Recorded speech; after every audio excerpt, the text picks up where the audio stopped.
Good morning, everyone, and welcome to the Lancaster County Board of Commissioners meeting for Tuesday, January 14, 2025. I am Chair of the Board, Commissioner Rick Vest. To my left is Commissioner Matt Schulte. To my right, Commissioner Sean Flowerday and Chelsea Johnson. Would you please stand and join me in the Pledge of Allegiance? I pledge allegiance to the flag of the United States of America and to the republic for which it stands, one nation, under God, indivisible, with liberty and justice for all.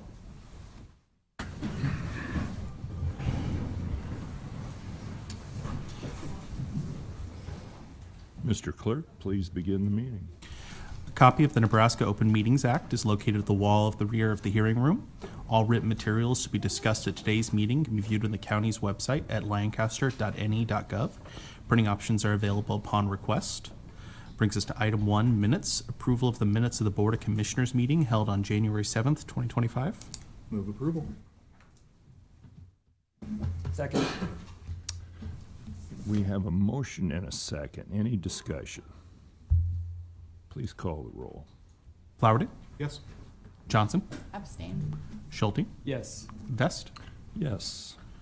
Motion carries. Item 2, claims. 2A, approval of the claims processed through January 10th, 2025. And I'll note there is an amendment for the payroll. Move approval. Second. We have a motion and a second to approve the claims and the amendment for the payroll. Any discussion? Please call the roll. Schulte, Yes. Flowerday, Yes. Johnson, Vest. Yes. Motion carries. 2B, approval of claims including billings for goods and services beyond the 90-day time period provided in Nebraska Revised Statute 23-135 for Backbone Incorporated dated January 13th, 2025 for a total of $2,299.02.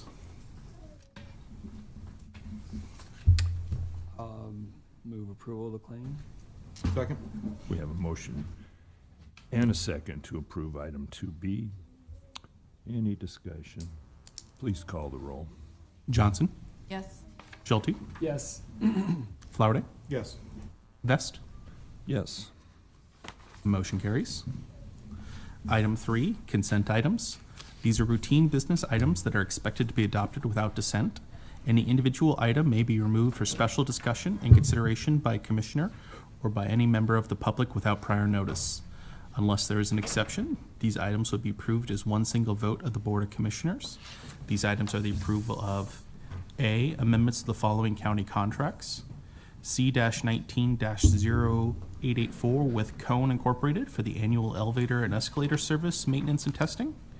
C-21-0724 with Vigilant Solutions LLC for mobile license plate reader systems and software licenses. C-18-0193 with the Home Depot USA Incorporated for maintenance, repair, and operating supplies, industrial supplies, and related products. C-20-0341 with Whitehead Oil Company for the annual supply of motor fuel. C-24-0940 with Genesis Contracting Group LLC for construction for the Square One Family Resource Center. C-23-0750 with the Asian Community and Cultural Center for the Welcoming Coordinator Program.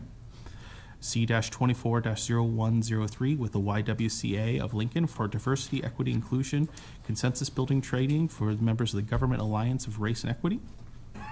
C-22-0883 between Tony G. Jensen, the county, the Lincoln Community Foundation Incorporated, and Woods Charitable Fund Incorporated for the provision of a community needs assessment of victim and survivor services in Lancaster County. C-23-0077 with Total Tool Supply Incorporated for the annual supply of power and hand tools. B, utility permit 2595 with Charter Spectrum for installation of fiber. C, utility permit 2597 with Allo Communications for the installation of underground fiber. Grant contracts with the following. St. Mark's Preschool for the Child Care Assistance Program in the amount of $20,000. City Light North Lincoln on behalf of Rosemont Daycare and Preschool for the Child Care Assistance Program in the amount of $10,000. Parkview Christian School on behalf of the Superior Child Development Center for Child Care Assistance Program in the amount of $35,000. E, a grant contract with the Boys and Girls Club of Lincoln, Lancaster County for the Great Futures Club to Career Pathway Program in the amount of $29,492. F, a grant contract with the Clyde Malone Community Center for the CEO Business of Me program in the amount of $14,000. And finally, G, receive and place in file the county attorney's report. Move approval. Second. We have a motion and a second. Any discussion? Please call the roll. Flowerday, Yes. Johnson, Yes. Schulte, Yes. Yocum, Yes. Vest. Yes. Motion carries. Brings us to item 4, new business. 4A, a resolution authorizing the county board chair to sign the County Bridge Match Program agreement with the Nebraska Department of Transportation to repair or replace County Bridge G222. Pam Dingman, Lancaster County Engineer. This item is our grant application to replace Bridge D222. This was a competitive grant at the state of Nebraska. Distributes $4 million this year and next year for bridge grants. We were lucky to be one of the few counties that got the full amount available for the bridge grant, which is a grant of $500,000. This is a real benefit to the county because this is money that fixes our bridges that doesn't come from property tax. Getting a full allocation like this is a credit to you and your team. So, thank you. I'd entertain a motion. I would move approval. That's very good work. I'll second. We have a motion and a second. Yeah, these things don't happen by accident. It takes a diligent effort on the part of Pam and her team, so thank you for that. Any discussion, any further discussion? Please call the roll. Yocum, Yes. Flowerday, Yes. Johnson, Yes. Schulte, Yes. Vest. Yes. Motion carries. 4B, County Bridge Match Program Agreement with the Nebraska Department of Transportation to repair or replace County Bridge G222. Pam Dingman, Lancaster County Engineer. So this is the agreement that goes with the motion that you guys just made. Just a little bit about this bridge. This is a bridge that was built in the 1950s over Salt Creek. It is a steel bridge.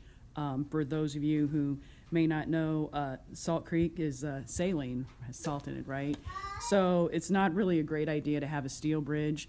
We've actually built cofferdams around the piers of this bridge twice and replaced the beams, welded in new sections of beam in order to get this bridge standing.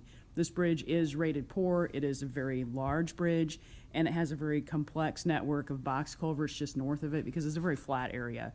And so when we come in and do this project, we estimate that it will be a $3.5 million project.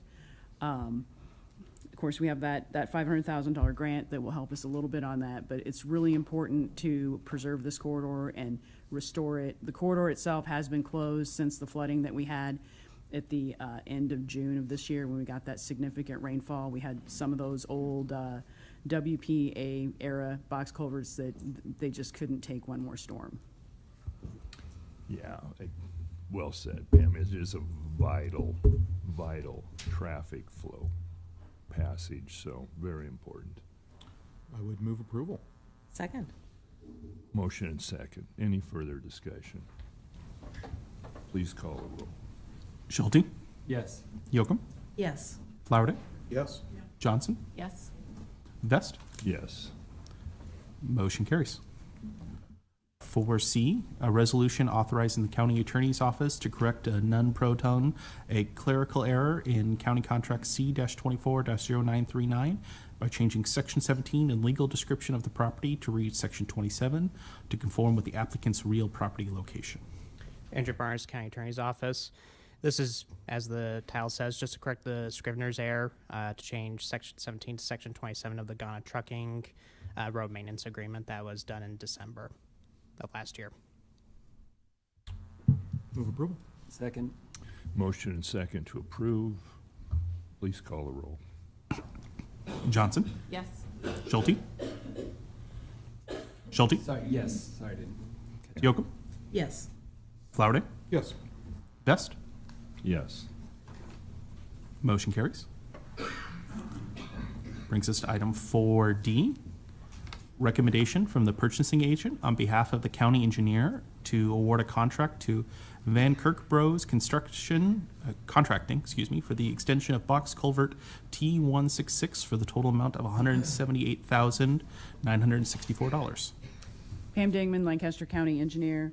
The exhibit that I've placed up on the overhead shows the location of this box culvert extension. My department will remain very aggressive in pushing these items out to bid. This particular project got 9 bids, which we consider extremely aggressive. The separation between the 2 low bids was less than $40. And so, once again, this is another bridge project that is significantly under the engineer's estimate, and we need to take advantage of this climate while we can. Yeah, that's great. I move approval. Second. Motion and a second to approve. Please call the roll. Flowerday? Yes. Johnson? Yes. Schulte? Yes. Yocum? Yes. Best? Yes. Motion carries. 4E, a resolution authorizing and directing the county attorney's office to correct a non-proton clerical error in Resolution R 250002 by changing January 17th and the legal notice to read January 7th to conform with the correct date the resolution was signed by the county board. Andrew Barnes, County Attorney's Office. Again, same thing, just correcting the Scrivener's error from January 17th to January 7th to conform with the publishing requirements for the notice. Move approval. Second. Motion and second to approve. Any discussion? Please call the roll. Yocum? Yes. Flowerday? Yes. Johnson? Yes. Schulte? Yes.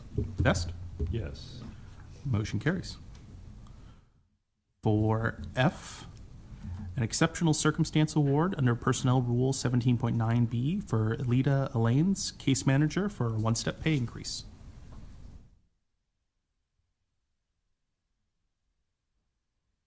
Good morning, Commissioners. Jeff Kilpatrick from CUNY Corrections. In addition to what's written in the comments for Alita, she has done just an outstanding job. She has been recognized at pretty much every drug court staffing and hearing for her professionalism, and she has only been with us a little over 6 months. So I highly recommend that she be granted this 1-step increase. Very good. Let's go ahead and read. Mr. Clerk, do you have it? Yes, I do. Let's read it into the record. Sure. Ms. Alains has demonstrated herself to be an exceptional employee who took additional responsibilities during her probationary period. During her probationary period, Ms. Alains has demonstrated that she possesses case manager skills that greatly exceed the expectations for someone during their first 6 months of employment. Ms. Alains has shown herself to be a natural leader for the other case managers on the drug court team. The drug court team judges have complimented Ms. Alains on her relationship and rapport building with the drug court clients. Ms. Alains has volunteered to work late and facilitate moral recognition therapy groups for drug court clients. Ms. Alains consistently displays empathy for the drug court clients she works with, diligently with them to problem solve. Ms. Alains has been the go-to person for the newer case managers in drug court. Ms. Alains is recognized by her peers as someone who consistently goes above and beyond. Ms. Alains is a shining example of true caring public servant dedicated to improving the lives of the drug court clients. Thank you, sir. Well, this sounds like exactly the kind of employee we want to retain. I would move approval. I'll second. Such important work, that you do over there, Jeff, you and your team, and just changing people's lives for the better. So Thank you. please express our gratitude. Well, I guess if it passes, but let's take the vote and find out. Schulte? Yes. Yocum? Yes. Flowerday? Yes. Johnson? Yes. Vest? Yes. Motion carries. Thank you, Jeff. Thank you, Commissioners. Express our appreciation. Brings us to item 4G. An interlocal agreement with the Lincoln Lancaster County Health Department to provide emergency dental treatment services for juveniles referred to the Lancaster County Youth Services Center. The county agrees to pay the health department according to the most current Nebraska Medicaid practitioner fee schedule for dental services and a total amount not to exceed $2,000 for each contract term. Wendy McGinnis with the Health Department. This is an interlocal agreement that will allow our dental clinic to provide dental services to the youth that are at the Lancaster County Youth Services Center. And the fee schedule will be based on the current Medicaid fee schedule. Brad Alexander, Youth Services Center. Just wanted to express my appreciation to the health department. We had a situation come up and had a little bit of it was a little bit of a challenge to get the kid in. We finally did, and they were gracious and said that we'd be happy to work with you. We just need a contract. So that brings us here today. Good. Entertain a motion. Yeah, I would move approval. This is very important, And I would this second. aspect of a youth's health. Yeah, thank you for getting this done. We have a motion and a second. Any other discussion? Please call the roll. Johnson, Yes. Schulte, Yes. Yocum, Yes. Flowerday, Yes. Vest. Yes. Motion carries. 4H is a revision to the supervising attorney classification description.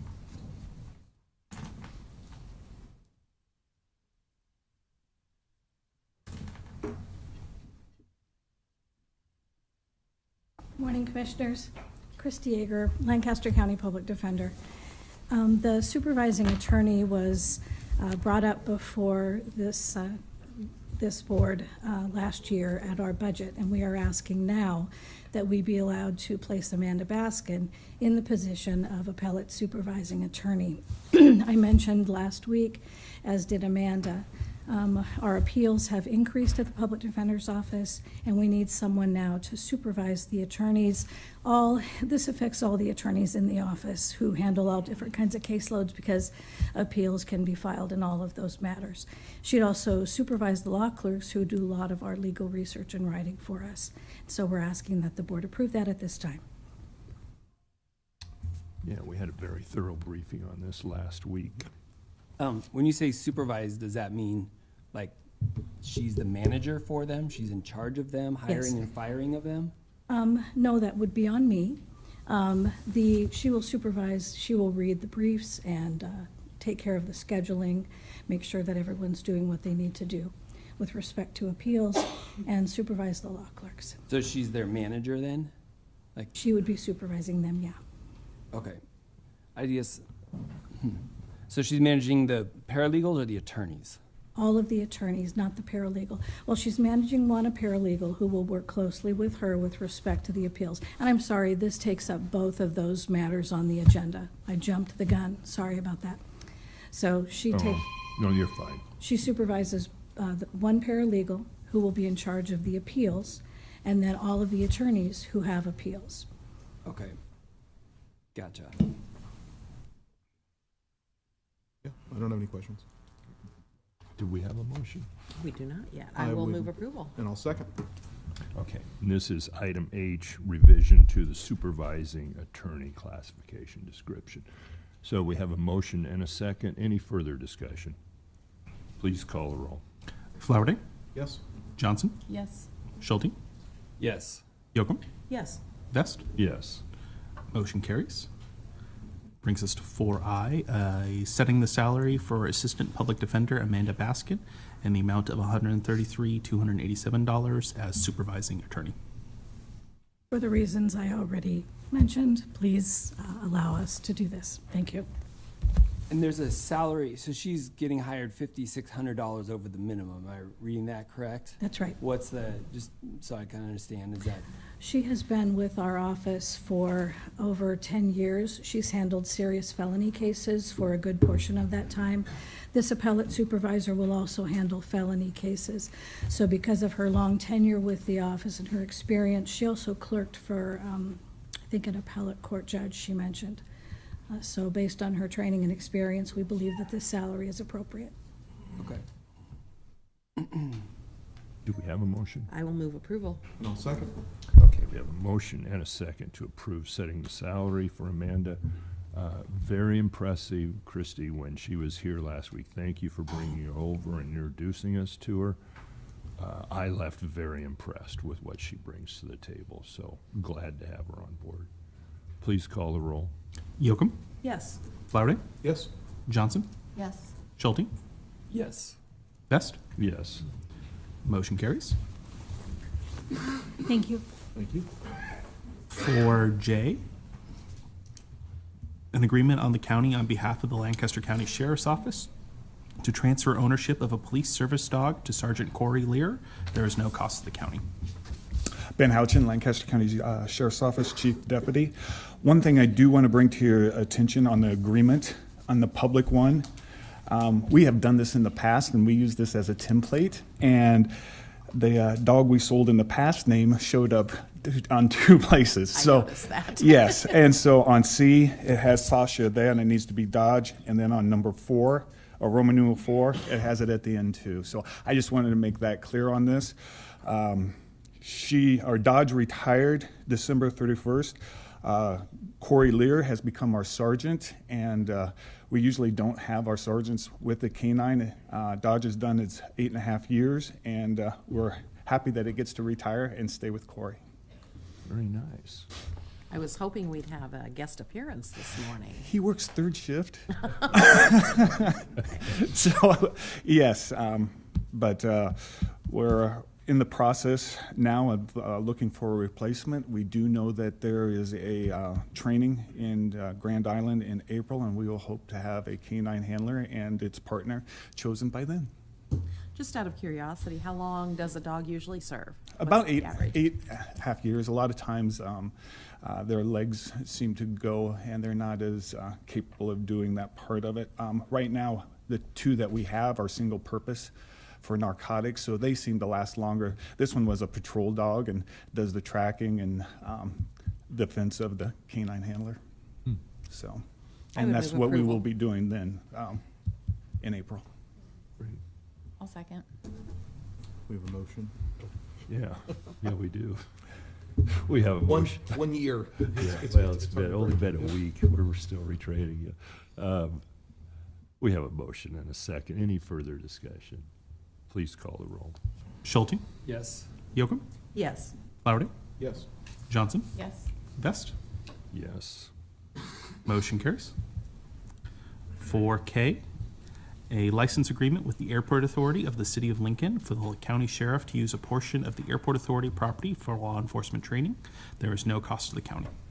This is comes every year. It's just for the liability purposes, as if something would happen, a crash or things, the airport would not be liable. It's on us. So that's the reason why we have that. I would entertain a motion. I'll move approval. Second. Motion second to approve. Please call the roll. Johnson, Yes. Schulte, Yes. Yocum, Yes. Flowerday, Yes. Vest. Yes, thank you, Ben. Thank you. Have a good day. Brings us to 4L, a recommendation from the Southeast Nebraska Development District to award a contract to the Lancaster County Owner-Occupied Rehabilitation Housing Program for Project 020 to MIT Contracting in the amount of $13,115.30 to replace kitchen sink plumbing pipes, install 4 more I-beams at the foundation for wall support, replace exterior front steps, install attic installation, and fix double taps in a breaker box, and repair the garage door. All right, good morning, Dennis Meyer with the Budget and Fiscal Office. This is kind of the next project up through our housing program. This house is sitting in Firth, and when I was taking a look at it, moving on with this project, our program now is going to be, we'll have about $190,000 left in there. So we're just kind of slowly working our way down. Just to remind everybody, you know, most of those projects have kind of a maximum dollar amount that can be applied to that. And it's just right at about $25,000. So, but this is just next project up. That's what we put the money in there for. That was the whole purpose, helping folks improve their homes. Right. And this might be the first one actually in Firth that we've dealt with. Because I don't recall that being one of the villages that we had been working with. So Yeah, I don't. it seems like when I asked, I was like, okay, now we've actually kind of moved into a new area. I move approval. Second. We have a motion and a second. Please call the roll. Flowerday, Yes. Johnson, Yes. Schulte, Yes. Yocum, Yes. Vest. Yes. Motion carries. Brings us to 4M, agreement with Symmetra Life Insurance Company for stop-loss insurance coverage for the county's health insurance plan for the period beginning January 1st, 2024, and ending December 31st, 2024. Cost the county for 2024 was $956,022.16. I'll move approval. Second. Motion and a second to approve. Any discussion? Please call the roll. Yocum, Yes. Flowerday, Yes. Johnson, Yes. Schulte, Yep. Vest. Yes. Motion carries. 4N, a schedule of benefits for stop-loss insurance coverage with Symmetra Life Insurance Company for the county's health insurance plan for the period beginning January 1st, 2025 and ending December 31st, 2025. The cost of the county for 2025 is estimated to be $1,099,588.68. I'll move approval. Second. Motion and a second to approve. Any discussion? Please call the roll. Schulte, Yes. Yocum, Yes. Flowerday, Yes. Johnson, Yes. Vest. Yes. Motion carries. 4O, a grant contract with the Indian Center for the Great Plains Youth Development Program in the amount of $27,480. Good morning, Sarah Hoyle, Director of Human Services for the City of Lincoln and Lancaster County. This is a contract through our Juvenile Justice Prevention Funds for the Indian Center to work with our youth after school and then also to help with tutoring. So this is this for a hockey team by any chance? Probably not. No, separate from that, but it's still a very needed service. No, after-school programs are really important for young people. I'll move approval. Great. I'll second. We have a motion and a second. Any discussion, folks? Please call the roll. Johnson, Yes. Schulte, Yes. Yocum, I'll abstain as my husband serves on the board of the Indian Center. Flowerday, Yes. Vest. Yes. Motion carries. Thank you. 4P, a contract with Vanguard Cleaning Systems of Nebraska for the annual cleaning services of county engineering and weed control. Cost of the county shall not exceed $17,400. Morning, Commissioners. Ryan Shaw, Lancaster County Engineering Department Facilities Manager.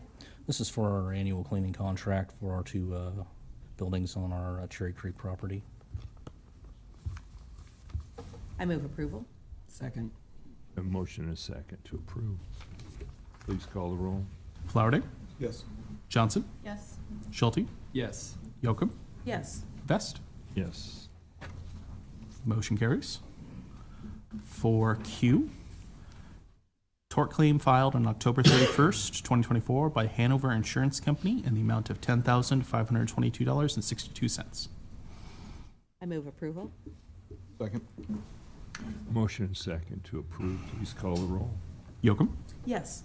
Flowerday, Yes. Johnson, Yes. Schulte, Yes. Vest. Yes. Motion carries. Okay, before we go to the next item, the public hearing, we're going to take just a 5-minute break here. We do have a sign-out in sheet out in the hallway. We want to bring that up and get an accurate count on how many people are planning on testifying this morning. So, Mr. Clerk, if you... I can't hear a thing you're saying. Can you guys turn that up a little bit? Yeah. You're a long ways from your microphone. Well, I can move my microphone closer. We're a bunch of farmers. My hearing's half gone. Railroad guys too, sir. It is a hazard of the occupation, to be Yeah. sure. Do you, Matt, do you have somebody bring that? Yeah, Courtney should be. Okay. go check. Real good. Okay. Do you mind if I just repeat what you said, Rick, to people? Sure. What he said was, we're going to take a quick couple minute break while we get the papers that everyone signed so we can see how many people have signed and get some things together. So just quick little 2-minute pause, 2 to 5 minute pause while we get that together. The restroom. Yep.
now from break and continue with the agenda, Mr. Clerk. That brings us to item 5, our public hearing regarding an appeal on special permit 24036 per Article 13.051 of the Lancaster County zoning regulations for a large solar energy conversion system for up to 304 megawatts on approximately 2,442 acres. Yeah, good morning, everyone. And before we get started, I just wanted to go through the way that a public hearing works here at the Lancaster County Board of Commissioners. We've had a number of these during my 6 years in office, and we follow the same established pattern. We will start with staff members. A number of staff members have made presentations and done work on this. We'll hear from some, if not all of those. And the board members are free to ask questions at any time. I would say not only of the staff, but of anyone who testifies. Board members have the right to inquire further if there's something they don't understand or want more information on. So we'll start with the staff members, then the applicant. In this case, it is the person applying for the permit will testify. They have 30 minutes. And then we will go through public testimony, proponents, opponents, testimony in a neutral capacity. Now, we are going to have a 5-minute limit, up to 5 minutes. You're not obligated to talk for 5 minutes. If you wrap up early, that's okay. I would ask that our goal here is for the board. We're going to be very focused in on whoever's in front of us, and it's important that we hear them and understand the points they're trying to make. So I would ask that the only conversations that are going on are up here at the podium and the microphone so that we can give our full attention to those who are testifying. So after the neutral, and with one exception, I did make an agreement with Mr. Begley to extend his time to 10 minutes.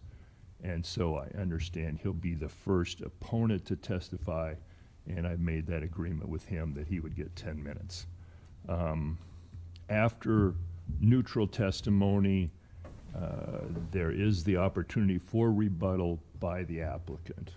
And so then they can come back up after all the testimony is completed. That's our process. We've got 33 people signed up to testify. I would just ask that we're all respectful to each other. If someone has captured all your comments and your points, it's okay to say, I support what Mr. Johnson said or Mrs. Jones said. She's captured it, and I just want to support her testimony. That's okay. We're going to be working very hard to make sure we get all that you have to tell us. So with that, we have a staff, and one other thing, you will all be sworn in. I believe, Matt, we're going to bring up, we have the list, we're going to bring up 5 at a time, swear in 5 at a time. You can sit here in the front row, and then Matt will call you up to testify in order. That just helps us move through the process. Anything else? All right, we'll begin. Open the hearing, public meeting. You have to open the hearing. Oh, okay. I will now open the public hearing. Thank you. Do you solemnly swear or affirm the testimony you're about to give is the truth and nothing but the truth? I do. Please state your name. George Wesselhoff, Planning Department. Good morning. This is a special permit for a large solar facility, the general location. We also have project maps to the right and left that have the same thing. The general location is from Highway 77 on the east to Southwest 29th on the west, and then from Gage Road or the county line on the south to West Princeton Road on the north.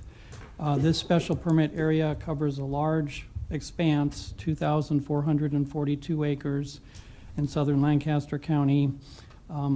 It is to the east generally of the village of Hallam. Their extraterritorial jurisdiction comes up right to the western fringe of the special permit area. And so this is a project that proposes solar panels mounted on horizontal mounted tracking systems and will likely also include connections via transmission lines, underground collection lines, utility perimeter fencing, access roads, associated infrastructure, There's also battery storage facilities and substation and a possible operation and maintenance facility.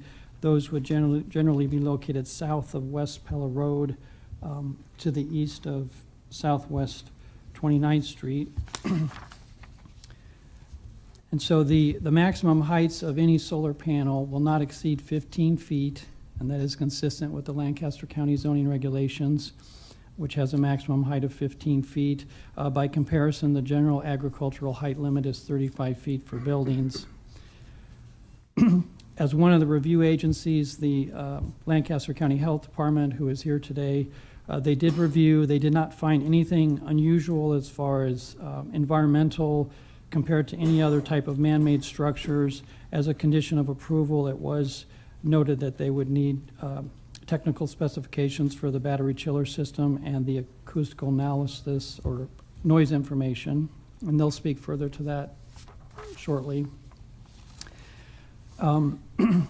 The 2050 comprehensive plan supports renewable energy, including solar, and about 4 years ago, in July of 2020, the county board unanimously added the solar special permit to the Lancaster County zoning regulations. Previously, it was not a use that was contained in the regulations, and so anticipating the demand for solar, that was specifically added as a use in the regulations.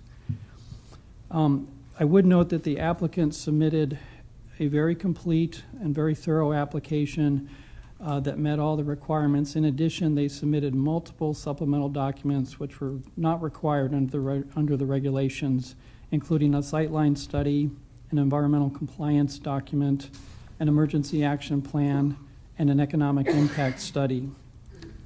And so the Lancaster County zoning regulations have specific criteria for a solar energy system, the first of which, I'll just go through those quickly here. The first of which is that the facility shall use photovoltaic cells to convert solar energy into electricity.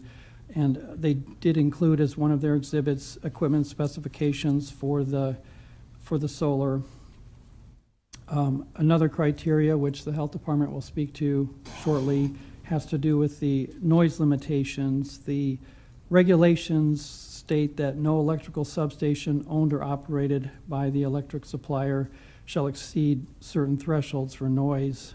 This would include from the hours of 10 p.m. to 7 a.m., 50 decibels over a 10-minute period, and from the hours of 7 a.m. to 10 p.m., 60 decibels over a 10-minute period.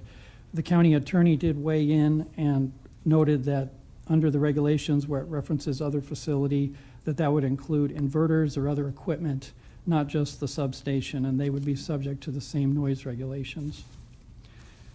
Another criteria is that an erosion control plan be approved by the Lower Platte South Natural Resource District and also the Nemaha Natural Resource District, as this is a split jurisdiction area.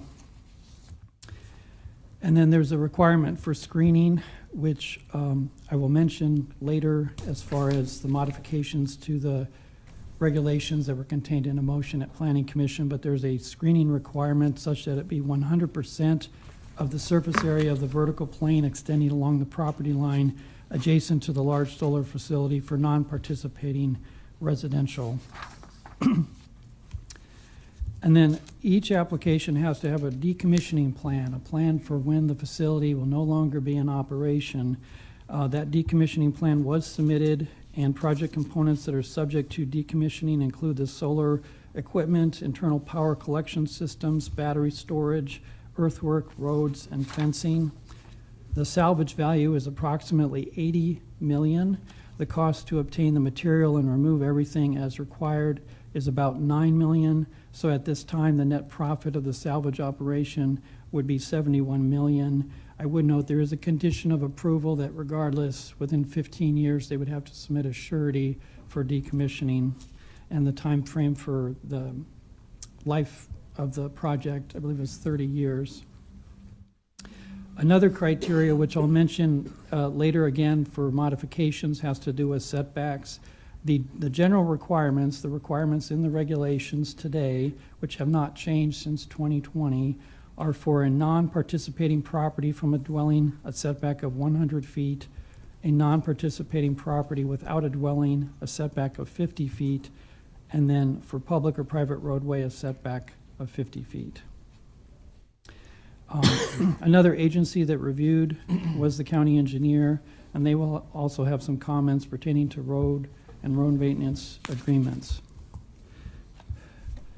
So with respect to the motions, there was a motion at the Planning Commission where they conditionally approved it on December 18th, 2024, and their motion included increasing the setback from 50 to 100 feet from the property line for any non-participating property without a dwelling, and also to increase the setback from 100 feet to 250 feet from the property line for any non-participating property with a dwelling. There was some discussion about that at the board briefing last week, and there was a memo sent to just clarify, because there was reference to the prior Salt Creek Solar project and how that was approved. And I would just clarify that for that approval for the prior project of Salt Creek Solar, it was in the conditions of approval that the board approved, a 100-foot setback was changed for non-participating property with a dwelling to 450 feet, measured to the closest exterior wall of the dwelling. And that was not contingent or part of a CUP. There was an additional change that also had a 450-foot similar setback if the residence was in a community unit plan, a CUP. And finally, that Salt Creek Solar approval also had a 300-foot setback for solar panel inverters. Okay, just make sure I understood what you said there. Yes. So the Salt Creek project, right? Is that what that was called? Yes. Salt Creek project had a 450 setback from dwellings and a 300-foot. What was the second one you said? That was just what I was just trying to clarify. So there were actually two 450-foot setbacks, one that referenced a dwelling without any reference to a community unit plan, and then the second one was for a dwelling in a community unit plan. Which that CUP does not exist in this area, but if we were going to apply the same logic to this one, we might want to consider amending it to have a 450 setback from dwelling. Yes, you could do that. Okay. Is there any other differences between what's currently recommended from the Planning Commission to us today and the Salt Creek setbacks or regulations? There is the additional, there was a motion for, as far as the evergreens, the screening would only be evergreens, not a mixture of deciduous and evergreens.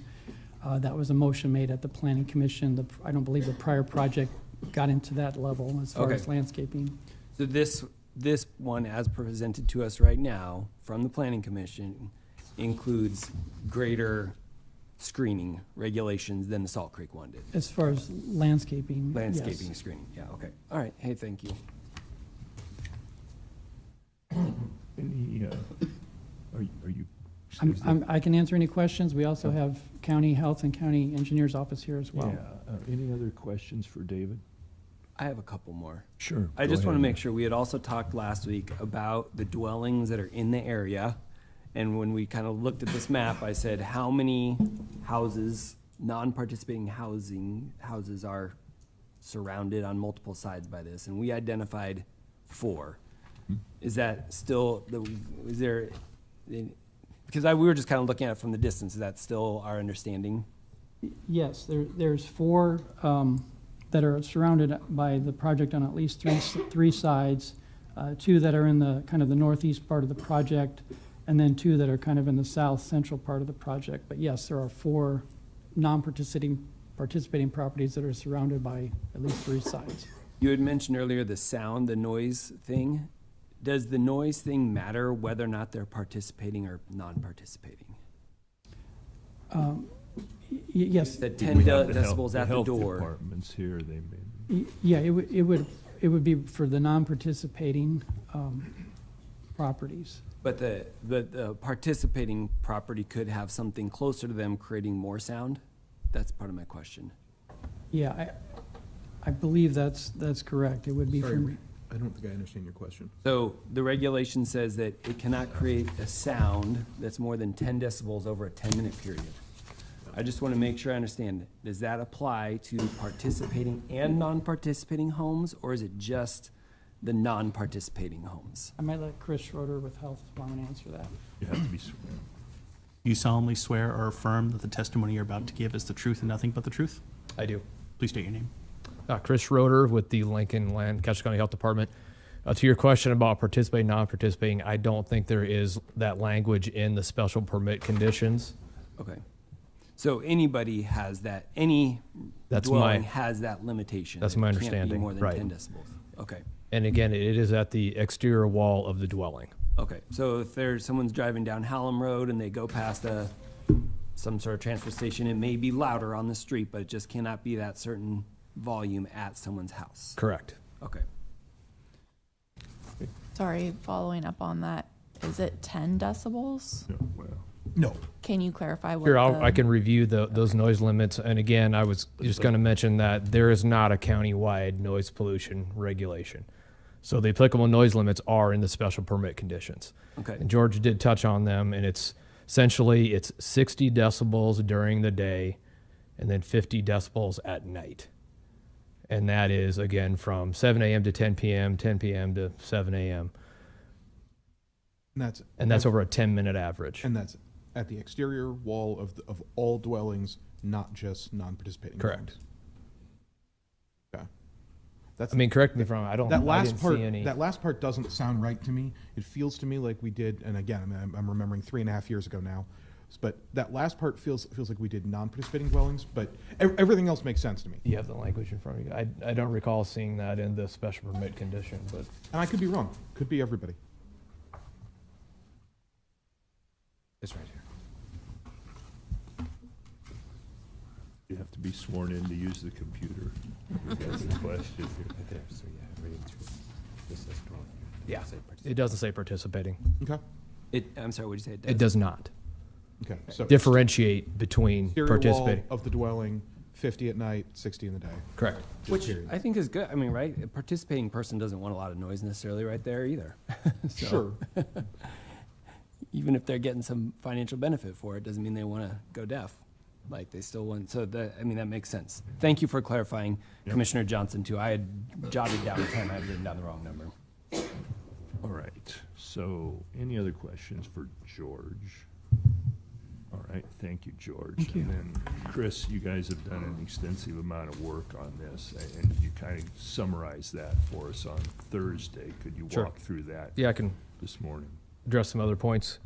I guess it is worth noting that these noise limits are on a complaint basis. So what that means is, say, if this project is built and someone thinks they're experiencing excessive noise, they would file a complaint with Building and Safety because they enforce the zoning regulations. And then Building and Safety would work with the Health Department. We conduct an investigation. If they did find a violation, then they would make a report to the county board. Is how those noise limits work. In addition, the applicant, they did submit a sound level analysis report, so basically modeling the sound. And some of the key points that we found that we could talk about is that they did use a reputable software to conduct the modeling. And when they did the modeling, with the caveat of constructing noise walls, so to speak, noise barriers, that they could meet that 50 decibel standard, and that is the more stringent nighttime standard. And one of the things that they also mentioned is that they modeled the sound conservatively. So what that means is that they used worst case scenario, so to speak, atmospheric conditions, right. all that. So theoretically, it should predict a higher level than what you'd find in the real world noise. Right. So that is a good It's thing. going to come in under that. Right. Yeah. Very good. So I'd be happy to answer any questions. Any questions for Chris? Chris, I appreciate you coming down and all the work that you've done to get us to this point too. I know you've got a lot going on. I don't see that you need to stay for the entire hearing. I can. If you have other assigned. I'll be here for questions if all needed. right. Thank you, my friend. Yep. Appreciate it. Yeah, engineering. Do you solemnly swear or affirm that the testimony you're about to give is the truth and nothing but the truth? I do. John Berry, Lancaster County Engineering. As George mentioned, a couple of the things that we have that we've had questions about are the road maintenance agreement. That's one of the things that's very important to us, to make sure our existing roads that'll be used for this project, along with any structures that are on that road, are adequate. Pam Dingman, the county engineer, has been in touch with Mr. Levy, the applicant's engineer. They have talked about some of these situations. One of the most important part of our road maintenance agreement is the truck routes. We need to know the routes, the roads that they'll be used by these trucks if this does move forward. That will help us determine if our roads are adequate. Also, any of the underground utilities that are put in, that also is permitted, or that will be permitted through our office. That they'll have to provide a set of plans. We'll review those, and we'll send back comments. That is something that kind of resembles to the other projects that have been going on in the county lately. As far as one of the other comments that was brought up at the Planning Commission meeting was drainage. The NRD, the Lower Platte, I believe it is, and also the Nemaha Lower NRD district, they have looked at the drainage plans. They did not have any comments. If this does move forward, the applicant will give a little bit more information as far as the drainage. So at that time, we'll also be able to get a comment on a lot of that, and also work with the NRD and the planning department to make sure that everything meets our specifications. On the northerly end of this, there is a little bit of floodplain and floodway issues. The plans they submitted do not show building these units in those areas. You cannot also do that in some of the drainage ways. So again, we'll get to see a final set of plans that show a lot of that information. I'd be happy to answer any other questions I can. Any questions for John? Is there? Go ahead. Is there a requirement that the company will return the roads to equal or better condition? Pam has been working with the applicant on some of those requirements. A lot of it will be determined when we see the route map. You know, we definitely don't want them going on a dirt road. You know, if there is, some of that will have to be brought up to standards. So we'll make sure all that meets. Okay. So at that point, once we see that map, that's when we can determine a lot of that information. Okay, thank you. Krista? Yeah, I was just going to ask, because these are roads that typically don't have this much traffic, and certainly don't have a lot of construction vehicles there. So my question is, when do you typically see those plans, the route plan? You wouldn't see it at this point. It's closer to construction. Is that correct? Well, if this moves forward, that'll be the time we see that. There's a lot of engineering that goes on, and I'm not sure what has been worked out with Pam, but a lot of that will be provided at that time. Any other questions for John? Thank you, John. Appreciate your work. With that will close staff testimony at that time, with the understanding that if questions come up that we want to return to staff, we have that option. Next up is the applicant who come forward. There is 30 minutes for the applicant to present. There's no need that the applicant take all 30 minutes. Duly noted. Do you solemnly swear or affirm that the testimony you're about to give is the truth and nothing but the truth? I do. I do. Commissioners, good morning. David Levy, Baird Home Law Firm, 625 South 14th Street, Lincoln, Nebraska, on behalf of the applicant. As you know, the Planning Commission approved this application unanimously by a 6-0 vote. They did impose conditions. As you've discussed, the application requested no variances, and as you heard from staff, the application is very thorough and meets all of the county's requirements. We respectfully encourage this board and ask this board to approve this as well as the Planning Commission did. I'm going to turn it over to Matt here in a minute for a presentation on the project. We'll be here, of course, for questions. Now we look forward to the opportunity to come back up and do rebuttal at the end, and I'm sure there will be more questions at that time. But I do have some letters for the record, and I feel it would be giving these short shrift if I didn't read a small portion from a couple of them, so I would like to do that, and I'll hand them in. And the first is from State Senator Jane Raybould, and I'll just read a portion of the letter. Dear Lancaster County Commissioners, The Panama Energy Center represents a transformative opportunity for Lancaster County and Nebraska as a whole. By combining clean, homegrown energy production with tangible economic benefits, this project exemplifies how our state can lead in renewable energy while enhancing the quality of life for local residents. As a lifelong Southeast Nebraska resident, businesswoman, and now public servant representing Lancaster County in the Nebraska legislature, I can personally attest to the value this project brings to our community. The Panama Energy Center presents a unique opportunity for Nebraska to take the lead in clean, homegrown energy production while fostering economic growth and sustainability. The Panama Energy Center strikes a responsible balance between meeting energy demands and protecting the environment. By harnessing Nebraska's abundant sunlight, the project aligns with our state's goals of diversifying energy sources and reducing dependence on imported fossil fuels. This is not just an investment in infrastructure, it is an investment in Nebraska's energy independence and environmental stewardship. Economically, this project is a boon for Lancaster County. Second page too. Next. From John Hanson of the Nebraska Farmers Union. Dear Lancaster County Commissioners, with apologies, I will not be able to appear before you in person today. Nebraska Farmers Union is asking for your favorable consideration of the proposed Panama Energy Center project in rural Lancaster County. Nebraska Farmers Union has long championed the rights of landowners to make decisions about how best to use their land. All landowners have the same private property rights as to whether they do or do not want to voluntarily participate in a renewable energy project. Projects like the Panama Energy Center provide an outstanding opportunity for farmers and rural property owners to diversify and expand their farm income.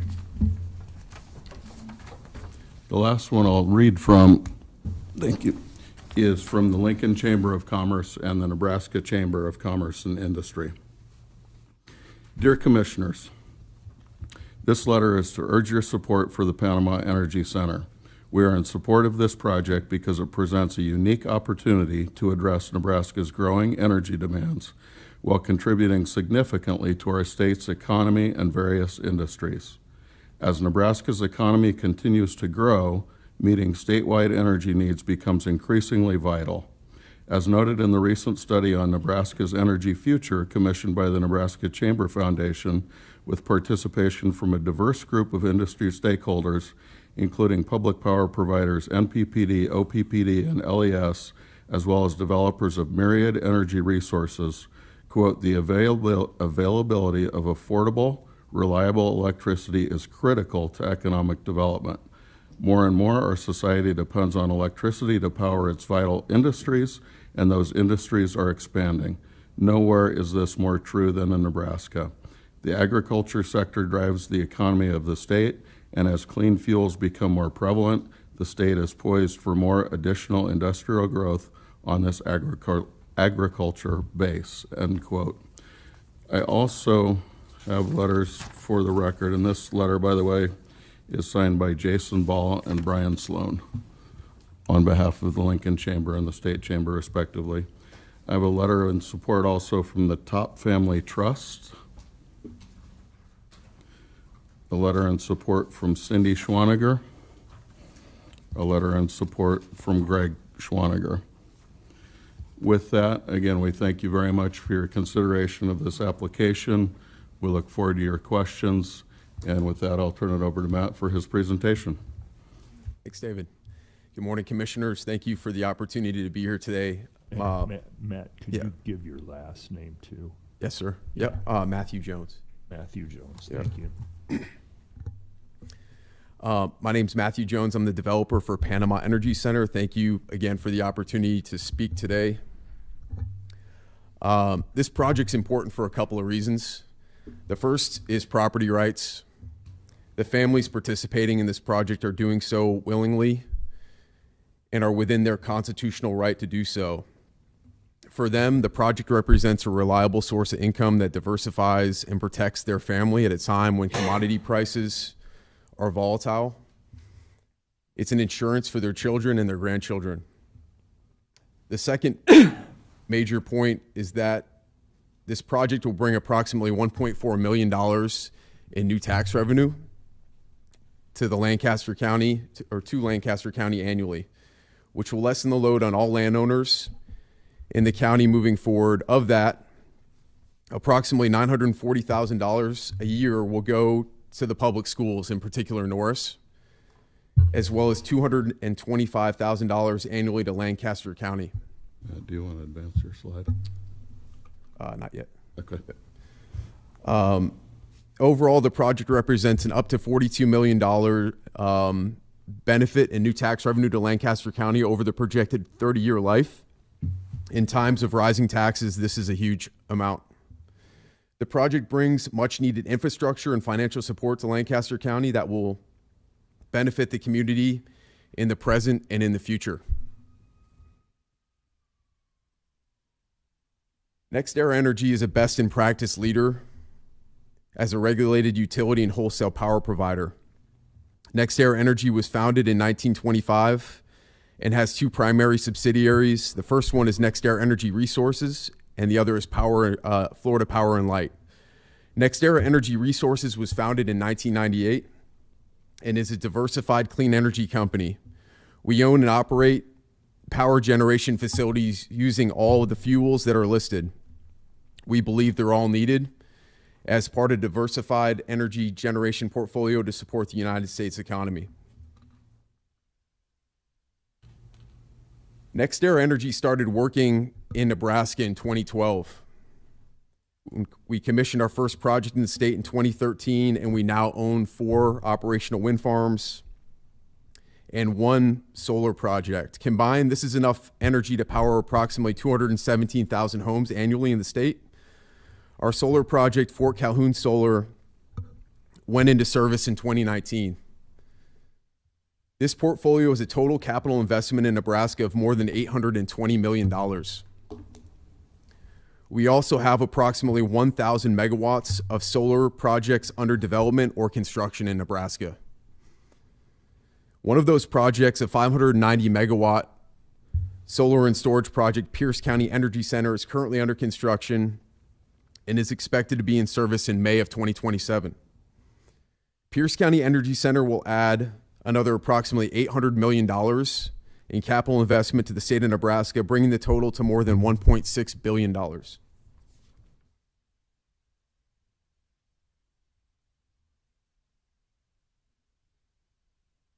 Solar panels are safe. They're made of glass, copper wire, plastic polymer, silicone, and aluminum. Silicone is derived from quartz sand and is used to create the PV cells. These are all naturally occurring elements. Solar panels typically last 25 to 30 years and can be recycled or repurposed at the end of their useful life. Companies like Solar Cycle have developed processes to return more than 90% of the valuable materials in solar panels to the solar supply chain.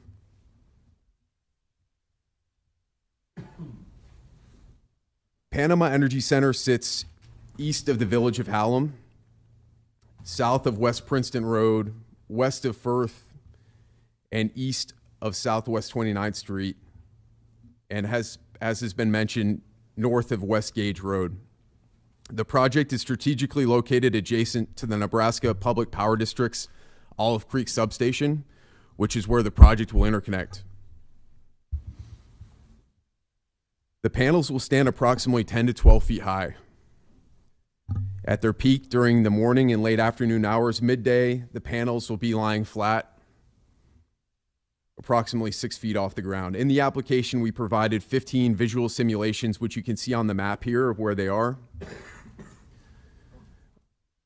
The proposed array the proposed project and the visual simulations show the included vegetative screening and setbacks that meet and exceed the current Lancaster County solar regulations.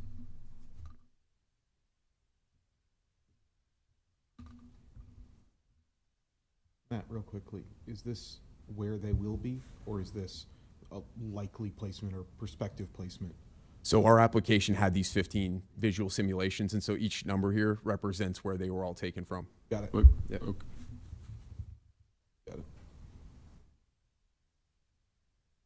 The project, as has been mentioned, is it's 304 megawatts of solar and 120 megawatts of 4-hour battery storage. The project covers approximately 2,400 acres, and of that 2,400 acres, approximately 1,700 acres will have infrastructure. The project complies, as I've said, with Lancaster County zoning regulations in all respects, and in many respects exceeds. The investment that we're putting in front of you today is a $598 million capital investment in Lancaster County and the state of Nebraska. It will bring, again, $42 million in new tax revenue annual or over the 30 years of the project, the first 30 years, $1.4 million annually, and we'll have the ability to power approximately 54,000 homes every year.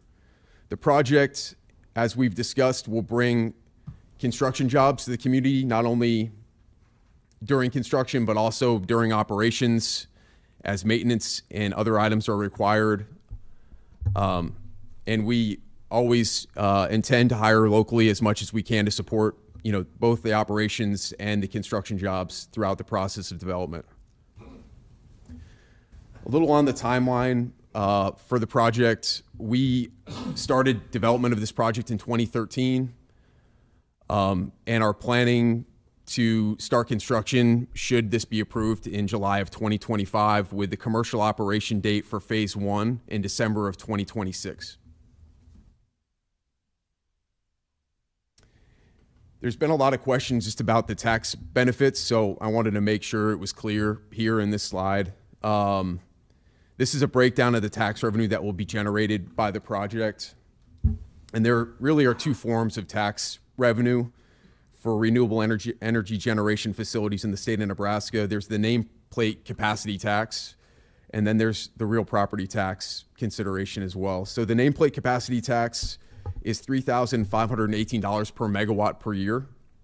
This money is paid by the developer, and 100% of the funds of this project will be dispersed to the Lancaster County Treasurer and divided among the political subdivisions. The real property tax is assessed tax on the project improvements such as roads, fences, and leaseholder value. This is all subject to valuation by the Lancaster County assessor. We estimate an additional $500 per megawatt per year, which is how we get to the $4,000 per megawatt per year total. In the application, we provided an in-depth economic impact analysis by the Bureau of Business Research at the University of Nebraska-Lincoln. The study substantiates these figures and sets forth a total regional economic benefit of approximately $406.5 million over the project's operational life.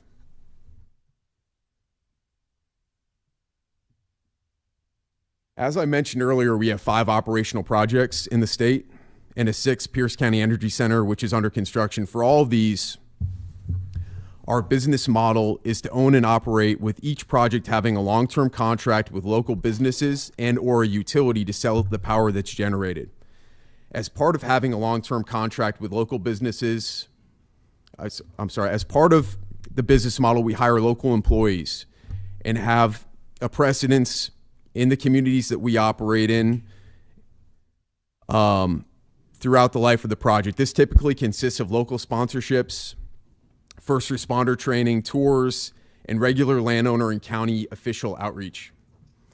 This is something that I've personally done throughout my 4 years at NextEra, hosting meetings in Wayne, Jefferson, and Webster counties for our operational Steel Flats and Shoals projects.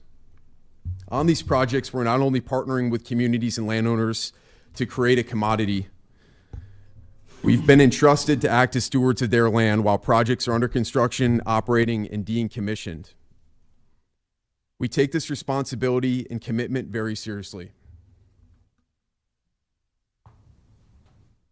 I wanted to share my contact information. There's been a lot of questions throughout the development process. A lot of the people in this room I've met personally and had conversations with. I get texts and calls regularly, but wanted to make something clear that this project meets and exceeds the regulations the county board adopted in January of 2023.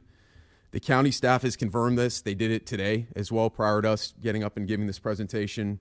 We have not asked for any waivers or variances from the zoning regulations. Respectfully, there is nothing left to do but to approve the project, and we request that the county board do so. This approval will bring much needed tax revenue to the community and an opportunity for private landowners to exercise their constitutional rights within legal regulations to use their land as they choose. In this case, bringing economic development to Lancaster County and the state of Nebraska through affordable, reliable, American-made energy to support this community and its industries. Thank you for your consideration today, and I'm happy to take any questions if there are any. You talked about, sorry. No, go ahead, Sean. You go, Sean, and then we'll go Matt. I'll be fast. You talked about hiring locally. What's NextEra's history of working with union labor? That's a good question. I think it depends upon the project. I think if that's something we want to sit down and talk to, I think we're happy to talk about it. I don't know that offhand. I'll have to get back to you on it. All right. I personally would look very favorably on a project labor agreement. Okay. That's just speaking for myself. All right. We will do it. And I can say I'm familiar with NextEra projects where they have worked with union labor, so I know that is something that they do, like Matt said. Yeah, that's helpful. Okay. Matt. Go back to your property tax revenue projections. Can you help me?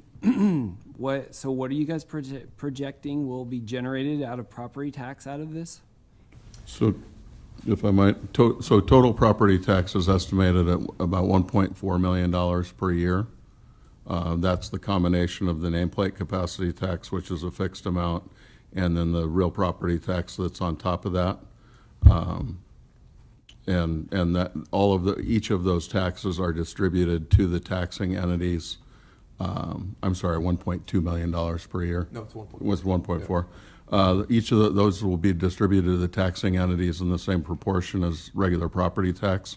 So if the Norris School District gets 60% of the tax revenue that somebody pays, same thing with this project. The county itself typically gets 20 to 25%, and so on down the line of political subdivisions. Sure. I guess I was specifically asking about the real property tax. So what are you projecting that the real property tax generation would be off of this? $500. Typically, that's about $500. So the nameplate capacity tax, I'm simplifying a little bit here, but it covers everything above the ground.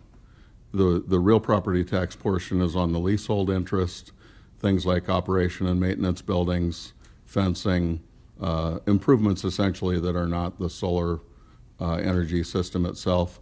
And then the battery system also pays or is assessed, and the developer owner is required to pay personal property tax on the battery system as well. So I just want to make sure I'm walking this out. So you said how many megawatts is this going to generate a year? It's 304 megawatts of solar and 120 megawatts of storage.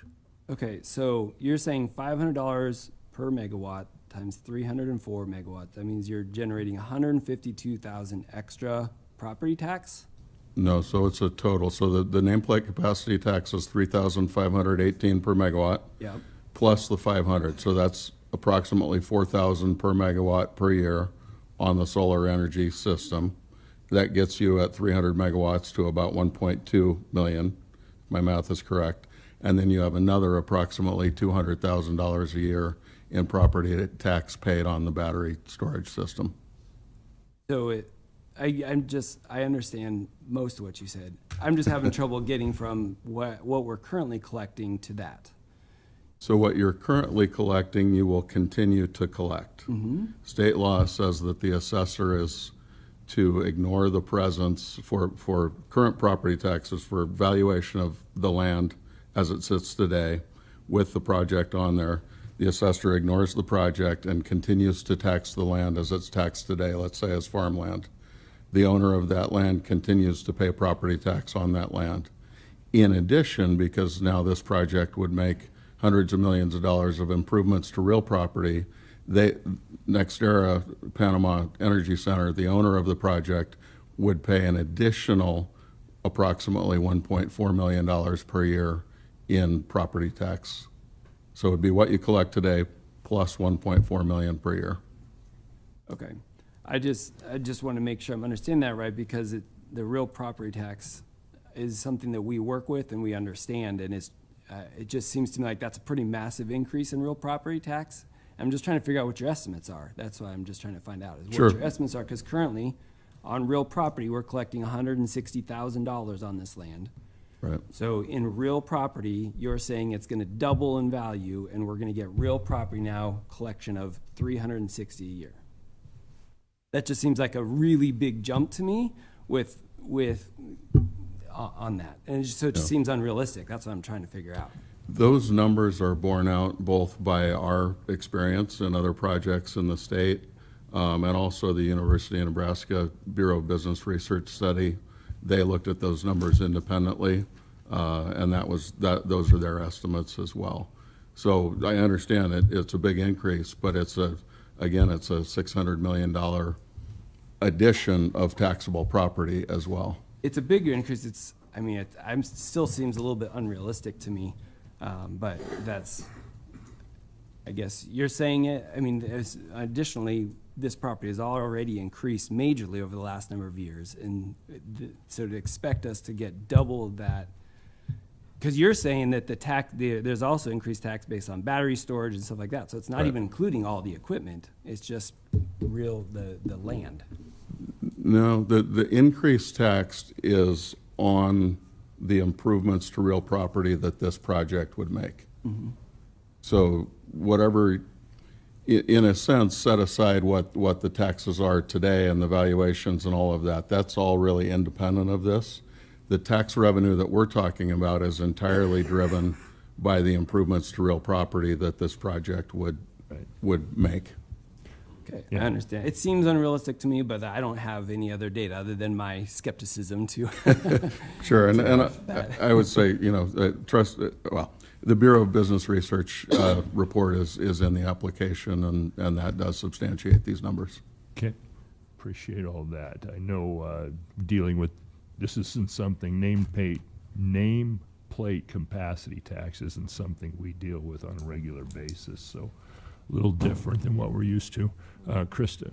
Yeah, I had a couple of questions. One is that we heard a little bit from the health department about the decibel levels. How will you respond if a neighbor, does complain and it is substantiated? Then what is your action? So the project from day one through its life needs to comply with the applicable law. Primarily the Lancaster County zoning regulations and the special permit, if one is issued. That requires compliance with those decibel levels. Right. So if somebody complains, then there's a process really like any zoning complaint where you go out and you measure, maybe you meet on the site and measure or whatever it is, and see if the complaint is substantiated.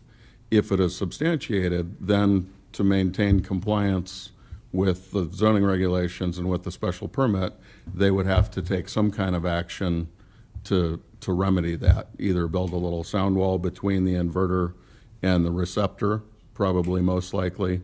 You could move an inverter, that would be expensive.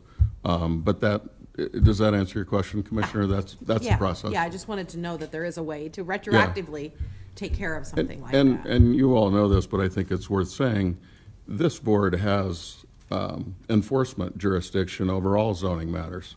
So worst came to worst, I'd be standing here trying to explain to you why this isn't a violation or something like that. So I say that a tiny bit in jest, but in all seriousness, that this is the enforcement mechanism. And again, I think it really comes down to nobody's going to invest $600 million and then lose their ability to operate that facility. And so that would be an incredibly important thing to deal with and to remedy quickly, and that's what we would do. My other question is, we saw the map, we've heard the approximately 2,400 acres, but saw that there were approximately 1,700 that will actually have structure on them, correct? So some of that rest of that land, I'm sure, is unusable. It's creeks or floodplain or what have you. Is there other land there that the landowners will be continuing to maybe farm or do something on? Yeah, I can take And that they can question. use that as they see fit. Yeah, correct? absolutely. So we, with our agreements, typically we exercise leases on the land that has infrastructure on it. And so certain landowners have expressed a desire to have some of their land be excluded. So although it's signed up, they don't want us to build there.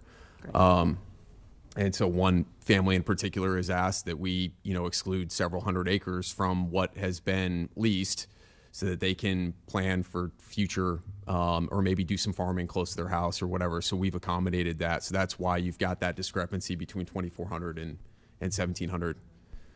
I think it's also, if I might quickly, on that point, the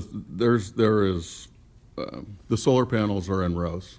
Yeah. In between each of those rows, when the solar panels are flat in the middle of the day, there's approximately enough room to drive a pickup truck.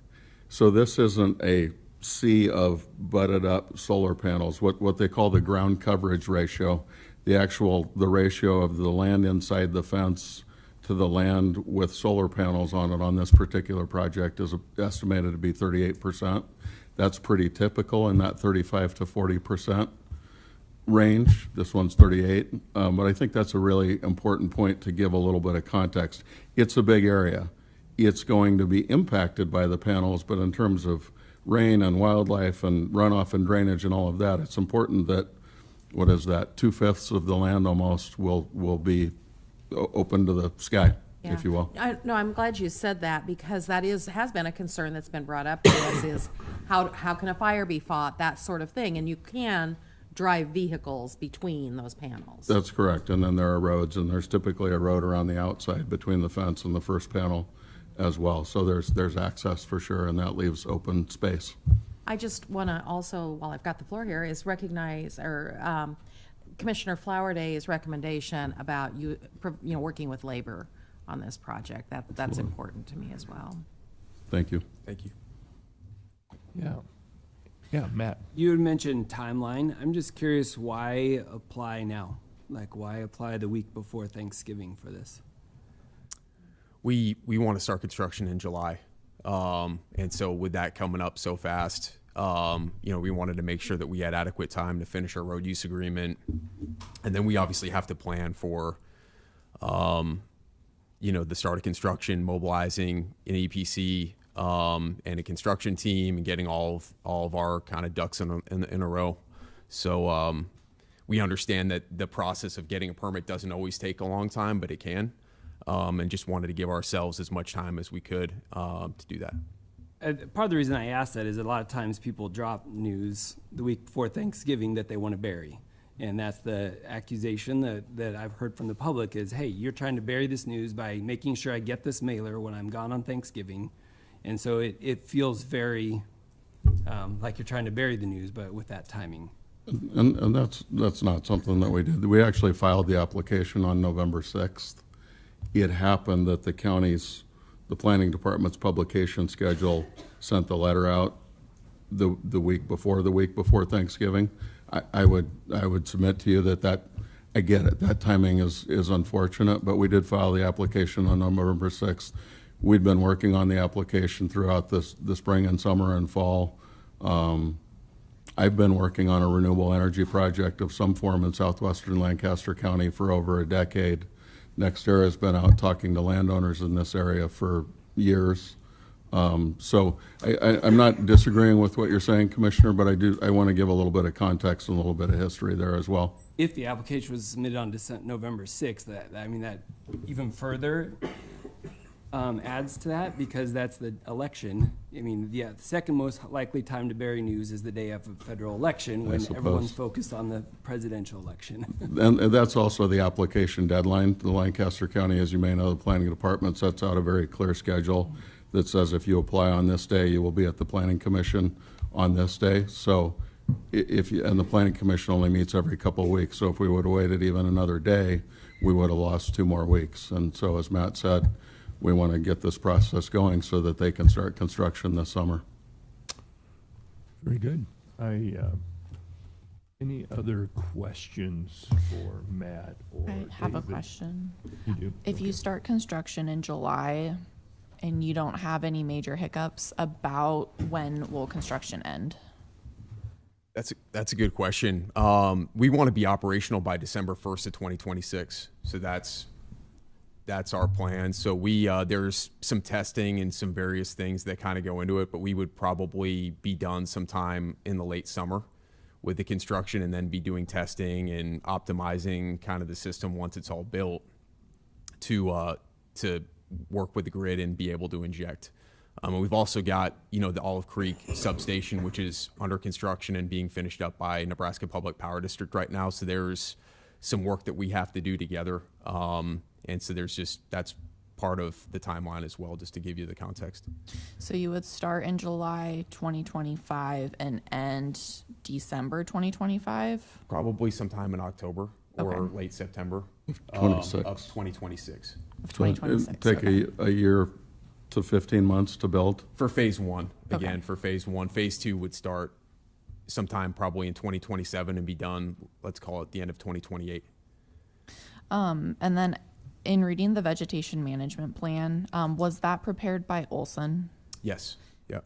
And so if you can answer this question, great. If someone from Olson needs to help, that would be fine too. I had questions about the cover crop piece of it.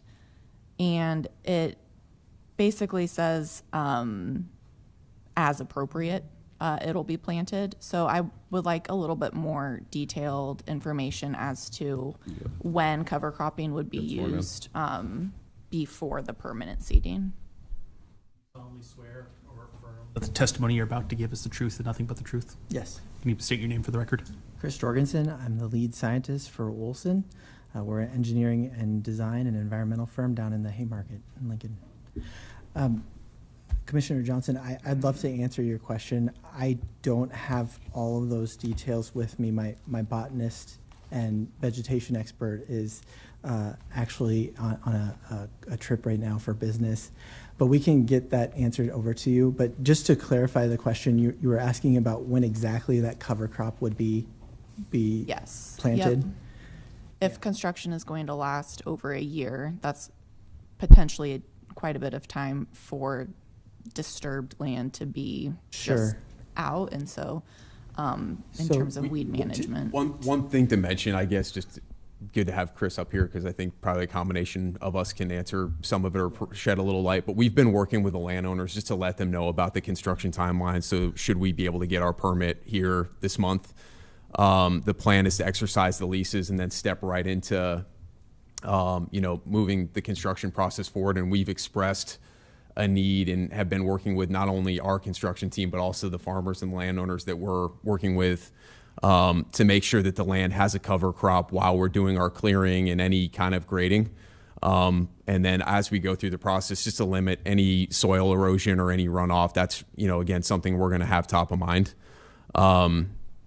And then as we go through the construction process and start to get, the earth where it needs to be from a grading standpoint, we will then start to be putting down, crops and vegetation that will maintain kind of the composition of the soil and stop any erosion from July until October when the construction is done. So I think, again, it's something it's nuanced, working with the farmers, with our construction team, and obviously with Olson to make sure everything is done the right way. Okay. And in addition, the stormwater permit would have all those BMP measures in addition to whatever cover crop is in place to help minimize erosion throughout the course of development as well. What's the BMP? Best management practice, sorry. Yeah, so the wattles and like all the different things like silt fencing, some other examples of that. So, okay. And all of that is in the application that was put forward? It's in the vegetation management plan, and then it would be further spelled out by the NRDs and by the state of Nebraska and the county. Mm-hmm. Right. Great question, Chelsea. Thank you. So I just have one, and it's kind of a question, comment, but a lot of moving parts on this, and thank you for patiently asking the questions. I know more may arise as we hear testimony, so we'll have that opportunity to clear up anything that comes up. Yep. But this sound thing, you guys have been doing this, and you know how to acquiesce to the sound levels that are set, right? All due diligence, I assume, is going to be taken there to ensure that we don't have any noise complaints, and that's not something that you don't want to come back and talk to us. And we really, much as you're a very personable individual, but we don't want to talk to you about sound complaints. All due diligence will be taken to ensure that none of that happens.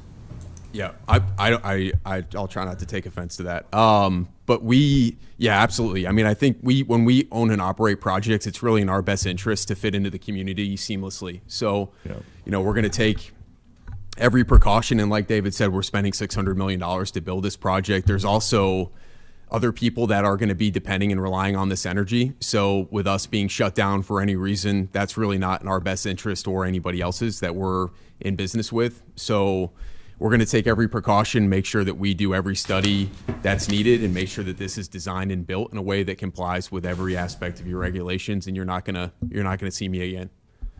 At least not on that. Yeah. Yeah. Commissioner Vest, just to add to that very quickly, we will continue to work with the health department as we have, and so before there is, we're authorized by the county departments to proceed with construction. We'll have buttoned up any of their questions about the sound, and so through working with them, we do expect that there will not be any sound complaints. I guess you can't control a complaint, but any that are are substantiated or sustained. The other thing I would say is, while I appreciate the regulation being 60 decibels during the day and 50 decibels at night, effectively what that means is you have a 50 decibel limit. So the regulations are actually a little bit tighter than they might read.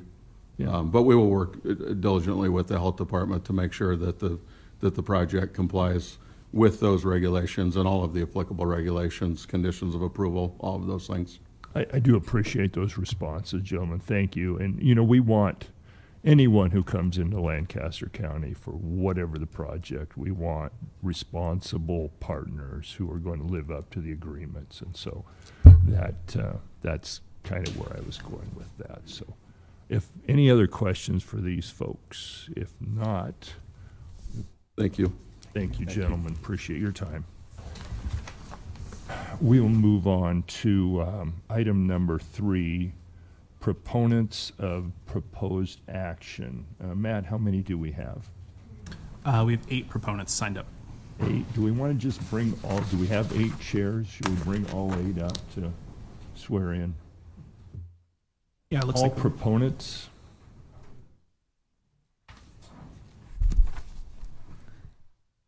All those testifying in favor of the application, if we could have you come up. 1, 2, 3, 4, 5, 6. I've got 7.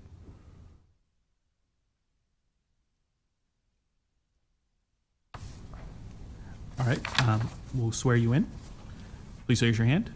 Do you solemnly swear or affirm that the testimony you're about to give is the truth and nothing but the truth? Thank you. Yeah, if you can just set up here, and then Matt will call you forward to testify. So calling up in order, signed up. The first one is Gene Howlon. Good morning, Commissioners. My name is Gene Hanlon, and I live at 2710 Ryan Street, and I help coordinate the Coalition for Environmental Improvement.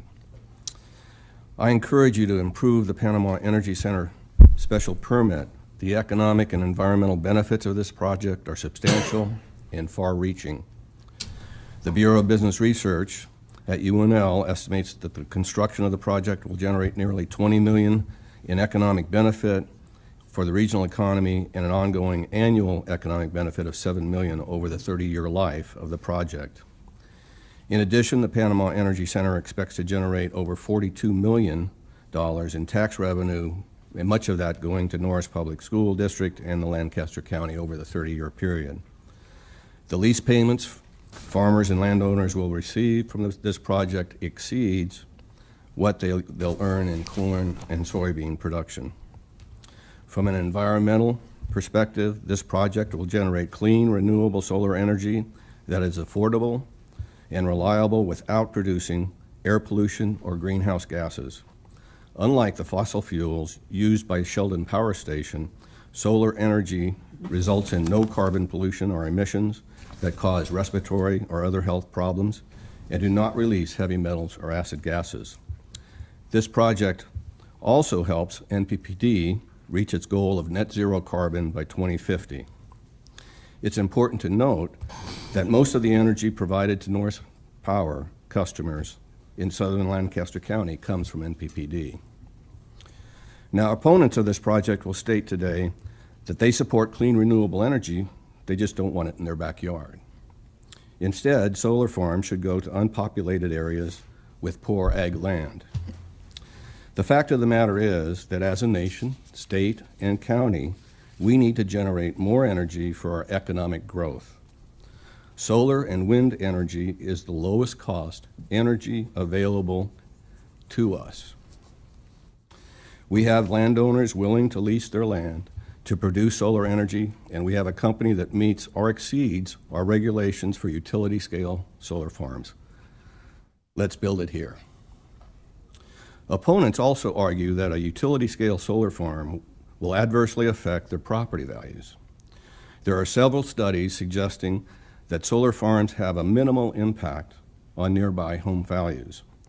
I went to the county assessor's website and looked at the property values of land with homes on them immediately surrounding the LES Holdridge Solar Project at 6800 West Holdridge Street. For the 5-year period between 2019 and 2023, properties had a combined assessed value increase of 9.6%. I recognize that the proposed project is significantly larger than the LES Holdridge Street project. However, it's important to note that in the long run, solar projects drive economic development in communities by providing increased income for solar lease payments, increased tax contributions, as well as creating jobs that help lead to increased residential property values. As county commissioners, you play an important role in ensuring that we've done the best job possible to provide clean, renewable energy for a stable economic and environmental future. Please approve this special permit for the Panama Energy Center. Thank you for your time and consideration on this important issue, and thank you for your service to Lancaster County. Thank you, Mr. Hanlon. Any questions? Thank you, sir. Next testifier is Moni Uzaz.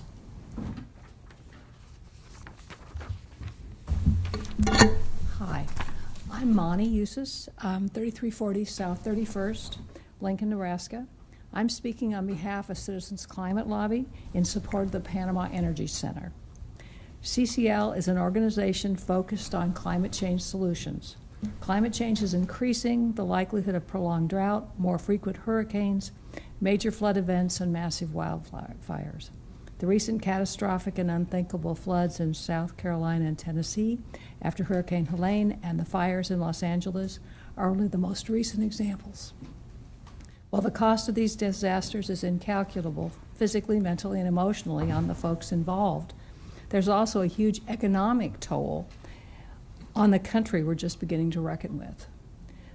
The National Oceanic and Atmospheric Administration, NOAA, just put out a report on 2024 extreme weather events in the U.S. And they identified 27 disasters, a drought, a flooding event, a wildfire, 2 winter storms, 5 tropical cyclones, and 17 severe storms, with losses topping $1 billion each. They collectively cost $182.7 billion and killed at least 568 people. I'm not trying to scare everybody to death, but these facts and figures provide a backdrop for why projects like Panama Energy are needed. We hope that NextEra Energy can be a good neighbor in the community, because that's really important. Constructive feedback from the community has now helped the Planning Commission improve the project with increased setbacks and screening requirements. Another welcome improvement would be to provide pollinator habitat by planting native grasses and flowers on the property once the solar panels are up. Renewable energy is affordable. Solar panels are cheaper and safer than fossil fuels, and battery storage is now available to store some of the power generated. Now is the time to approve this project. Besides providing energy, the Panama Energy Center will bring this area other significant benefits. Economically, it will generate millions of dollars by replacing fossil fuel combustion. Solar energy will reduce the air pollution that causes respiratory and other health issues. For all these reasons, investing in renewable energy today is like buying a better future for our children and grandchildren. Now is the time to approve this project. Thank you. Thank you, ma'am. Appreciate it. Next testifier is Anthony Strawn.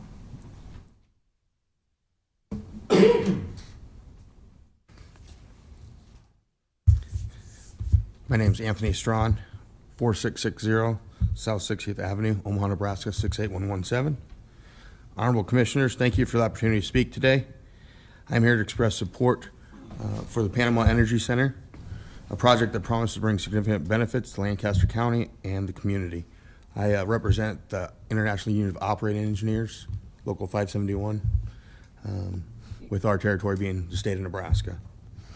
The project can create approximately 250 construction jobs, and both temporary and full-time employees will reside and spend money in the county, generating spin-off economic activity.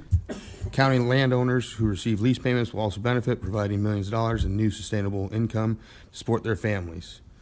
The increased revenue for the county can help upgrade infrastructure, invest in local schools, support public safety, and much more. A massive new investment like this will increase the assessed value on Lancaster County property, meaning property taxes are likely to stay flat or even go up in the coming years. Huge demand for clean energy, renewable energy, homegrown energy generated by solar farms. Corporation factories and large employers are looking to access this energy and might just locate in Nebraska just because of that. Solar energy emits no pollutants, and the overall impact on human health is positive. A strong majority of Nebraskans support renewable energy and value landowner property rights. Solar projects can benefit the local community by generating additional tax revenue above and beyond with agricultural land, what agricultural land generates.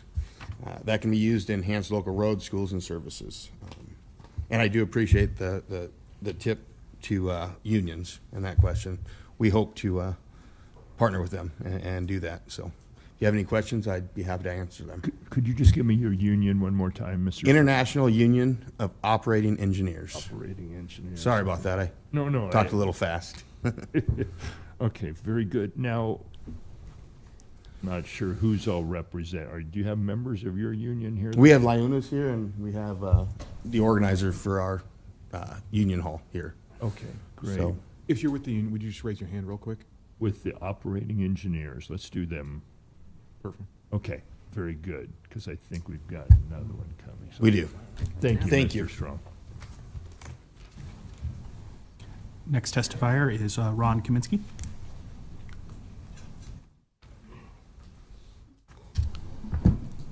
Good morning, Commissioners. My name is Ron Kaminsky. My address is 5626 Sorensen Parkway, Omaha, Nebraska. I'm a proud member of the Laborers International Union and president of our local union, and also president of the Nebraska Building and Construction Trades Council that represents over 25,000 construction workers in the state of Nebraska and thousands of contractors. I would like to take a moment, if you guys don't mind, to have the members that and apprentices that have taken the day off today to be down here to support this project. A lot of these individuals are future workers that live here in our state, in our counties, that are going to construct these projects, make money, spend more jobs, and create more economic development. Our members not only construct solar projects, we construct wind projects, we support and construct pipeline projects, CO2 projects, all the above, as long as they're built safely, with experienced and local hands. That is what is most important to us, that we have local Nebraskans constructing these projects to build more economic development and for them to have a future and to stay here in the state. Unfortunately, the majority of our construction workers are out on this cold day building projects, or otherwise that they would be here also with me. I would like to personally thank Nextera for making this investment here in Lancaster County. It's important that we have developers and companies come into our state and make these investments to help us create local energy that we don't have to import from other countries or other states also. So with that, I would just ask you all to approve this project, and I'm here to answer any questions if you have them.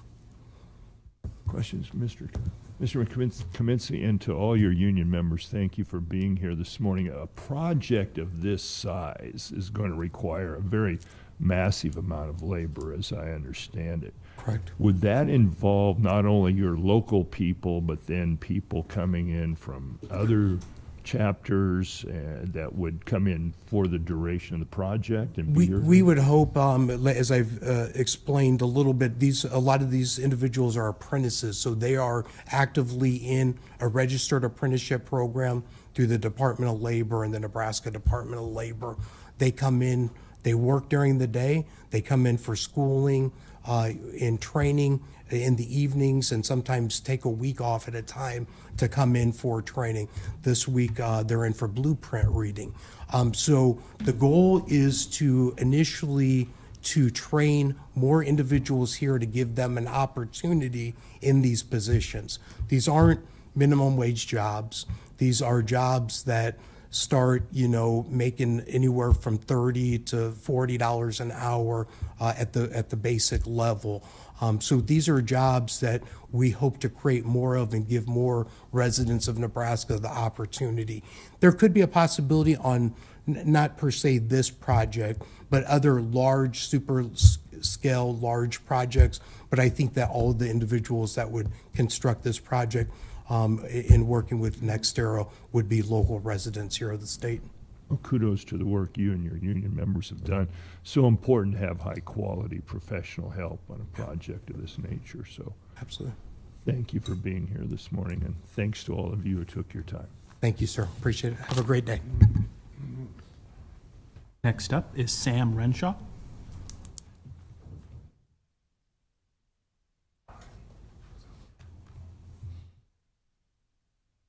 I believe you might have been out of the room when you took the oath. Okay. Do you solemnly swear or affirm that the testimony you're about to give is the truth and nothing but the truth? I do. Go ahead. Sam Renshaw, 5626 Sorensen Parkway, Omaha, Nebraska, 68152. I am currently the business manager of the Labor's Local 1140 in Omaha, Nebraska. Roughly 500 members, as the gentleman ahead of me was talking about. Kind of to answer your question, my personal belief would be to get apprentices either in Lancaster County or here in the state of Nebraska to work on these projects. I would not want to bring people in from another state. That's kind of our whole goal, is this, to not do that. As Mr. Kaminsky was talking, these are head of household jobs. A project like this could potentially give our members, our workers, insurance for their family. It takes 400 hours to get your insurance, 100 hours a month to keep your insurance. Anything over that goes into a bank. So this project could give them insurance up to 18 months. So it is good for us. It is good for the state. For that reason, I hope you approve this project. Thank you. Any questions? Thank you, sir. Appreciate it. Next is Todd Paddock. Well, Commissioners, my name is Todd Paddock. I live at 2335 St. Thomas Drive in Lincoln, Nebraska. And I do ask that you approve this permit for this project. I think this is a very important project that will have great benefits for Lancaster County residents and beyond. And I will focus on 3 of those benefits in particular. And first is we need the energy, as has already been mentioned. I'll give you, in particular, NPPD and some other utilities estimate that they will have a doubling of need for electrical power in the next decade, and that need will increase for several decades beyond that. It's one of the reasons that they have tried to find projects like this one, or in the longer range, other kinds of production of electrical energy. But they say that the reason for this need is that businesses want to expand or open here in Nebraska, and that the largest sector of those businesses that wants to do that is ag-related. So solar projects like this one, they're key to meeting this demand. They can be built much more quickly than most other possibilities for producing energy, and they are cheaper. So we're actually lucky to have it being proposed here in our county. They also produce energy during the daytime and during the long, hot summer days when energy is needed most in Nebraska.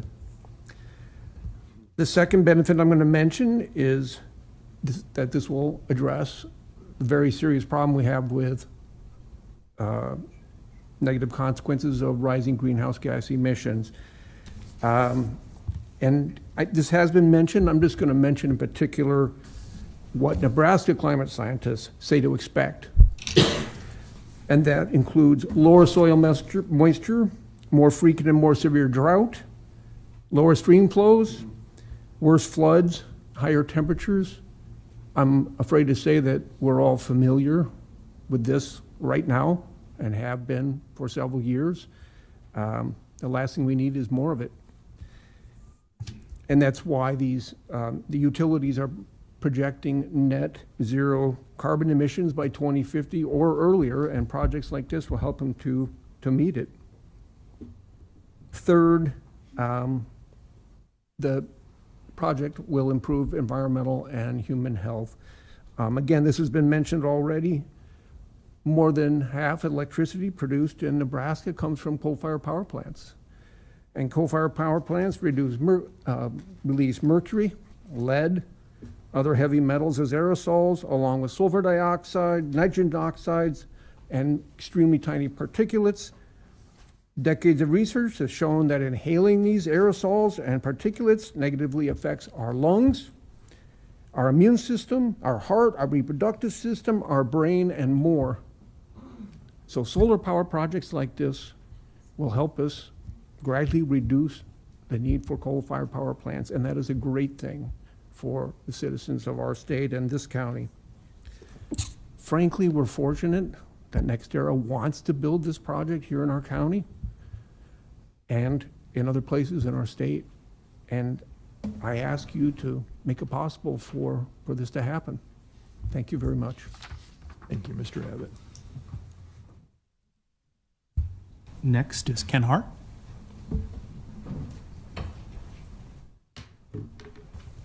Good morning. First of all, I want to start by thanking you for your public service. And it's a great honor to serve, as I know I've served on the Lincoln City Council and the legislature, but it's a lot of work. And I know that, so thank you so much. Well, I want to start out with a story. I was in Cleveland not too long ago, and at the airport we were waiting, and we started talking to this family that had two little boys. And at one point, just to say something, I said to the one little boy, I said, "How old are you?" And he said, 6 fingers. So I said, "I want to show you how old I am." So I went 10, 20, 30, 40, 50, 60, 70, 81. And his eyes got bigger, and he said, "Wow, you have a lot of fingers." So, yeah, I've got a lot of fingers. And with the life expectancy for men in this country of 74 fingers, I'm ahead of the game. So I'm spending more and more time thinking about the good life I've had and really time to reflect on my legacy, and not in terms of public office, but just me as a person. What have I made better? What am I leaving for the future? Those kinds of things. And so I've been thinking, I'm never going to see this kid again, I'm sure. They were going from Cleveland to St. Louis to visit relatives. But what do I owe him? This kid I'm never going to see again. And I think that's really important to ask at my age, 81 fingers. What's my obligation to future generations? And here's what I've been thinking. First of all, it's not nothing. That's a pathology called narcissism. So what would it be? Wealth, well, fat chance. Someday I'll probably wind up in a nursing home, $500 a day. There will be little wealth left for my children or my grandkids. But a strong democracy, yeah, and I'm working on that. I think it's this, a future with a beautiful and healthy planet. So what does that mean? Well, first of all, just a few days ago it was announced, and this is by the NASA administrator, the temperature record has been shattered. 2024 was the hottest year since record keeping began in 1880. And this is not just the United States, but it's globally. And then I have given, I've given a graph to board members, and I won't take too much time to talk about this, but the trend is upward. Now, when I worked in the legislature, I worked a lot on climate change, and somebody brought up to me Genesis 1:26, where it says, God, King James Version, let them have dominion over the earth. And that's always worried me. Dominion kind of sounds like do what you want to do. But so I talked to the chaplain, and dominion really is not the same as domination. Dominion really conveys the idea of stewardship and caring. If you have dominion over something, over a group of people, you want them to flourish. So that's what I want. That's what I want to be my legacy is stewardship and caring for the planet. Now, one important thing, of course, is that we stop using greenhouse gases. And this is a project that fits right into this. What better form of stewardship right now than using the sun's energy to power our need for clean energy? So I would like to suggest that not only did you do the right thing in approving this, but also that we owe it to this little boy with 6 fingers that I met in Cleveland. Thank you very much. Can I ask a question? Yeah, we have a question. I wanted to ask, you currently live in the city limits, but you lived in rural Lancaster County for a number of years, and when you were in the state legislature, you represented rural Lancaster County. Is that correct? Yeah, I've lived in and out of the city for a good part of my life. Yeah. But we lived close to Malcolm, and we had an acreage. I built my own house. I couldn't do that anymore even though I have 81 fingers now. It was up on the roof, I'd never be. But yeah, we lived on an acreage for quite some time. And frankly, we moved back to Lincoln. It's closer to medical services, which I have used, and it's only 5 minutes from Menards. I just thought that perspective of having both rural and urban experience is important. Yeah, I've done both, and appreciate both. Any other questions for Senator Har? Thank you, sir. Thank you so much. Next up is Ken Winston.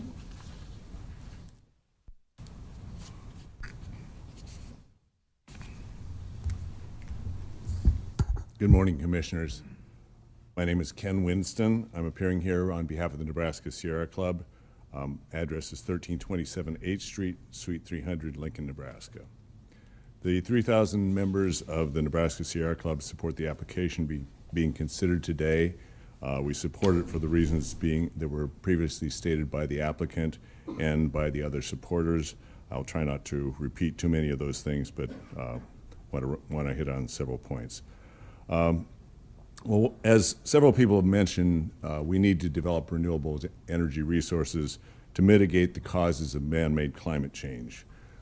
We're all aware of the horrible things that are happening in California at the present time, but locally we've experienced the impacts of climate change recently. Just last summer there was a storm that cut out electric production for both Lincoln and Omaha back on July 31st. I think we all remember that. There were tornadoes in eastern Nebraska in April. So we're experiencing more extreme weather events because of climate change right here in Nebraska. And renewable energy is a necessary response to that. One of the other points that I want to make is that this is consistent with the goals of the comprehensive plan. Specifically, the overall goal, which is to create a livable, equitable, thriving, resilient, and innovative community. It's also consistent with the goals of the comp plan to promote economic growth, the rural economy, and rural energy. Specifically note that Policy 48 Action Step 3, which states, support the development of commercial wind and solar energy facilities throughout the county. And as previous speakers have said, this facility will emit no harmful pollution, unlike fossil fuel generation. It will emit no mercury, no nitrogen oxides, no sulfur dioxide, all of which, as have previously been indicated, are harmful to human health. It will also emit no greenhouse gases. In addition, it isn't going to use water. The Sheldon Station uses lots of water. Other fossil fuel generation facilities use lots of water. This will not use water. It will also be very quiet. This 50 decibel limit, that's pretty quiet. I think that's probably your refrigerator at home probably makes 50 decibels of sound. So particularly in comparison to some of the other sounds that we put up with every day, like traffic, and if you're out in the country, you hear tractors or trains. Trains are very noisy. I mean, there's a train that goes through my neighborhood at midnight at night. You can hear it for a mile away. So it's very quiet in comparison to most of the things that we experience in our industrial society. It's consistent with agricultural production in that it uses energy from the sun to produce other energy. It will generate millions of dollars in tax revenue that can be used to fund schools and build bridges and roads. It will provide regular economic benefits to the community over the next 30 years. It was recommended for approval by Planning Department staff, and it was approved unanimously by the Planning Commission. It will also send a message that this community supports clean, low-cost energy, which is an important factor in people deciding where they want to live and work. We ask that you approve this application. Thank you. Any questions for Mr. Winston? Thank you, sir. Thank you. Commissioners, that was the last testifier in support who had pre-signed up. All right, just to make sure that we don't miss anybody, is there anyone else wishing to speak as a proponent of the project who did not get up? Very good. All right. Do we swear you in? Do you solemnly swear or affirm the testimony you're about to give is the truth and nothing but the truth? Yes, I do. Will you state your name and sign in?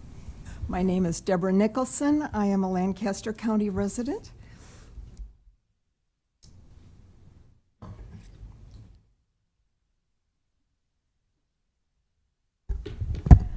I am here to speak in favor of the project.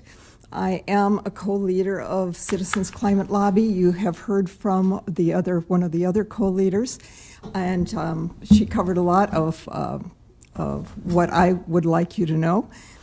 But I am also a retired city planner, and so I am very familiar with what elected officials and appointed officials go through to establish reasonable and fair requirements for development. And so I appreciate that you have already set standards for approval of special permits for clean energy projects as well as other projects. I, having been a planner, know how carefully staff goes through those requirements and the applications and to decide and determine whether they are in fact in conformance. According to the staff report, the project is consistent with the city's comprehensive plan. It meets the special requirements, especially with the conditions added by the Planning Commission for increased setbacks and buffering. I think that we can rest assured that we've done what we need to meet the goals of our rural environment, as well as the economy, clean energy, and the community's goals for the environment. As Monty mentioned in her testimony, we do support landscaping the property with native pollinator-friendly plants under and around the solar project, and I heard in earlier testimony that that's about 40% of the property. So that would be very effective in meeting our contribution to our goals in terms of being environmentally friendly. Citizens Climate Lobby is a nonprofit, nonpartisan, grassroots advocacy climate organization. Normally we focus on national policy, but in these times, our Lincoln chapter finds action at the local level to be equally, if not more effective in addressing climate change. We're counting on our local governments, along with science and industry, to lead the transition from fossil fuels to clean energy, even if the federal government fails to do so. We are proud to live in a city and county whose leadership has addressed climate in their strategic plans and already has taken significant steps to become carbon neutral. Thank you for your proactive stewardship. Thank you, ma'am. Any questions? Thank you, ma'am. That concludes the proponent testimony then, Matt? That's all we have? Correct. Just one last time, anyone else wishing to testify as a proponent for the project? That will bring us to the end of our proponent testimony, and I really feel the need for about a 10-minute break here. So let's take 10, folks. We'll get back here in approximately 10 minutes and go with opponent testimony.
time if you choose not to. Do you solemnly swear or affirm that the testimony you're about to give is the truth and nothing but the truth? I do. David Bagley, 4611 South 96th Street, attorney for some of the opponents. Chairman Vest and other commissioners, thank you and good morning. I previously talked with Chairman Vest beforehand about keeping the record open to get the open records testimony or documents that I requested. And you indicated, would you indicate for the record what your ruling on that is? Let's stop for just a minute, because I think this question is not part of the testimony. So Mr. Begley has requested, he has an open records request, and I think it's supposed to be fulfilled tomorrow, Andrew. So the way this interacts is that at the end of this hearing, testimony and evidence will end. The board is not to take any further evidence regarding this issue, this special permit. So, Dave, we've got a question. Mr. Begley wants to have the open records request included into the record. Is there, and it won't arrive until tomorrow, is there a mechanism where we can include his open records request into the record? Or do we have to not close the hearing and keep the hearing open? And then you would close it at a future date? Yeah. What's the value that would be added? I mean, what we'd be getting in for, because our goal here is to get the information we need to make a reasonable and considerate decision. Well, I'll tell you that Barrett Home, Mr. Levy's law firm, did this to Knox County, submitted an open records request, and I'm special Knox County attorney. So I thought, well, if Barrett Home thought it was beneficial, I might as well put it to Lancaster County too. I'm gonna say no. Commissioner that we- Vest. Go ahead, Andrew. I would advise that the commission stick to the procedures laid out in the resolution. Thank you. I appreciate that. And so I'm going to affirm that at the end of testimony today, the hearing will be closed and testimony will end. That's the way I'm going to proceed. Thank you very much. All right, now if you want to restart, that's Yes, fine. okay. Very good. So I represent a number of landowners and concerned citizens, and I'll ask all opponents, even if they're not testifying here today, to stand up.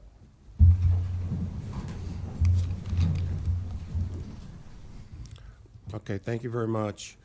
I previously sent to the commissioners a letter brief, and you are acting in a quasi-judicial capacity here today, and I won't go over the compelling fact evidence you will hear today, but I will say that some very significant financial losses are going to be suffered by people if this thing goes through.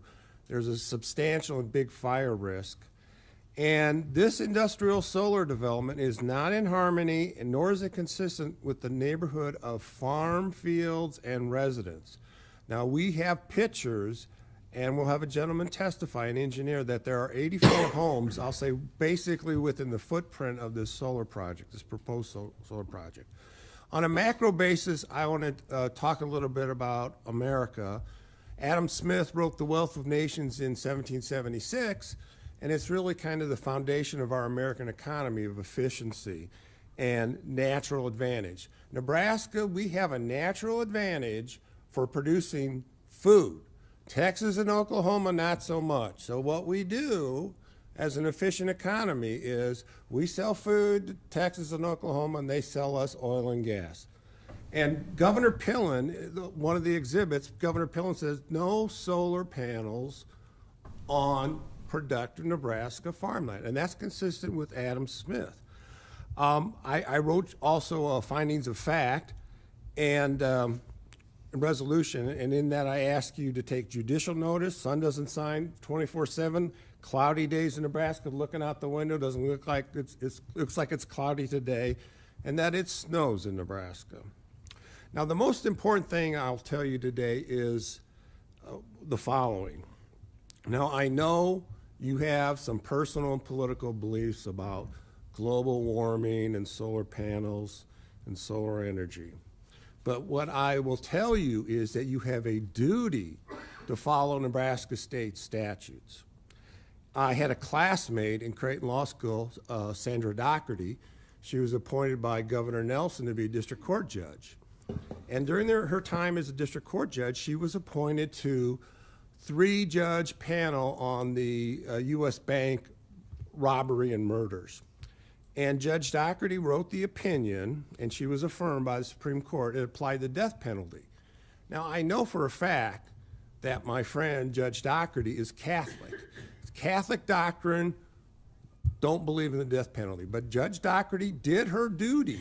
She did her duty, and she followed Nebraska state law. She didn't say, oh, I can't do this because I have a personal belief against the death penalty. So I'm going to ask you to be like Judge Doherty here today. Now, my opponent, David Levy, spoke to the Nebraska Wind and Solar Conference last year. He said, county boards behave within the bounds of the facts, law, and evidence. Well, I'm going to give you the law, and these other witnesses are going to give you facts and evidence.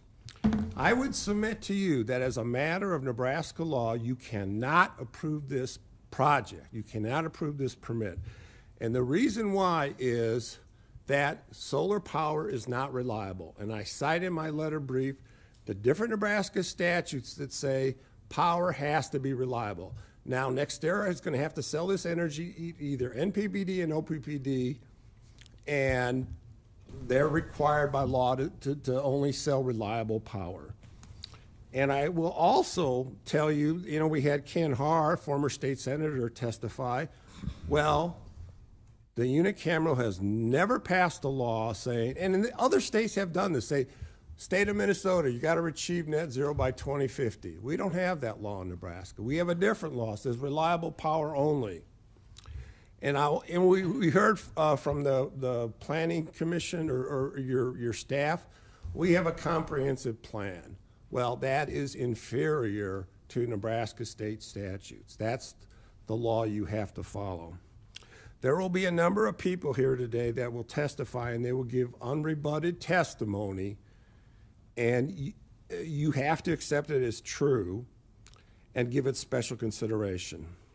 Now, an application, in my letter brief, I cited different propositions of law, and one of the propositions of law is an application for a special permit that is a permitted use in a zoning district should be rejected if the permitted use is not in harmony with the surrounding area. There will be a lot of photographs put into evidence today showing that these solar panels are not in harmony with the surrounding area. Both Matt Jones and David Levy have said that if the application's in order and it meets the county zoning regulations, that you must approve it. Well, I'll tell you that, and I cite in my letter brief, that is not a correct proposition of law, and you have a duty to exercise discretion and consider the welfare of the county's residents. The board, and you'll also hear a lot of testimony today about the losses that people are going to suffer to their real estate. And these solar panels are personal property, and you have something in your zoning regulations about depreciation. These solar panels are depreciated on day one. The most appropriate use of this land is what it has always been, which is residences and farmland. Now, your zoning regulations state they are to promote the general welfare. Now, general welfare is a very broad term, and I would submit to you that preventing the federal government to handing out to Panama Energy or its assignee $180 million in free money is not in the general welfare of the residents of Lancaster County, because that's going to be added onto our $36 trillion debt, and everybody and their kids and their grandkids are going to be paying for that. That's not a good thing. And then I also cite in my letter brief, and I'm not going to sing that Stephen Sondheim song, but what about the kids? the evidence will be that I've already had the exhibit. ESI Energy, a subsidiary of NextEra, was convicted in federal court in April 2022 for criminally killing a bunch of eagles. And the federal judge found him guilty, fined him, $6 million. And what kind of message is that sending to the children of Lancaster County? You don't have to do business with a criminal company. The CEO of this company, she knew about it, Rebecca J. Courgeois. She is not a trustworthy person. She's a person of poor character. Your zoning regulations and your comprehensive plan are intended to preserve the county's agricultural industry.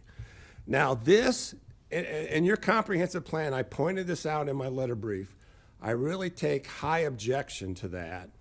And that is, they say, oh, this solar panel thing, it's compatible with agriculture. No, it's a manufacturing facility, manufacturing and producing energy and electricity. It is not an agricultural use.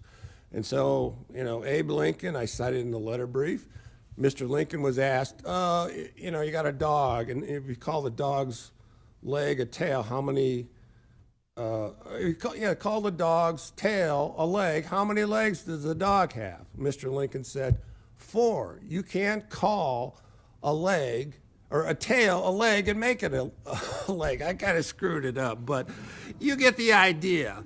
I mean, calling this industrial development agriculture doesn't make it agriculture. We heard a little testimony about people wanting property rights, but zoning regulations and the general welfare always is subject to any kind of property rights. So in conclusion, and I really want to stress this, regardless of your personal opinions on solar energy and global warming, you have a legal duty to deny this permit. And I also submit to you that it is in the general welfare of Lancaster County to not let the federal government hand out $180 million to NextEra or its S&E. Thank you very much. Any questions for Mr. Begley? Sorry, wrong. Any questions for Mr. Begley? I don't have any. We've gotten your emails and letters, so thank you, sir. Thank you very Appreciate your much. time. Now, we'll bring up, as we did before, we'll bring up 5 at a time, swear you all in, and then you'll testify in order of your name on the list. So, Mr. Clerk. The first 5 to testify are Tori Leanieman, Skylar Leanieman, Kim Top, Bruce Top, and Drew Top.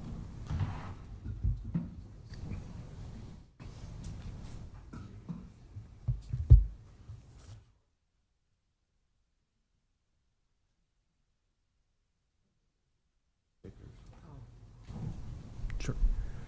If you all raise your right hand to swear in. Do you solemnly swear or affirm that the testimony you're about to give is the truth and nothing but the truth? Thank you. We'll begin with Tori.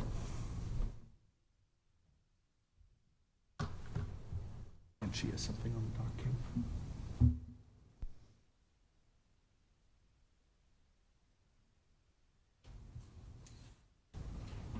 See if I can get this right. We can see Not it. ideal. Okay. We can do it, right? You ready? Okay. I'm Dr. Tori Ortiz Linneman, PhD. I live at 26969 Homestead Expressway, Princeton, which is otherwise US Highway 77. Okay. Sorry, we have technical difficulties. This is my daughter, Skylar. And together we are going to try and get through this in definitely less than 10 minutes. This is a picture of my driveway from Highway 77, and for reference, this is my ranch in the green in reference to the proposed industrial solar complex. I'm going to give you that. As the precedent was set earlier, I'd like any one of the proponents who lives within a half a mile of this proposed project to stand. Any proponents, anyone who is for this. anyone who is for this project within a half a mile stand. Anyone who is for this who's within a mile. 2, 5, 10 miles. Any proponent within 10 miles stand. It's easy. It is really easy for the proponents to pave my paradise to put up their parking lot. This right here is an aerial view of my ranch, and it was in 2016 where we hosted the Cattlemen's Ball of Nebraska, which is the largest charity event in Nebraska showcasing rural Nebraska and raising funds for cancer research. That is the driveway you saw earlier in the previous picture, and that is the barn that you could see over the hill. That is my home back there, and that is the large NRD pond right behind my home. Well, I say large pond, but in reference, it is not compared to the ones that are around it. That is my home. That is my property. That is my ranch. That is where I've raised my children. That is where I make my livelihood. I have a vested interest in this. I find it curious those who gave letters and who provided proponent testimony and live nowhere near this. Or they do have significant financial gains from this proposed project. This right here is where those solar fields would be. That's just a small portion of what that would look like from my ranch, from that aerial view. The reason that what I'm going to talk about today is not from that agricultural perspective so much, but as a PhD researcher and published author, I understand the critical importance of robust scientific research and empirical data, vetted by experts in peer-reviewed journals, especially when making crucial decisions such as this. My focus here is on scientific peer-reviewed research findings when considering photovoltaic solar energy. There is a scientifically demonstrated risk to avian populations known as the lake effect, where large solar fields can appear as lakes from a distance, fooling birds, especially water birds, into flying towards them, leading to collisions and fatalities.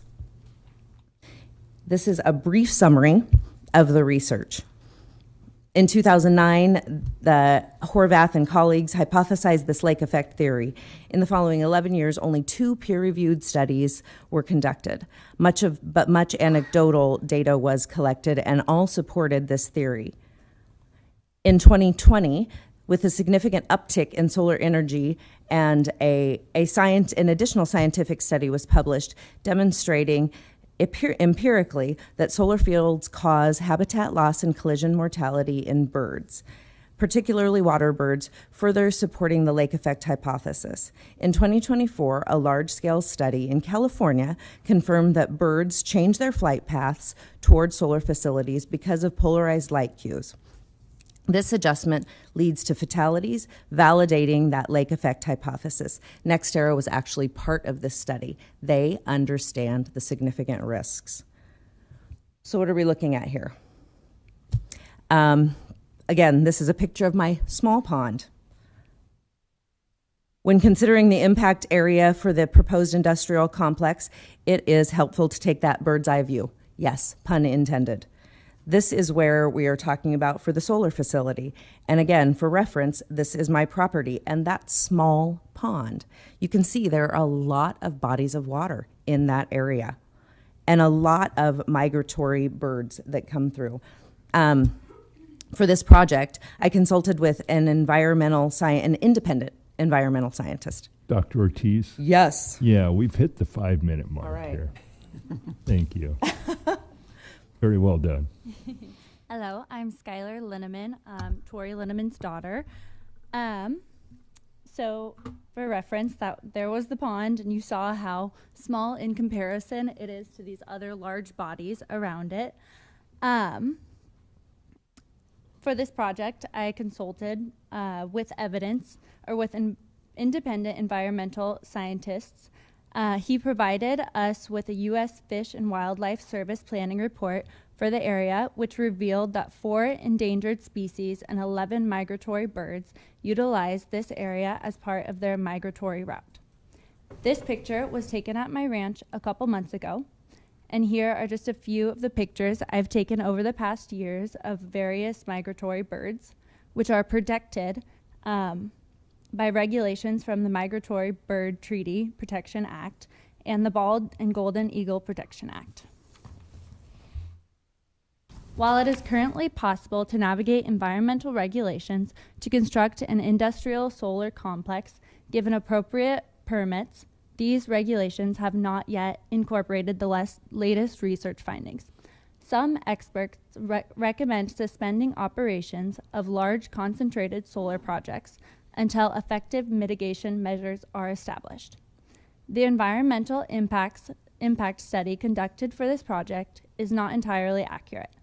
The cited 2024 study confirmed the lake hypothesis in only arid communities.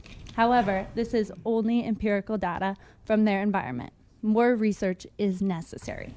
Common sense suggests that migratory birds in this area accustomed to land on water bodies would likely mistake the large reflective surfaces of solar panels for water, leading to their demise.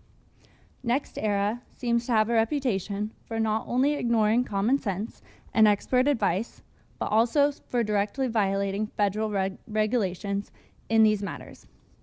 Is this who we want to trust in making such major decisions with solar technology? Technology itself is neutral. What matters is how it's used. Will the hammer be used to build a home for those in need, or will it be wielded to inflict harm on our neighbor? The choice is yours, and it will define the true impact of this technology as a tool. Please make the right choice. Thank you. Thank you. Any questions for? I do have one. Yes. Dr. Ortiz, you referenced a study yes. on migratory birds and this lake effect you were alluding right. to. And you said NextEra was a part of that yep. study. I mean, they were like a sponsor of it or something? No, so this was a study that was conducted in California at the Mojave Desert, where NextEra and other energy companies have their large industrial energy complexes, the solar complexes. So the study started in 2023, and there were 3 different goals of the study. And one of those goals was to determine whether or not birds could differentiate between actual bodies of water and then these artificial reflective surfaces. That concluded that they have the potential to do that, but have not yet been able to do that. And then the other question, and really the focus of what I'm talking about, is that they do, because of seeing those bodies of those reflective solar panels and mistaking them for large bodies of water. This study demonstrated that they do fly into those solar panels and have a great degree of mortality. And I have all of those research studies. This is not my area of expertise. However, I am an expert in research. I have published many research articles, done some meta-analysis, have a couple of textbooks. You've convinced me of your okay. research abilities, ma'am. So yeah. Thank you. Any other questions for these ladies? And this is just a picture of our house last year with a lot of snow geese behind it. And like I said, my pond is small in comparison to the ones around. Thank you. We'll move on then. Next testifier is Kim Top. Yes. Number on these exhibits? We'll just hand them to Okay, I have a couple things.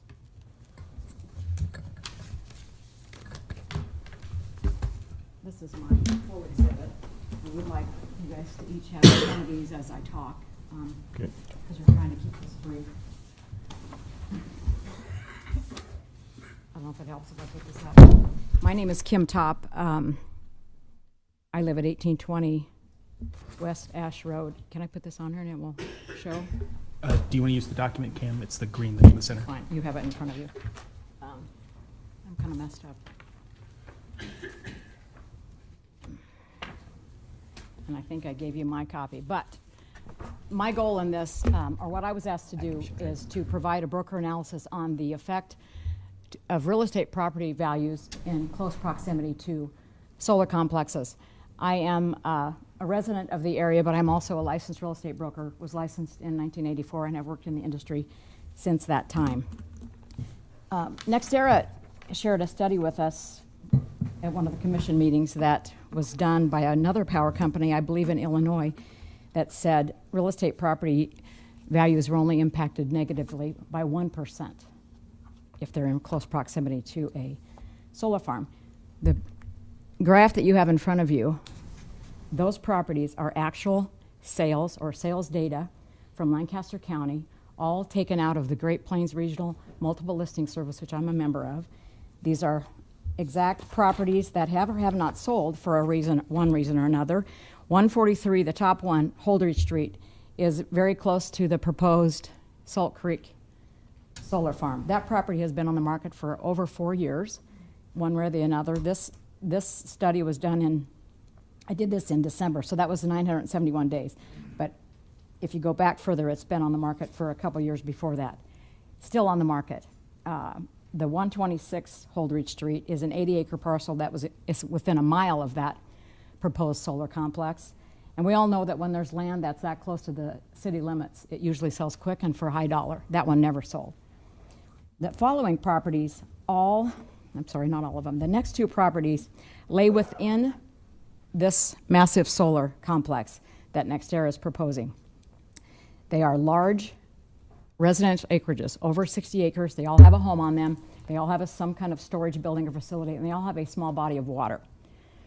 The one on 3100/3240 West Pella Road sold in 2021, before there was any knowledge of solar in the area. It was priced at $1.35 million, sold for full price in 21 days.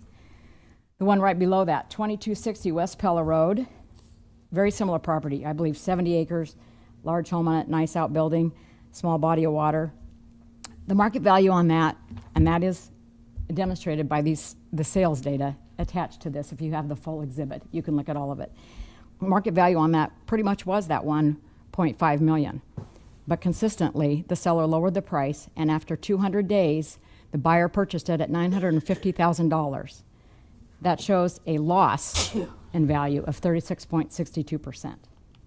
That is adjacent to the proposed solar farm. If I had the map, I could show you where that's at.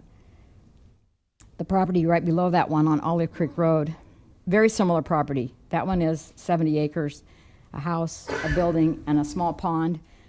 Just sold in November, on the market at $1.425 million, sold in 3 days at full price. That's 8 miles away. You can't tell me there's not a negative effect and impact on your property values. The bottom property, 28100 Southwest 14th Street, is a small residential acreage that is basically surrounded by this proposed solar farm. And yes, it sold at full price in 7 days. 7 days at that time in June was average market time. But if you look at the comps that are attached in the supporting documents, that property is easy worth $750,000. They sold that for 32% below market value. You can come to many conclusions. My conclusions that I wrote in there for you are either they needed a quick sale for cash reasons, they were not aware of the full market value, or they wanted to get it sold before there was more information available on this solar complex, because most of us in the neighborhood have been kept in the dark on this. So that's a very condensed version. Like I say, there's 22 pages. I hope you go through that, and if there's any kind of terminology or acronyms that don't make sense, I'd be happy to answer those questions. Those are the properties that are in our county. I don't think studies from other states make any difference to us here. Those are actual sales. So it's affected raw land, it's affected large residential acreages and small acreages. There have been many sweeping comments from NextEra and other proponents that don't live anywhere close to us that this doesn't affect your property value. I ask you, do you want to sell your homes and your property for 35% below market value? Any takers? Didn't think so. Ms. Taub, that's 5 minutes. Okay, those comments are nonsense. I beg you to deny this special permit. Thank you.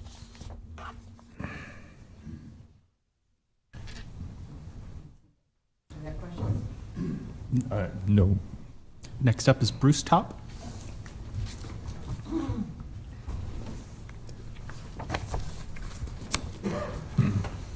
My name is Bruce Top. Kim and I own 255 acres at Southwest 2nd and Pella Road.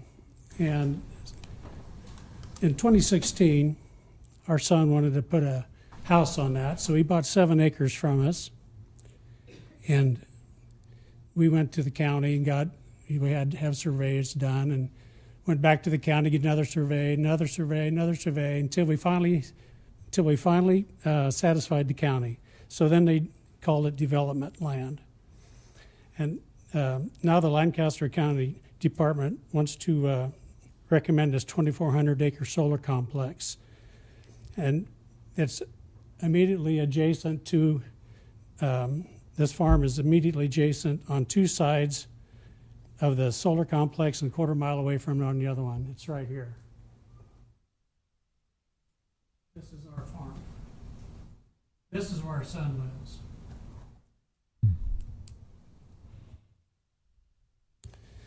Now they call it development land. So, okay, if we develop it, we can get 53 acre lots on this piece of property. We could sell those for $189,000 to $225,000 a piece.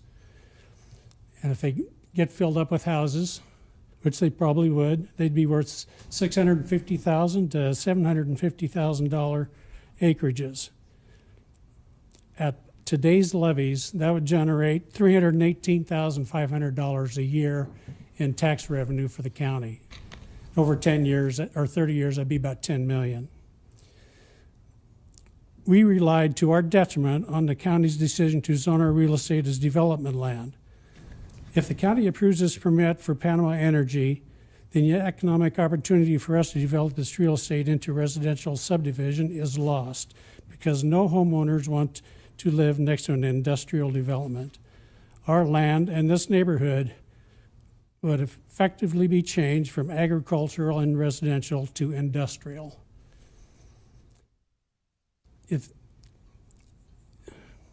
As development land, the value of this land is between $9 million and $11 million.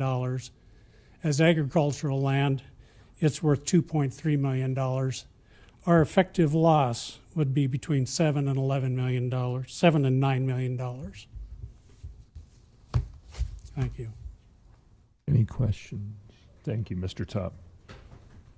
Next up is Drew Top.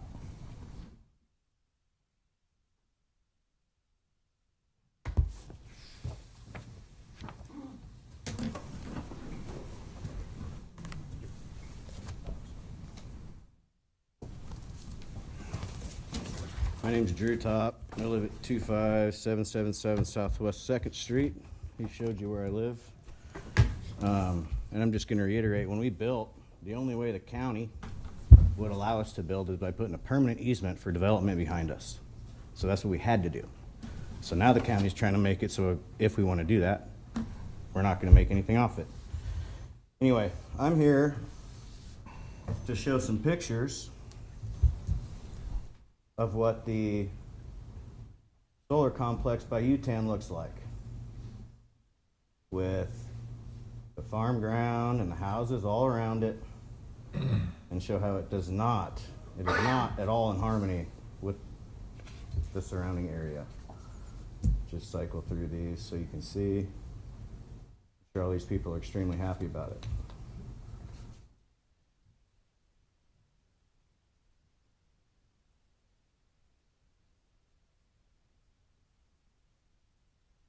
All these little spots are the inverters that are loud.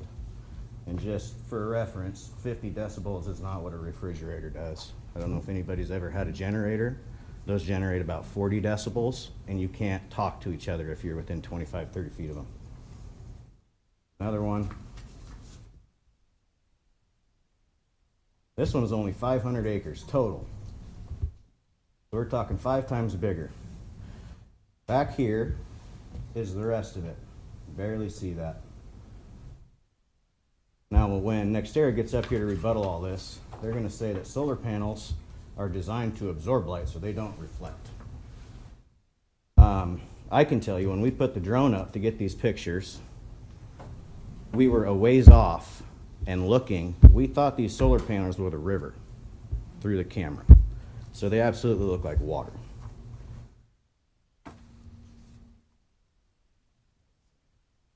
These two pictures I took from the road.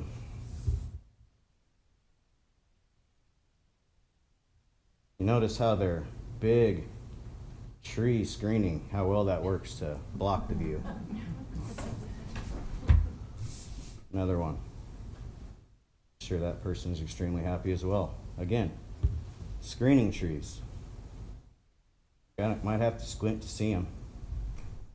But they're putting them in at 5 or 7 feet tall. The solar panels are 15 feet tall. It's going to be 10, 15 years before they even get remotely close to covering the view. And they say there's gaps in between the solar panels for wildlife. There's fences around the solar panels too. So I don't know many deer that can jump 15 feet. Birds can fly in there, I guess. But there's not a whole lot you can do with that for animals when there's a fence around it blocking everything. One of the proponents that was up here said something about the 2019 to 2023 around solar panels, prices of real estate went up 9.6%. Well, unless you've been under a rock, that might sound good. But my property taxes have gone up well over 25% in the last 4 years. So 9.6% is a loss. And one of the other proponents said, all of us want renewable energy, just don't want to live around it. I don't want it at all. If the people here want it, throw it on top of all the roofs in Lincoln. See how many people want that.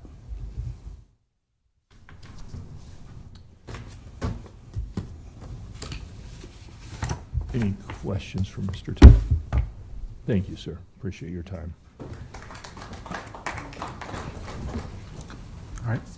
The next 5 on the sign-up sheet to be sworn in are Craig Shaw, Amanda Shaw, Andrew Stastny, Kimberly Robinson, and Isaac Robertson.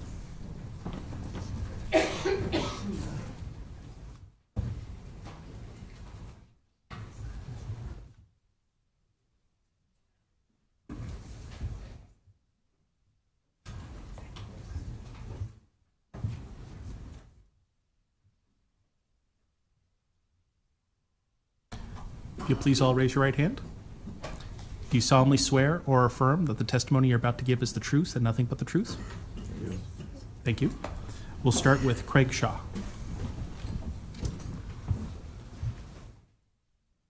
My name is Craig Shaw, and I live at 28100 Southwest 14th Street, and I will have solar panels on 3 sides of my home. I am one of 4 non-participating homes that will be surrounded on 3 sides. That's 1 out of 130 homes within 1 mile of this proposed solar complex. So what is a safe distance to live from a solar complex? Well, it only seems fitting to start with an article from a solar company in Florida, as we are proposing to let a solar company from Florida come in and make millions off of Nebraskans. In an article from GoSolarFloridaState.org, it states, according to the World Health Organization, there is no significant research that proves living near a solar farm is harmful due to EMF exposure. Still, in general, solar farms should be required to be built at least 1.86 miles from residential areas. Typically, it's recommended to live at least 500 meters. That's 1,640 feet from a large-scale complex. Note that it states no significant research, okay? It doesn't say evidence, meaning there isn't enough conclusive data at this point. And that's a good reason that the World Health Organization is giving a conservative range to protect its people.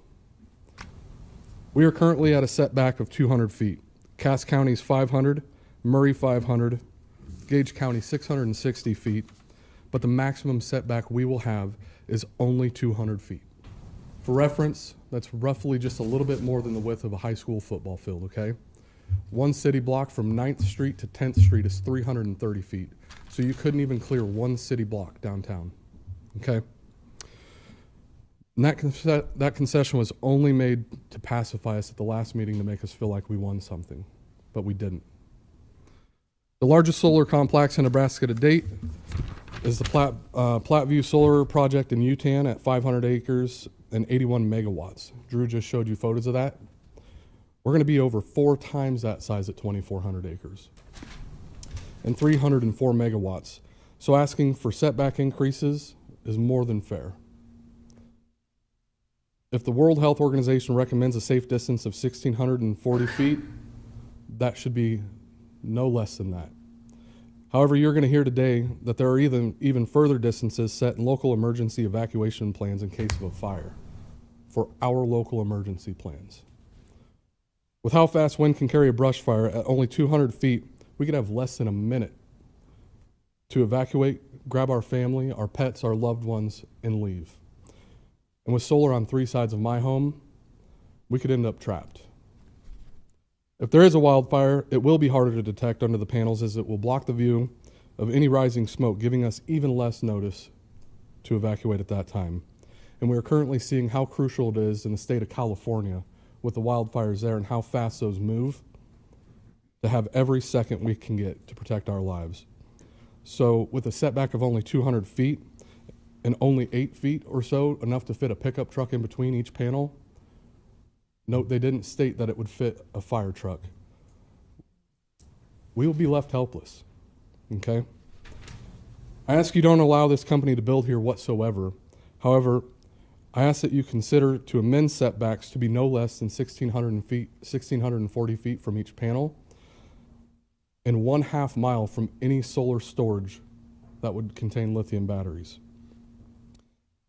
I'd like to point out that the proponents on the sign-up sheet don't live in our area. If you read it, they're Lincoln, they're Omaha, they're Wahoo, and it's a company that stands to make a ton of money off of us. But what I'd also like to point out is none of them will share in our risk. I would say if it was in their backyard, would they still be a proponent if the risk was transferred to them? And I would ask, would you be a proponent if the risk was transferred to you? If you only had maybe a minute to remove your loved ones from a fire, would you be a proponent? Grass fires do travel quickly with 50-mile-an-hour wind gusts and no blocks. I'd also like to point out that in the last meeting, they did vote 6-0 in favor. But there are also, I felt bullied from NextEra's lawyer stating that he was also on a board in, I believe, Omaha, and that their paperwork was filled out neatly. And George Westerhoff stated out that their paperwork was filled out neatly. Neatly doesn't consider safety. So I ask you guys to vote in the side of Nebraskans, not the flashy signs of all the money that NextEra is hanging out there, but in the safety of the people who actually risk living there. I ask you to protect Nebraskans. That's it. Thank you. Thank you, Mr. Shaw. I appreciate you being here. Real quick, can you give me your name one more time? I just didn't get it jotted down. Craig Shaw. Yep. Craig Shaw. Okay, Craig with thank K. you. I appreciate it. So I did ask the planning department to identify we've got, I believe, 4 landowners in this who are pretty much surrounded. And so your name's on the list here at 28100 Southwest 14th Street. Can you point out your property to me on the map? Yes, sir. Right here. Okay. So I will be surrounded in each direction here. And then the power lines that they're proposing to run, and the surveyors have already been out without permission on our land, flagging where the power lines can be. Goes right on the only side that leaves me safety is where a power line could be. Okay. I appreciate Thank you, that. sir. What, how much property do you own there? It's 1.97 acres. 1.97, okay. I appreciate your testimony. Thank you, Any sir. questions for Mr. Shaw? Thank you. Thank you. Next up is Amanda Shaw.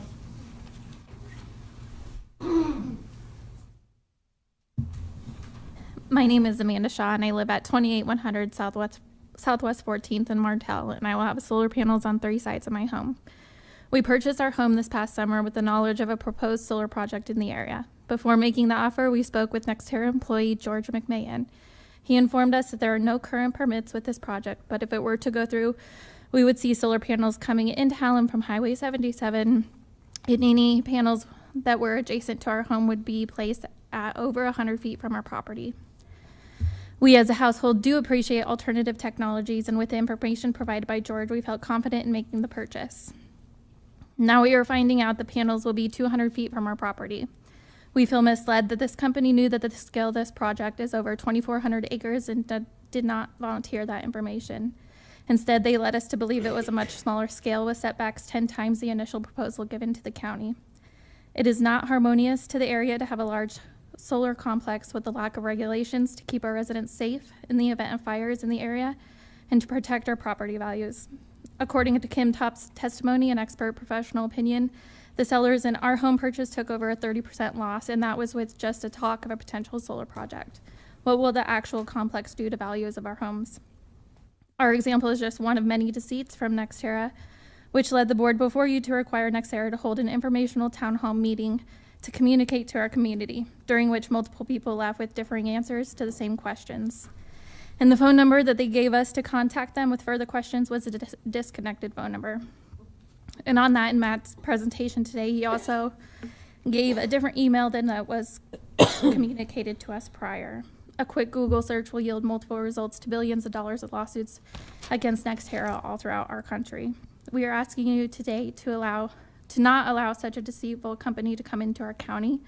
However, if it is decided to approve this solar complex, we ask for larger setbacks, no less than 1,640 feet to a dwelling near solar panels as recommended by the World Health Organization, and no less than 1/2 mile from any battery storage containment as stated in local emergency evacuation plans. We are asking for these stronger regulations to ensure the safety of our residents and to protect our property values. Please hold NextEra accountable and to a level of integrity that is compatible with Nebraskan values. Very well done. Any questions for Mrs. Shaw? Thank you, ma'am. Next is Andrew Stastny.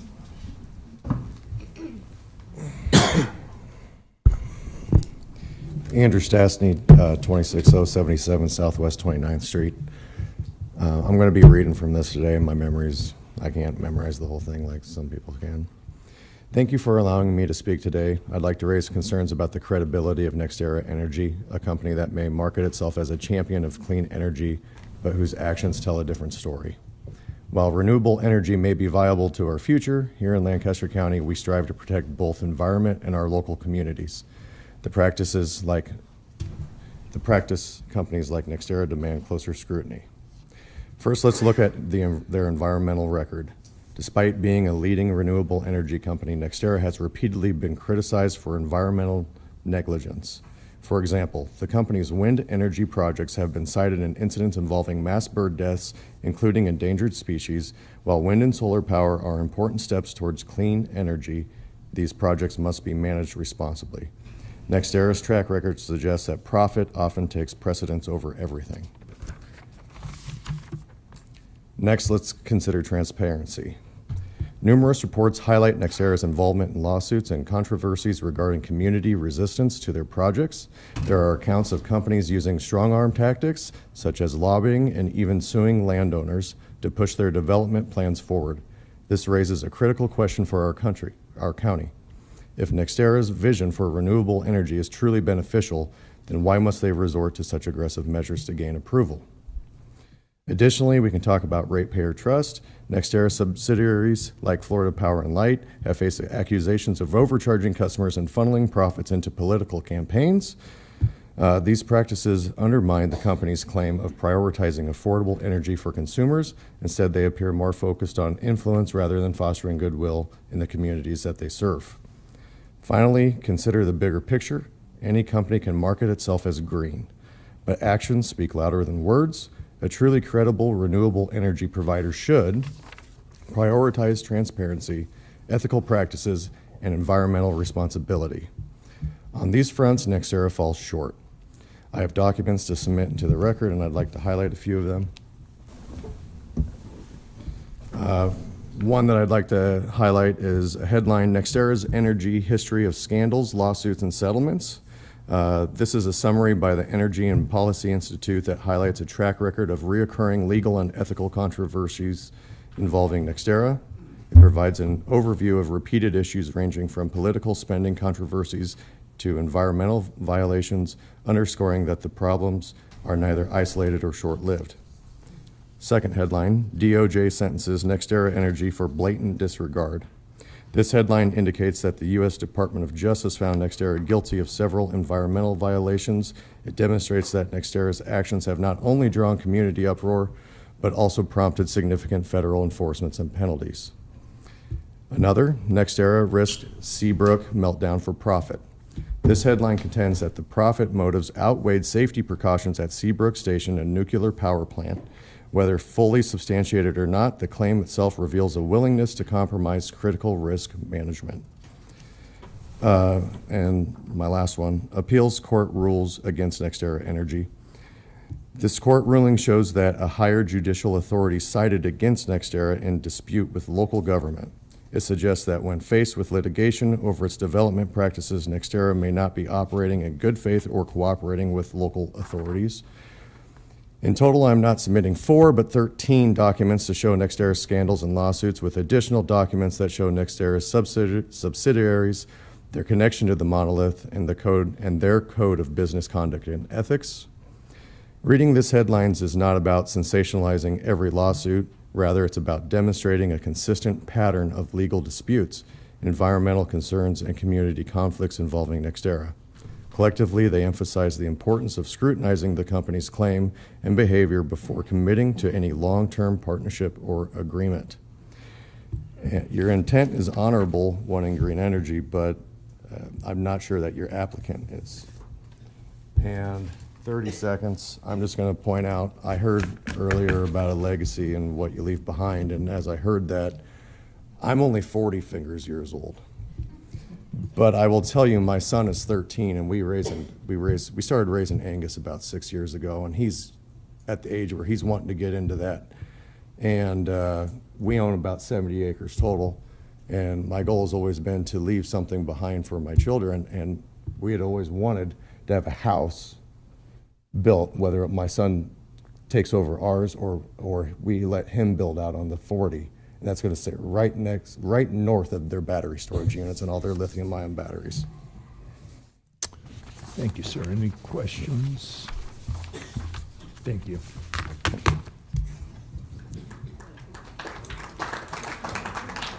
Next up is Kimberly Robinson. Good morning. My name is Kimberly Robinson. I live at 767 Princeton Road. I suspect you are very familiar with my name from my many letters. I contend there's 2 things here that really need to be brought to awareness. There's a better way to do this, and we deserve better from you guys. I have been told what you want to hear, and I've been told what to tell you.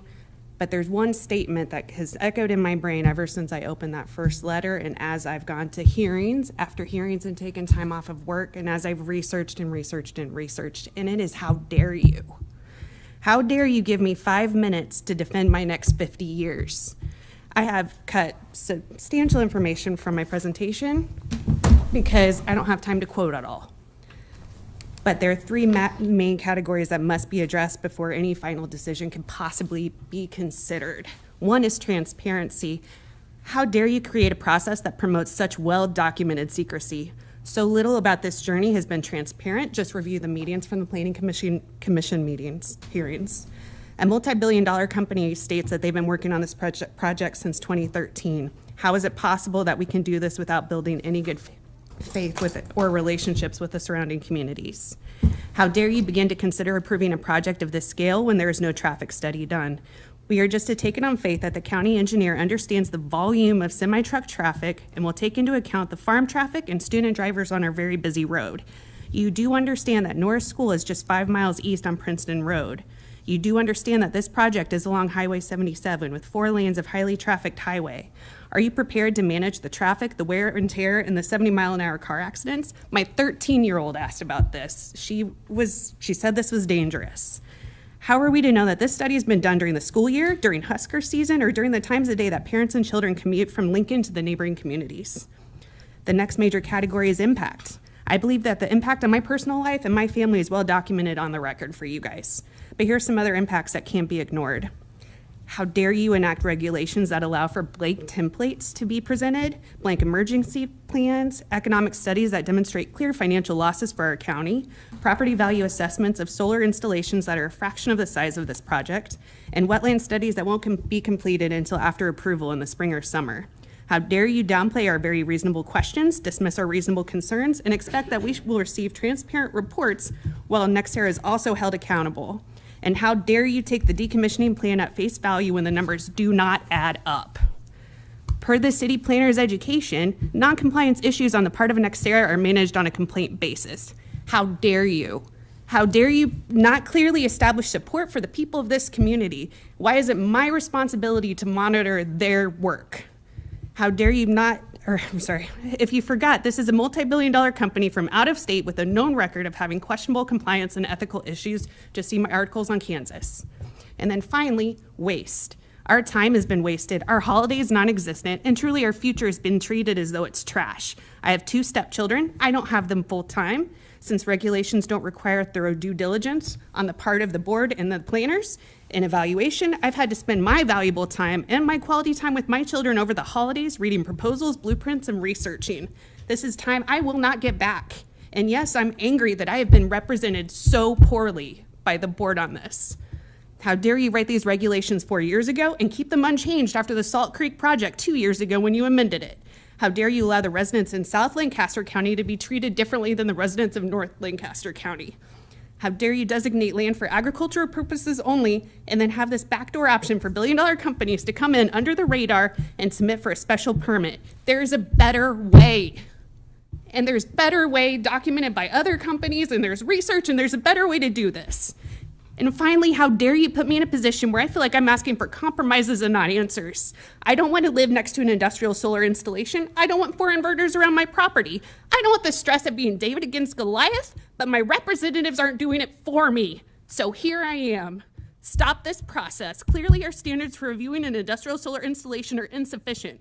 We need a third party to fact check this proposal because there's a lot of questions and a lot of strings to pull to evaluate this. There's precedent for a moratorium for you to stop this and reevaluate and research and do this the right way. Work with the community, find creative and modern solutions for a modern world with modern needs. Ensure there is thorough accountability, representation, education, and work with us and not against us. We are fully aware that we need to improve and enhance the power grid, but we believe that the people should be a part of the process and not a road bump on the path to corporate progress. Show us that you're doing your due diligence and ensure that concrete answers are received for questions like, how does a $600 million construction project only cost $9 million to decommission? That math doesn't math.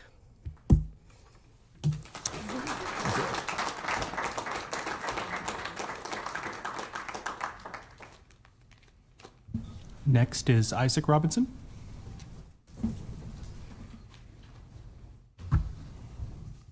All right.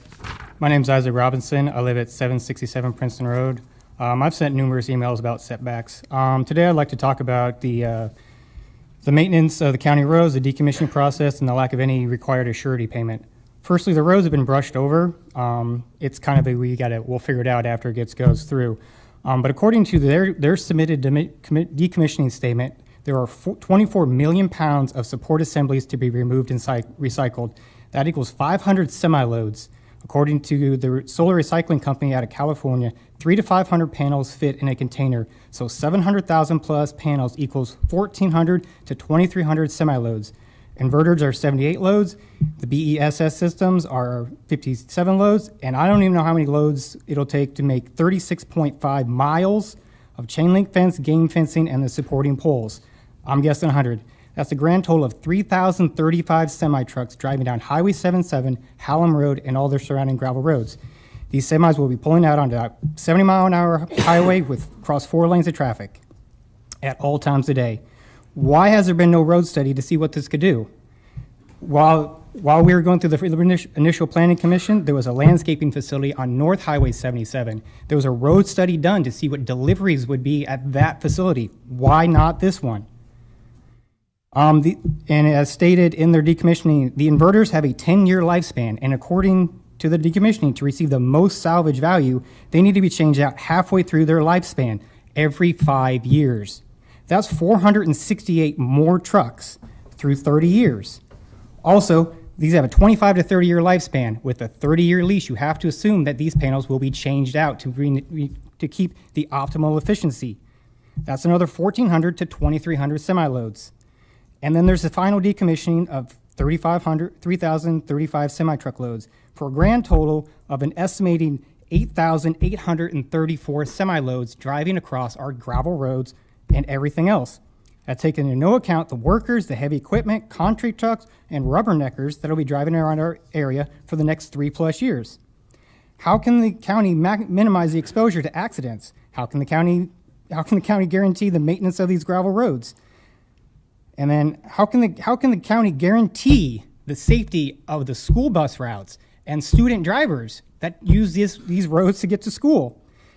And how dare you just start so cavalier with our safety? It's, the safety of our kids driving around. You have student drivers, and then you have all these companies from out of state. These deliveries are coming from out of state. You have semis from out of state. We don't know what the hiring practices are for these people.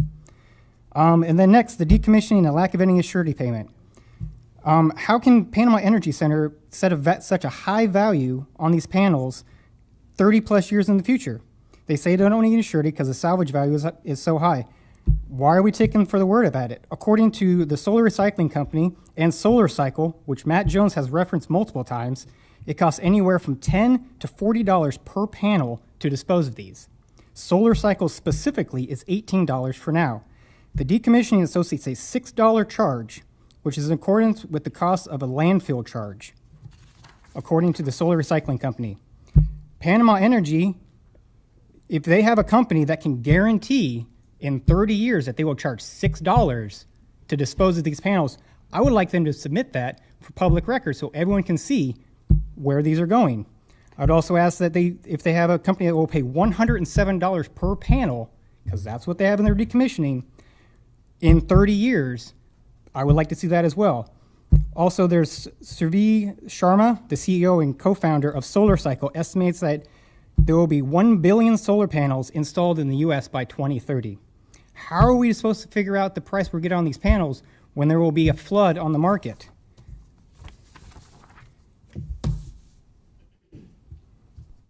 You see that? It takes a second. So we're supposed to get a premium on these panels 30 years when this is what, by the way, this says millions of tons of solar waste. And Solar Cycle specifically only has the capacity of right now to recycle 1 million panels per year. And according to the Yale Environment 360 interview with Mr. Sharma, 90% of solar panels end up in the landfill. If solar energy really is the way of the future and a true green energy, we should be recycling these panels at whatever cost. They are sparing no expense in installing them. And then finally, the decommissioning sites, they are going to use another site out of Clean Sites, Lakeville, Minnesota, possibly, and they've also mentioned Solar Cycle out of Texas. 2 different facilities, both out of state. How do we get the salvage value money? And I'm out of time, so that's all I got. Thank you, Mr. Robinson. So, sent those to you. You? Mr. Robinson, do you mind pointing at your property on the map? I just want to make sure I'm clear. Okay, thank you. All right, the next testifiers we'll bring up to swear in are Aaron Dunk, Matt Slauson, Darren Swiniger, Derek Koshwar, Sandy Herbsch.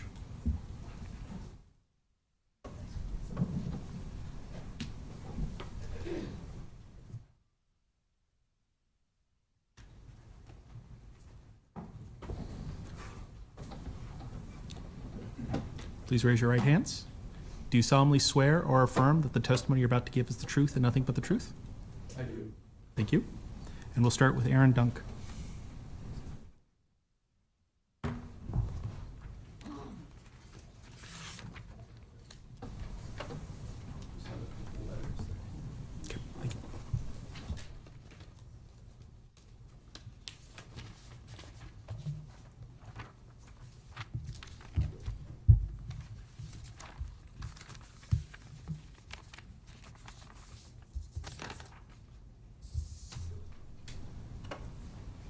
Honorable members of the County Board, thank you for your time today.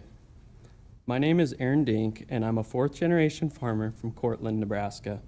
I began farming in 2016, and I hold a bachelor's degree in ag business from right here from the University of Nebraska-Lincoln. I do support renewable energy, but I have some very serious concerns proposed about this project in southern Lancaster County, particularly on risk of erosion and fire safety. First of all, the erosion risk posed by this project and its current limited setbacks is a major concern. The proposed project does include some highly erodible soil types. The construction of the solar panels will undoubtedly disturb the soil and alter the natural flow of water, especially in the first couple years after they insert the panels. This will significantly increase the runoff, and the runoff will cause severe erosion, especially given Nebraska's unpredictable weather with frequent heavy rains and sudden storms. I have a little map here of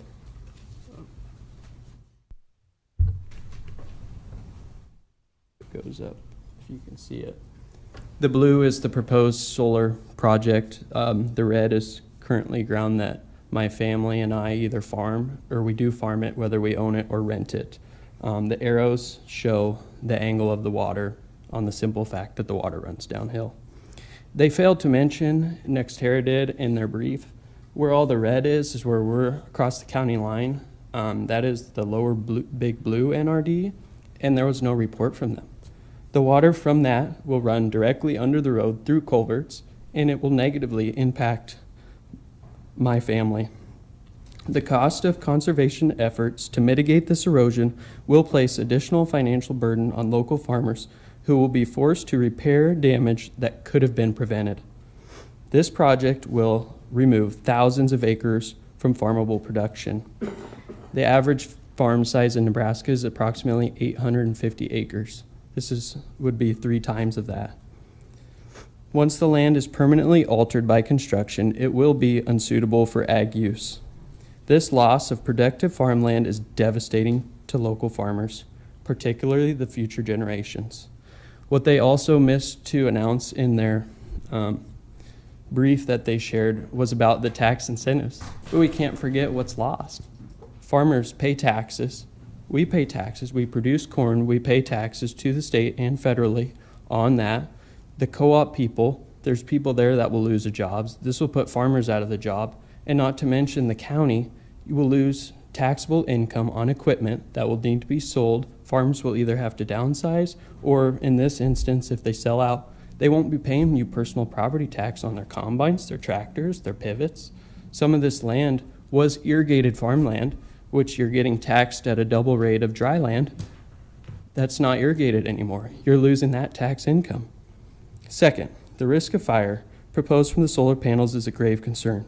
Nebraska's extreme weather, including droughts and high winds, can quickly escalate small sparks into uncontrollable fires. We've seen firsthand over the past couple of years how even a discarded cigarette or a spark from machinery can start a wildfire.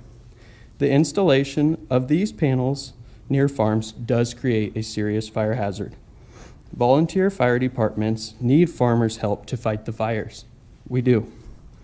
And in NextEra's staff report that I read through, they did interview Lincoln Fire and Rescue, but Lincoln Fire and Rescue wasn't at any of our recent wildfires in that area. It's the rural departments. It's Cortland. It's Hallam. It's Pickrell.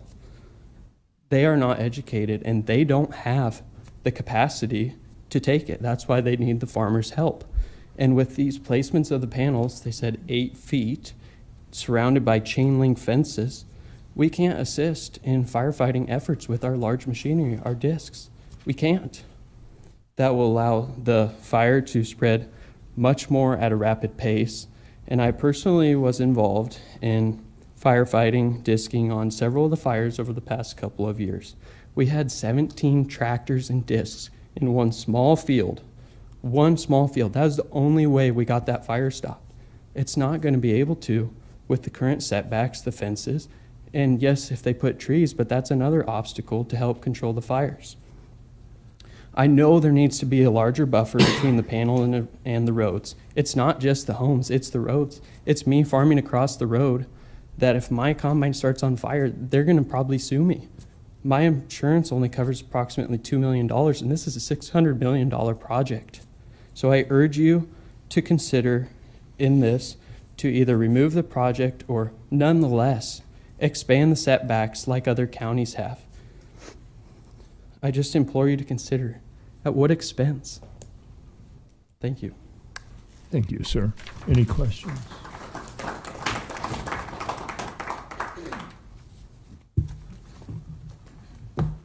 Next is Matt Slauson.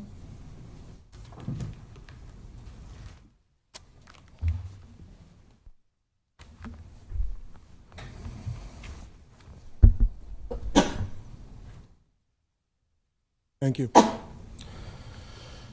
My name is Matt Slauson. I own the property at 25235 Southwest 29th Street. I also own property on the corner of Southwest 29th and Pella. That will be directly adjacent to the battery storage and substation. I came to Nebraska in 2005 from Oregon to play football at the university. After that, my wife and I started on our NFL career that spanned 10 years. We were in the 3 largest markets in the United States: New York, Chicago, and LA. Due to our experiences in those cities, we decided to settle in Nebraska to raise our children in contrast of our urban experiences. We built a farming and ranching business in our community a few years ago, and we do this with our children. This is our life and our home. With all the discussion of this industrial project that directly impacts our home and our business, I encourage you, commissioners, to recall the fires on October 23rd, 2022, that the previous gentleman was talking about. The largest of the fires ripped right through our community. And it started from a tractor shredder hitting a rock. Due to the high winds that frequent Nebraska, that spark grew to engulf thousands of acres in just over an hour. Roughly 4,000 acres. It was 6.5 miles long and 1.5 miles wide. Because of our business, I personally had to drive through the fires multiple times to tend to our herd. It was terrifying and it was sad.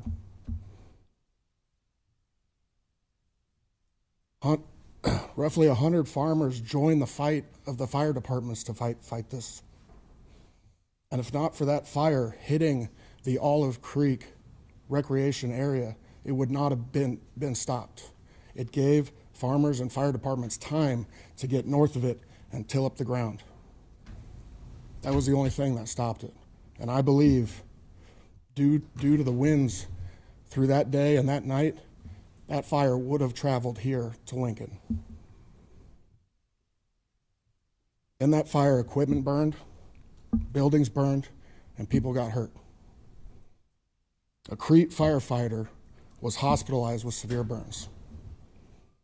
The point I'm trying to make is that those fires almost wiped out our community.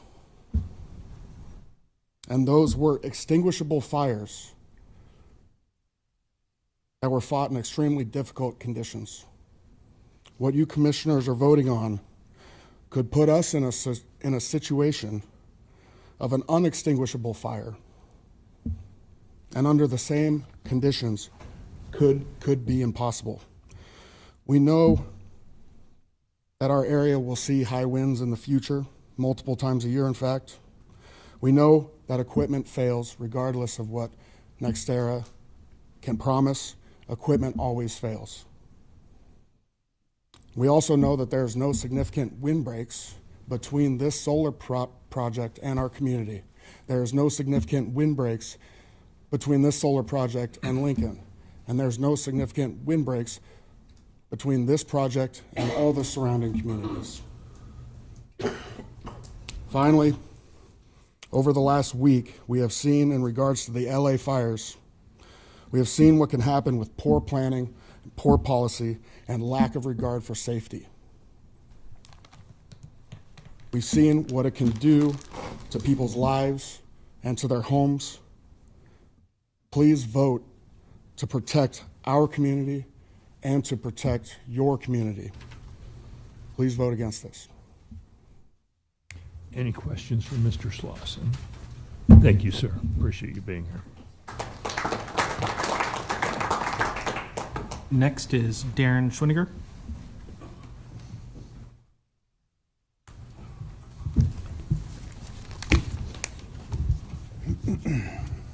Hi, my name is Darren Swaninger. I live at 28805 Southwest 42nd Street in Hallam.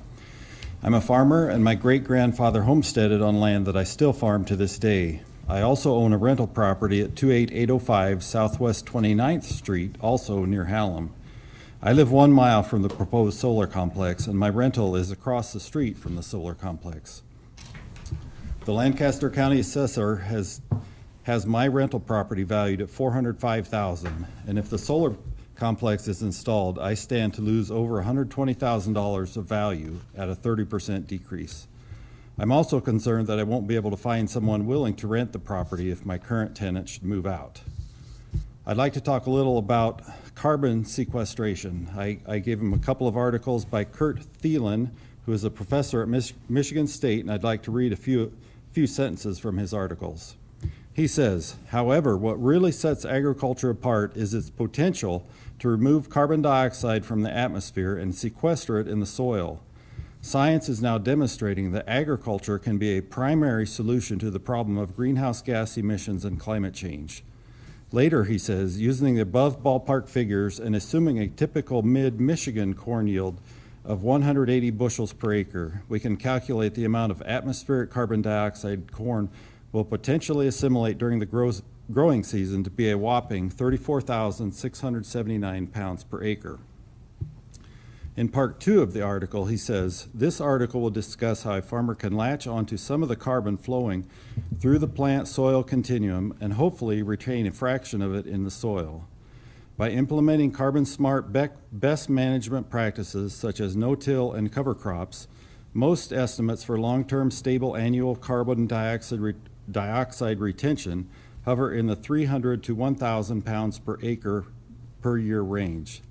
So I did a little figuring, and if you take the 2,400 acres, which is almost 4 square miles, and multiply it times the 300 to 1,000 pounds per acre, you would lose the potential to sequester between 21 and 72 million pounds of carbon dioxide over the 30 years. I think all the land for this project is already using carbon smart practices like no-till, and some of the land has cover crops on it.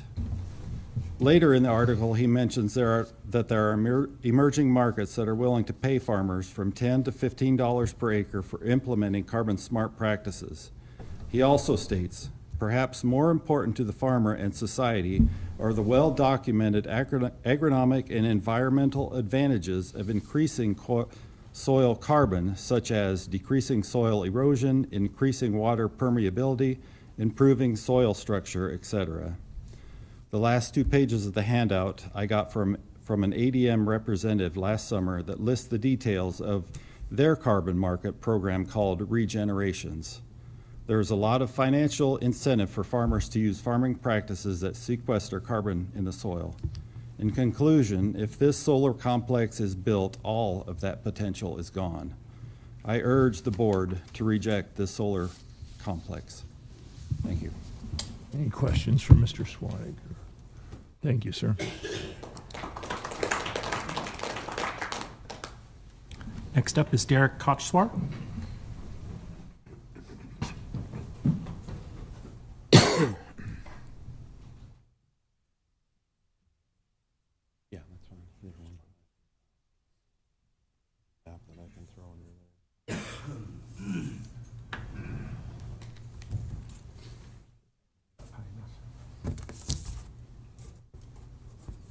It's upside down. Oh, sorry. We're at approximately 15 testifiers so far, right? That visible for all the board That's about members? right. Dave, would you notify Public Building Commission that we're going to be running up against it with Chelsea and I's attendance? Thanks. Sorry. Just.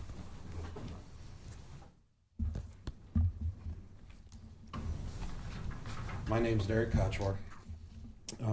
We've seen a lot of I'm at 2223 West Princeton Road. So I'm over in here. We've seen a lot of maps, but my purpose here today is so that you see the density of the homes in this area. People have talked about, is it harmonious, is it not? Every one of these red squares is a house. It's not the whole entire property, but it's the house.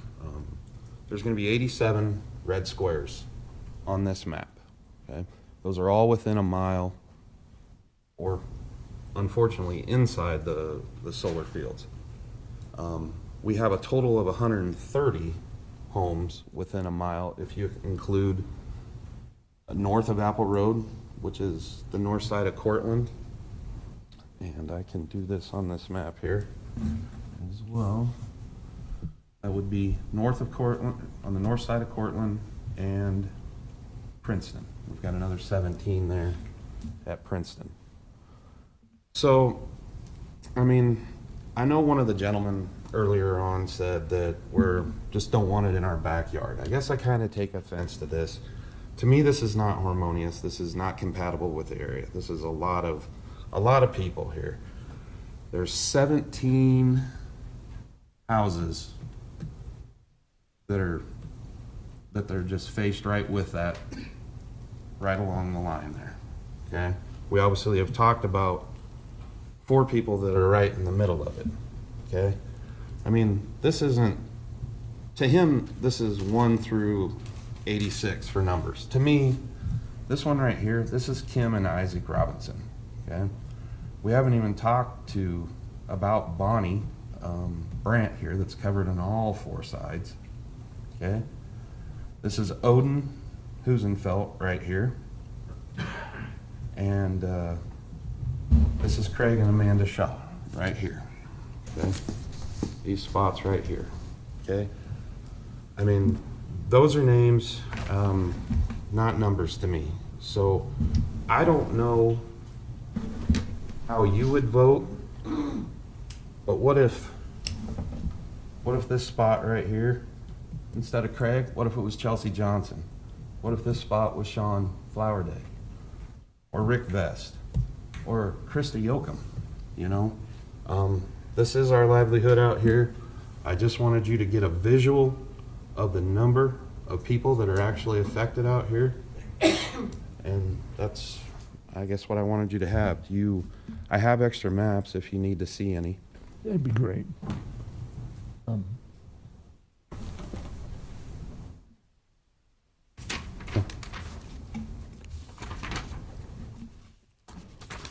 There's 3. 3 maps. One in the record. Okay. Yeah, yep, they got one in the record.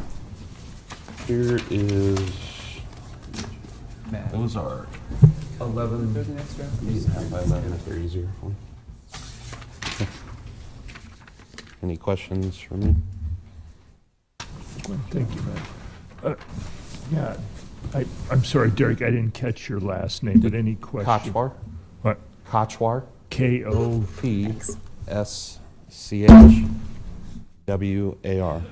Thank you. Okay, thank you, Mr. Kochwar. Very helpful. I like maps personally a lot, and appreciate you giving us this. Any questions for Mr. Kochwar? All right. Appreciate your time, sir.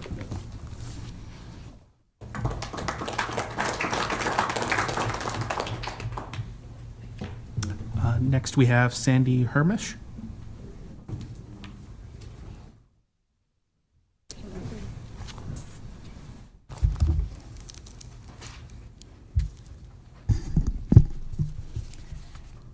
Good morning. My name is Sandy Hermish. I live on 3300 West Princeton Road, House. My concern is with the decommissioning plan for the Panama Energy Center submitted with the special permit application number 24036. On page 3 of this plan, it states they will use an appropriately licensed disposal facility for decommissioning the PV modules or the solar panels. For this project, they said they assume they're going to use Clean Lice Recycling Facility in Lakeville, Minnesota. On page 5, the financial resources for this plan shall be in the form of a surety bond or a letter of credit. On page 6, it states the owner of a large solar facility shall provide decommissioning cost guarantee no later than the 15th year of operation. So we're giving them 15 years of free work, of being there without giving us guarantee. On page 7, special permit number 24036, in the Lincoln Lancaster Planning Commission special report, you state that a surety bond is not required at this time due to the high salvage value reported on the decommissioning estimate. Page 8, Exhibit A, on the decommissioning estimate per forma, it says, this plan estimate submitted by NextEra shows a salvage value of $75,980,486 for recycling these solar panels. I contacted Steve Kimmel. He's the president and facility manager of the Clean Lice Recycling Facility in Lakeville, Minnesota, who NextEra has said in their report that they could use. He says there's no salvage value in these solar panels.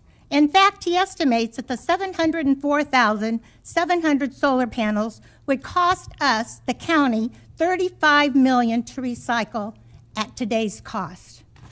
That's a huge discrepancy. That's a difference of $111 million on just one of the items they listed as having salvage value. To double check my facts, I've contacted several other recycling facilities and researched the average decommissioning costs for solar panels. One article written just this August 2024 by Green Clean Solar says, on the average, decommissioning a solar site on the average would be $368,000 per megawatt for ground-mounted PV systems. Panama Energy Center will have a 304 megawatt facility. That would cost over $111 million to commission right now.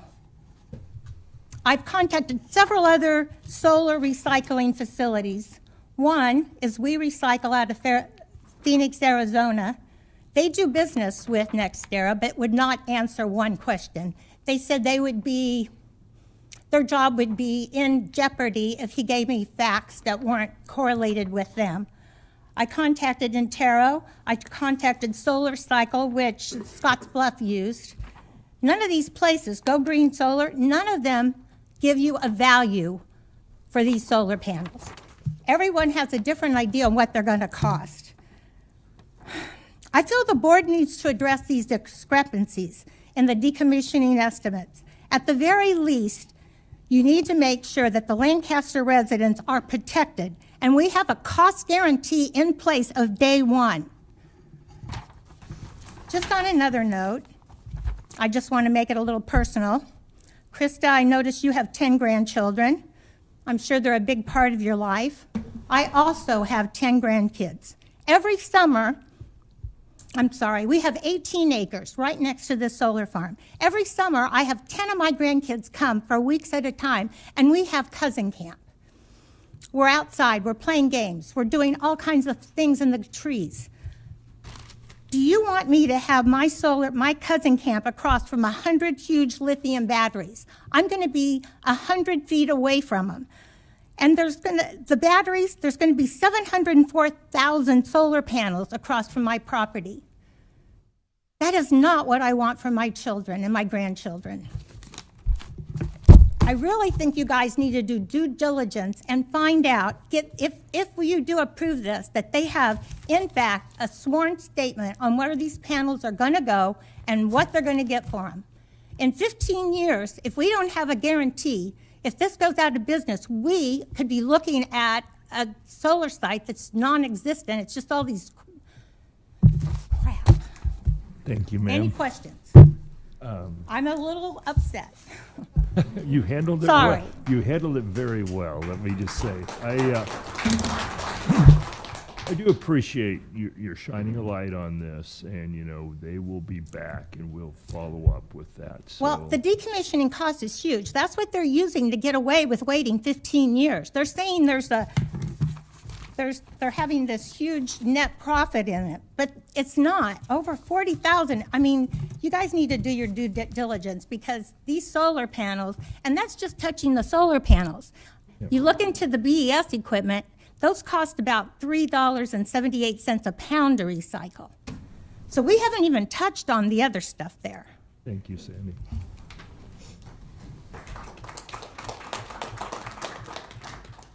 The next 5 to approach. How, do we have, what, 10 left, Matt? About 10, yes. About 10 left, and then one. We have 9 in opposition and 1 in neutral. How we doing, commissioners? I mean, at some point. Up to you. Public Building Commission has quorum without us, so we're fine to. And I've sent my regrets to my 1 o'clock meeting, so. We're good. No, I guess as far as. we need Opioid to settlement. Let's do another round of 5. Do another round Five of is good. 5 and then see where we're at. Because I don't think it's fair to change the rules for the people that have been waiting. I do get that we. No, I'm not Yeah. talking about, I'm talking about taking a break. Oh. Yeah. I'm just wondering, making Yeah. sure we're all. 5-minute breaks, good. You want 5? Yeah, let's do 5. I would value that. Okay. Folks, we have 10 testifiers left, 9 in opposition, 1 neutral. We're going to take a 5 to 10 break just to everybody stretch their legs.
that the testimony you're about to give is the truth and nothing but the truth? Yes, sir. Thank you. And we'll start with Dennis Hermish.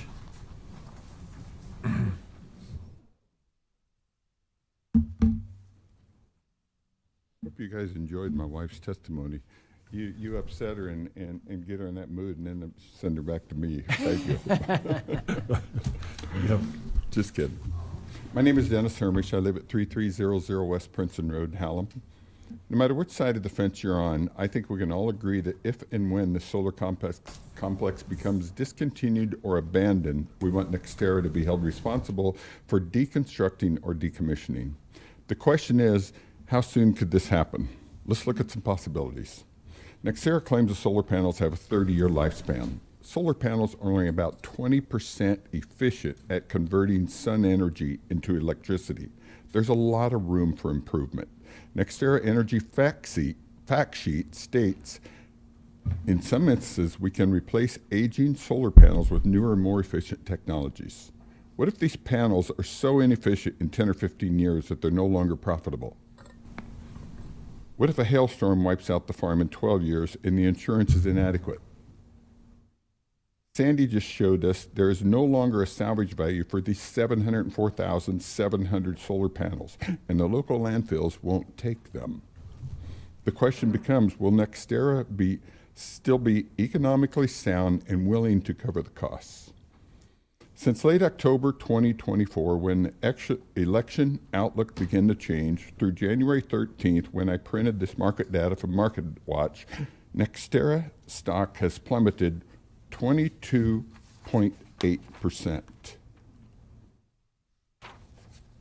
As of September 2024, NextEra Energy debt was over $80 billion, an increase of $72 billion in 1 year. 90% of their debt has been acquired under the most favorable political subsidy environment ever. We may be going into a very different subsidy era. Congress is already talking about rescinding and repealing a lot of the money appropriated toward green area. Is NextEra too big to fail? Here's a list of 42 solar contractors that have declared bankruptcy in 23 and 24 only.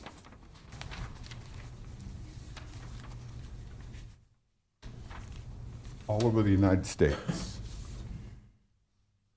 That's 42 companies that have declared bankruptcy under the most favorable subsidy years in history.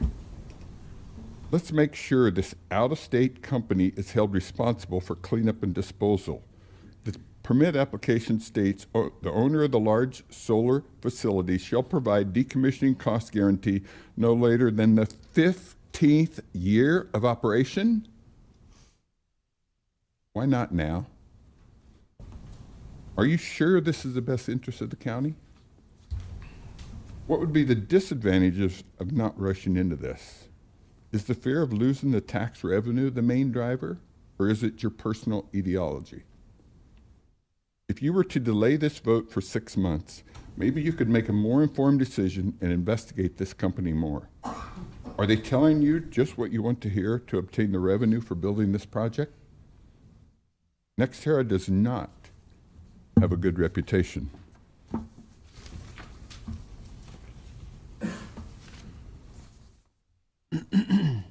On the Board of Commissioners opening page, under board responsibilities, the third one down is care of county property. Does that include evaluations? Are you just saying that, or do you really mean it? Under the mission statement, the mission of the Lancaster County Board is to provide, in the last part of that sentence, a vibrant community. Asking Siri, a vibrant community is full of life, energy, enthusiasm. It relies on several key components, including economic vitality, community health, natural resources, and recreation, community engagement, and more. Let's not let our personal ideology interfere with our board mission statement and responsibilities. Don't force us to make a big deal out of campaign finances. Would any of you like to raise your hand that you received money from NextEra or Panama Energy? Isn't that a conflict of interest? Show us your character and ethics and vote for what's good for Southern Lancaster County families instead of showing who bought and paid for you. I'll close by saying each of you that vote for this in our backyard, if you don't have solar panels in your backyard, you're hypocrites. Thank you, sir. Any questions? Thank you.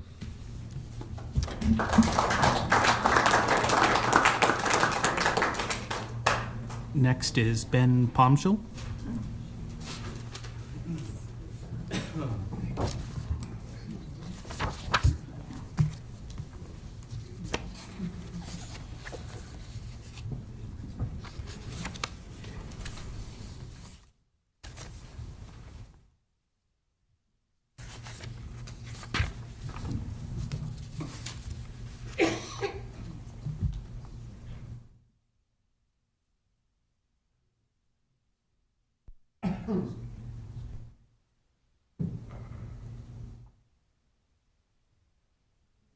Mind if I put this back up?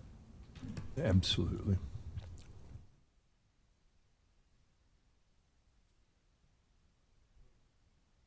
That's my house right there. Okay. My name is Ben Polmeisel. I live at 26805 Southwest 29th Street, Hallam, Nebraska. The industrial solar complex and battery storage system will be directly across the road from my home. I'm born and raised in Nebraska and have lived in southern Lancaster for the last 15 years. I have more than 24 years of law enforcement experience, therefore my perspective is from a first responder and a homeowner. Battery energy storage system, or BESS, is what the applicant is proposing to put across the road from my home. The BESS will cover a large area, and the units are big and heavy enough to need approximately 218 truck tractor semi-trailers to haul them in.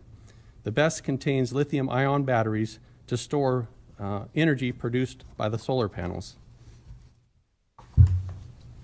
The lithium-ion batteries are extremely dangerous.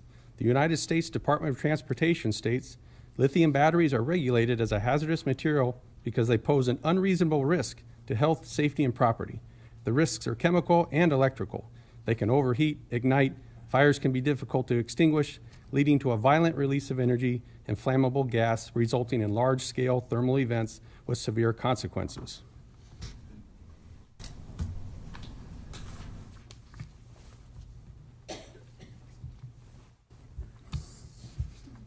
The emergency response guide that is written for first responders states lithium-ion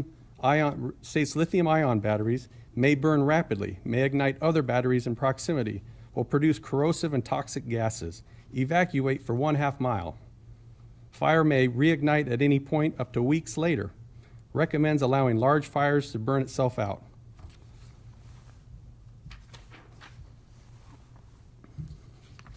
Information from a FEMA report. Unexpected explosion of batteries on fire in an Arizona energy storage facility injured 8 firefighters. Fire departments, utilities, and commercial entities are unaware and inexperienced with the fire and explosion hazards of BESS.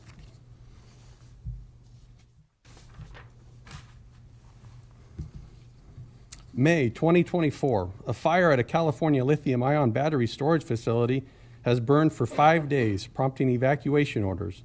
The fire has reignited twice and has now caused major damage, prompting evacuation orders to be reinstated.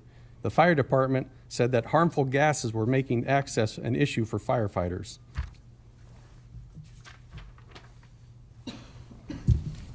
November 2024, CBS 8 in San Diego. 3 fires have broken out at a battery plant over the past year. Quote, once it starts, there's no way to stop it. The big concern for us is what's toxic and how far is it going. The hazmat crews check for toxic gases like hydrogen fluoride and hydrogen cyanide, which can be deadly, said a San Diego Fire Rescue Battalion chief. BESS fires can take days or even weeks to burn out. The one in Escondido lasted 13 hours. The one in Oda Mesa lasted 17 days. The applicant is going to tell you it's safe and accidents are extremely rare. But remember, that's what they told the passengers on the Titanic and the crew of the Challenger space shuttle. Of course, they can make promises because they live in Florida or Omaha or Lincoln. So when something does go wrong, it doesn't affect them or their families. Also, I have brought these dangers to your attention, so you cannot claim you didn't know of the hazards to my family, my neighbors, and the environment. Therefore, if you vote to approve this special permit, I believe you are knowingly culpable in any harm done. And I'll add a couple of things since I have a little more time. They brought up American-made energy. These lithium batteries, that they're Chinese. The company is, if you look it up, CATL makes their huge storage facility. It's a Chinese company, manufactured. Zoning purposes, this is a lot of information I want to cover, but they talk about an owner being able to do whatever he wants with his own land, his constitution. Well, the whole point of zones is that you can't. I couldn't buy a house in residential Lincoln and 6 months later decide I'm going to make a liquor store and a gentleman's club. I think the neighbors would be pretty upset about that. There's a reason why there's zones. So this is agriculture. This is not compatible where we live.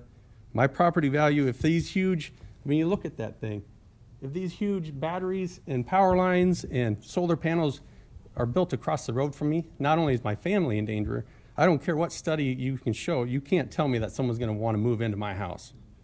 I wouldn't. If I had a choice go back 6 years, I would not move into that house if there was a huge battery complex, solar panels, and high-intensity power lines. Thank you. Thank you, sir. I'll leave that one there. That's the best on fire. Sir, could I have copies of your photos for the record? I don't. You can have them.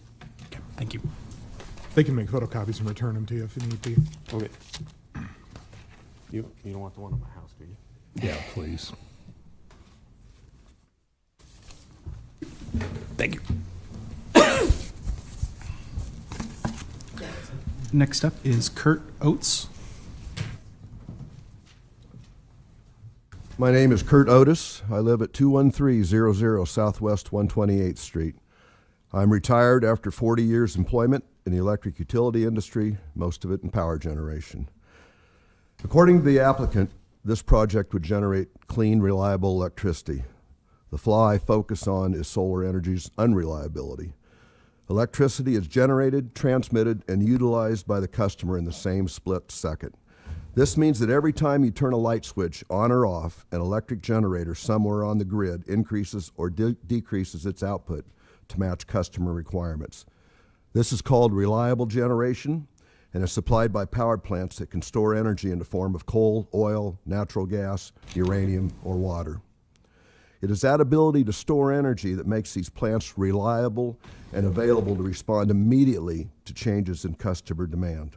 So what is reliability and who enforces the standards? This is done by the North American Electric Reliability Corporation, NERC. There are three general elements of generating plant reliability: resource adequacy, operational reliability, and resilience. Resource adequacy for a generator is largely defined by fuel supply limits. For solar generation, this means sunshine. No sun, no generation. As discussed earlier, traditional generation has fuel storage capabilities, so it is less susceptible to fuel supply constraints. Number two, operational reliability means that short-term supply variability and uncertainty.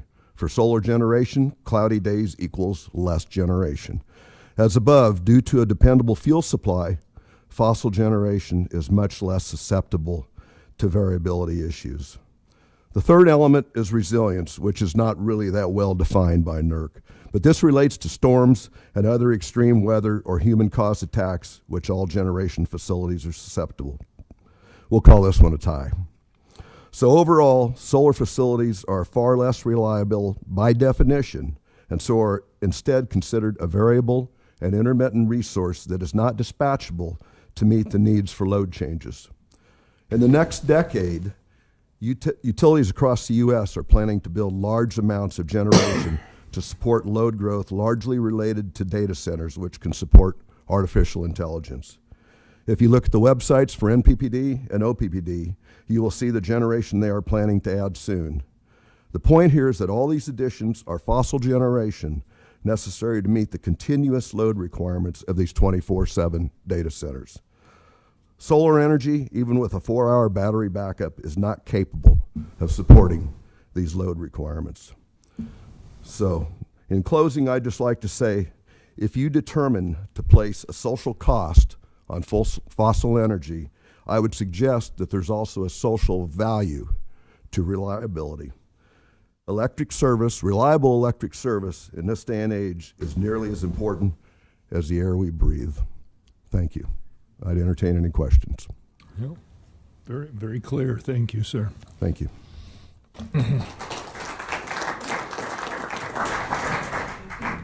Next is Cammie Slauson. I have, is there a better side to speak at? Doesn't matter. Okay. I have these for you. I don't need any of those back. You can keep the paper clip too. Well, it's officially afternoon. I thought about toying with good morning, but here we are. I feel like I should say, because I have a couple extra seconds before I begin, and then I will read because this stuff gets me pretty emotional. This is not my first time up here. Kind of, I don't like the word battling and fighting, but it kind of seems appropriate at this point with NextEra and all the things going on. But I really want to applaud everybody who's come out here, and I think it really shows the amazingness of people here in our community, and if they were your neighbors, you know, what they would do to stand up for your safety and concerns around you. And so I couldn't be more thankful to share a room with these people. But I will formally introduce myself. I'm Cammie Slauson. I live at 25235 Southwest 29th Street in Martell, Nebraska. My husband and I also own 40 acres directly north of where the batteries and substation will be located, should you approve this special permit. Our ag land is farmed and used for cattle following harvest. Simply put, Hallam, Nebraska is not the appropriate place for an industrial solar complex. Nothing about Panama Energy Center harmonizes with our landscape or rural community, nor does it make the best use of precious and dwindling farmland being lost to industrialization and urban sprawl at staggering rates. I'm using my time today to point out that NextEra has painted a false picture. In their application, NextEra references a sightline study, or Exhibit M, in their application that in their words states, quote, applicant voluntarily offers this to help ease any concerns about the visual appearance of the project, end quote. Their study does just the opposite. It raises a number of questions for all of us. The most important being, why are they trying to deceive you? NextEra's Exhibit M shows 41 pictures of open farm ground. Not one of them shows a home or even a building. My husband Matt and I did our own sightline study of 17 locations in the same proposed project area. At each location, numbered 1 through 17 on our map, we took a photo out of both sides of the truck. One side shows photos similar to NextEra's, open farm ground. Photos from the other side show homes directly across the street, ones that were intentionally not shown by NextEra. Their deception worked in at least some capacity because even the county's Planning Commission staff report said, and I quote, the project area mainly contains farm ground. It also goes on to state, quote, the various homes are generally scattered home sites. There are no residential community unit plans or large residential subdivisions in the area, end quote. I'd like to remind you that in the words of Dr. Seuss's Horton Hears a Who, that a person is a person no matter how small, or in our case, a community. Be sure as a county board that you are voting to protect all residents, whether in large numbers or small numbers. The 17 home locations on our map are ones that would be directly across or surrounded by the solar complex. Keep in mind the map shown earlier of the 130 homes within a mile range of this project. Also, keep in mind the traffic that you've heard of in that area. I'm sick to my stomach thinking about as our kids approach that age of driving on the roads, and we've lived where we live for going on 13 years, and it has drastically changed, the traffic patterns and everything. So it's something that definitely would need to be looked into. Thank you for your time. I ask that you dig a little deeper to be sure you know who you are asking, or rather potentially forcing upon us as our neighbor. NextEra seeks out what they refer to as good neighbor contracts, which is laughable considering they're what nightmares are made of when it comes to a neighbor. It would take me significant time to go through each photo comparison, so I'll show a few and would like them to be included in the record and be thoroughly reviewed by all of you prior to your vote. So we'll quickly get through these. So this is our map here, and there's 17 sites, a lot of which actually are kind of in the same areas of their sightline study. And here is their map with theirs. And again, all of these are copies that I've already given to you guys. So Nextera, let me try to get some of these turned different directions, so I'll try to get them here. So they show this picture, and at the same location, this is the one side, and this is the other side, and there's a home. And then they show this one, and this is out the same side, or sharing their similar site. And then here's another home. So like I said, I'll only go through a few of these for you guys, but they're all in there. They have addresses marked at the bottom for our sites, but you can kind of see the pattern here. So not even one of their photos, you'd maybe see a mailbox, you didn't see a building, you didn't see anything that would indicate that there's a thriving community. I don't really think that there needs to be a community unit. You know, there doesn't need to be neighborhoods, we matter too. So again, you guys can kind of see the pattern here, and these are my last. I think right you've here. established it, Mrs. Slauson. Thank Yeah. you. Well, like I said, So- I think it's a good visual representation for you guys. So thank you very much for your time, and I'll go ahead and keep these because I've already submitted into the record. Very good. Thank you. Next up is Daniel Oldmeyer.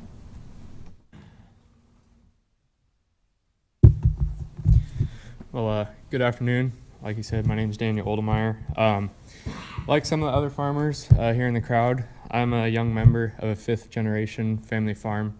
We're homesteaded in 1883. We've got roots that dig back pretty deep. I graduated from the University of Nebraska-Lincoln with a bachelor's degree in mechanized systems management just a little over a year ago, and I've been blessed with the opportunity to farm with my family ever since, pursuing my passion, doing what I love, and that's farming. Basically, I'm here today to express my deepest concerns with this industrial solar complex due to its close proximity to our 114-acre farm on the intersection of 12th and Pellet Road, and just the overall impact that it will have on the ag industry in our area. Whether you may know it or not, in the United States, farmable ag land is being lost at a rate of 2,000 acres per day. So when I see 2,400 acres of production being removed, that just truly breaks my heart. Also, another statistic, like was mentioned before, average size of a farm in Nebraska is somewhere around that 850 to 900 acres. So when I hear of 2,400 acres being removed, that means 2.5 less opportunities for family farms to thrive. That means 2.5 less opportunities for people like my parents, Brad and Cindy, who sit in the crowd. 2.5 less opportunities for me and my future bride with plans to get married in 11 days and carry on our family farm. And I know the whole finger counting thing was mentioned before, but I would urge you guys to think about not how many fingers that guy has left at 81 years old. Think about how many fingers people like me have left, or my kids have left, because they're the ones that are going to have to deal with the effects of this solar complex.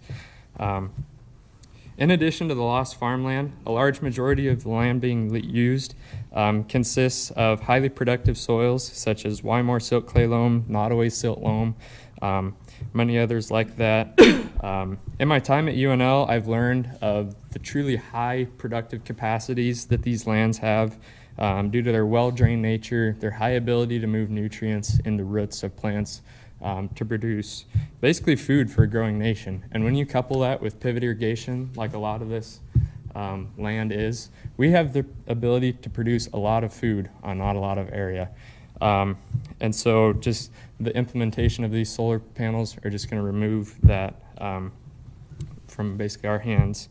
Moving to my next point is Nebraska Revised Statute 23-114.03, Section 8 discusses that land shall be used for promoting such distribution of population, such classification of land use, and such distribution of land development as will assure adequate provisions for transportation, water flowage, water supply, drainage, sanitation, recreation, soil fertility, food supply, and other public requirements. Based on the facts that I've discussed earlier, I'm led to believe that the implementation of industrial solar complex would not be compatible with the statutes that our state has in place by interfering directly with the food supply in our state. In addition to Section 8, Section 12 encourages the fostering of agriculture within our state. This is non-harmonious with the implementation of a 2,400 acre solar complex, smack dab in the heart of our county's farm country. My final part regarding the zoning regulations is Section 13. This section states, end quote, encouraging the best and most appropriate use for land in the county, end quote. In my research, an article states that solar requires approximately 8 acres to service the electrical needs of 1,000 people, whereas other alternatives such as natural gas-fired plants require only 0.0 or 0.2 acres to service the same electricity needs of those 1,000 people. In my mind, this is absolutely not the most appropriate use of land in our county. So in conclusion today, I ask you all to strongly consider the adverse and detrimental effects that a solar complex will have on the rich history of farms like ours, the highly productive capabilities of the land in question, and the statutes that our state has implemented to protect one of the most valuable hard assets our state has been blessed with. Thank you. Thank you, sir. Do you guys have any questions? Did you say you're getting married in 11 days? 11 days. Congrats. Congratulations. Just consider that when you guys are voting. That's the history that I'm fighting to protect here today. Absolutely. So, thank you. Thank you for your time. All right, we have 5 remaining opponent testifiers to swear in. They are Kent Harlan, Judy Daugherty, Jeff DeBoer, Mike Summers, and Todd Harlan. They'll come forward.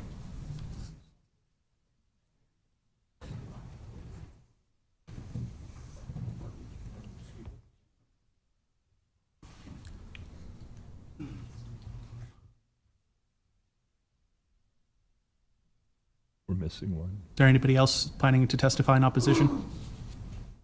All right, we'll swear this group in. Do you solemnly swear or affirm that the testimony you're about to give is the truth and nothing but the truth? I do. I do. Thank you. All right, we'll start with Kent Harlan.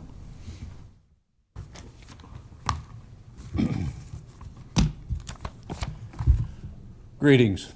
My name is Kent Harlan. I live at 822 North 7th in Beatrice, Nebraska. Why do you want to hear from anybody who lives in Beatrice? I own the 120 acres on the east side of what was formerly the Princeton Elevator property. That was a generational farm left to me by my father. Before I go any further, let me commend the board. Thank you for your attentiveness and your willingness to listen and to take everyone's point of view into account. It's a daunting task to listen to it, much less to have graded it from your standpoint. Thank you all very much for that. As I prepared my statement or my testimony, I thought, what do I want to talk about? There's a lot of information that was given here today. Most of it was facts far beyond what I know. But what I have is legacy. So I sat down and I started to put my family legacy into this box, and we were told that we were supposed to be 3 to 5 minutes, and there was no way to confine 120 years of family legacy farming in this area into 5 minutes. I became frustrated, and my wife said, just speak from the heart. It's what you do best. Not that she was right, but okay, she was right. So with that, I'll get started. I don't have time to talk about my 2 sisters that were approached by NextEra, who own the 240 acres on the west side of Princeton with a very lucrative contract that turned it down because money isn't everything to our family. I don't have time to talk about my grandfather, 2nd generation family farmer, Ralph Harlan, Lancaster County Commissioner, 1950 to 1970, who, by the way, was pursuing a career in California and was called back here in the wake of the Great Depression because the family farm needed him. And so he came back and worked the family farm. I don't have time to talk about my dad, 3rd generation family farmer, Dale Harlan. He was a pioneer in conservation tillage. He was a founding member of the North School District. He sat on that board for multiple terms, and he did in excess of 2 generations with the Lower Platte South NRD. I don't have time to talk about my brother Todd, 4th generation family farmer, who still farms our land to this day and is going to for the foreseeable future. I don't have time to talk about fifth generation, Todd Harlan Jr., his son, who's chosen to farm with him. And if anybody's been through a family farm with generations, there's some sparks at times. Let me get to the back page, because most of this information has already been talked about. But I think it needs to be asked. If you lived here, would you want it in your front yard, or your backyard, or your neighborhood, or affecting your property values? That's a real question going forward. You've listened to all of it. That's got to be heavy. So I ask you, what will be your legacy as the 5 commissioners here? How will history judge you? What will people say that review your decision 40 years from now? Will they say, what could they have been thinking? Will you protect your constituents, their communities, and their schools, even if there's a company swinging a big bag of money at you? Because that's how this started. Let's talk about the revenues. Let's talk about the money. We're going to pump so much money into you. Pretty easy to listen to somebody swinging a big bag of money. Will you have what it takes to turn back the deception fueled by the greed of those who don't give one damn about this county?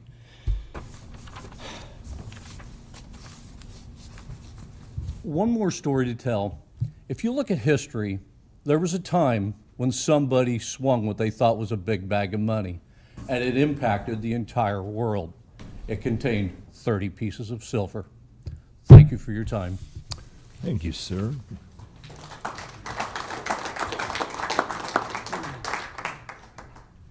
Next is Judy Doherty.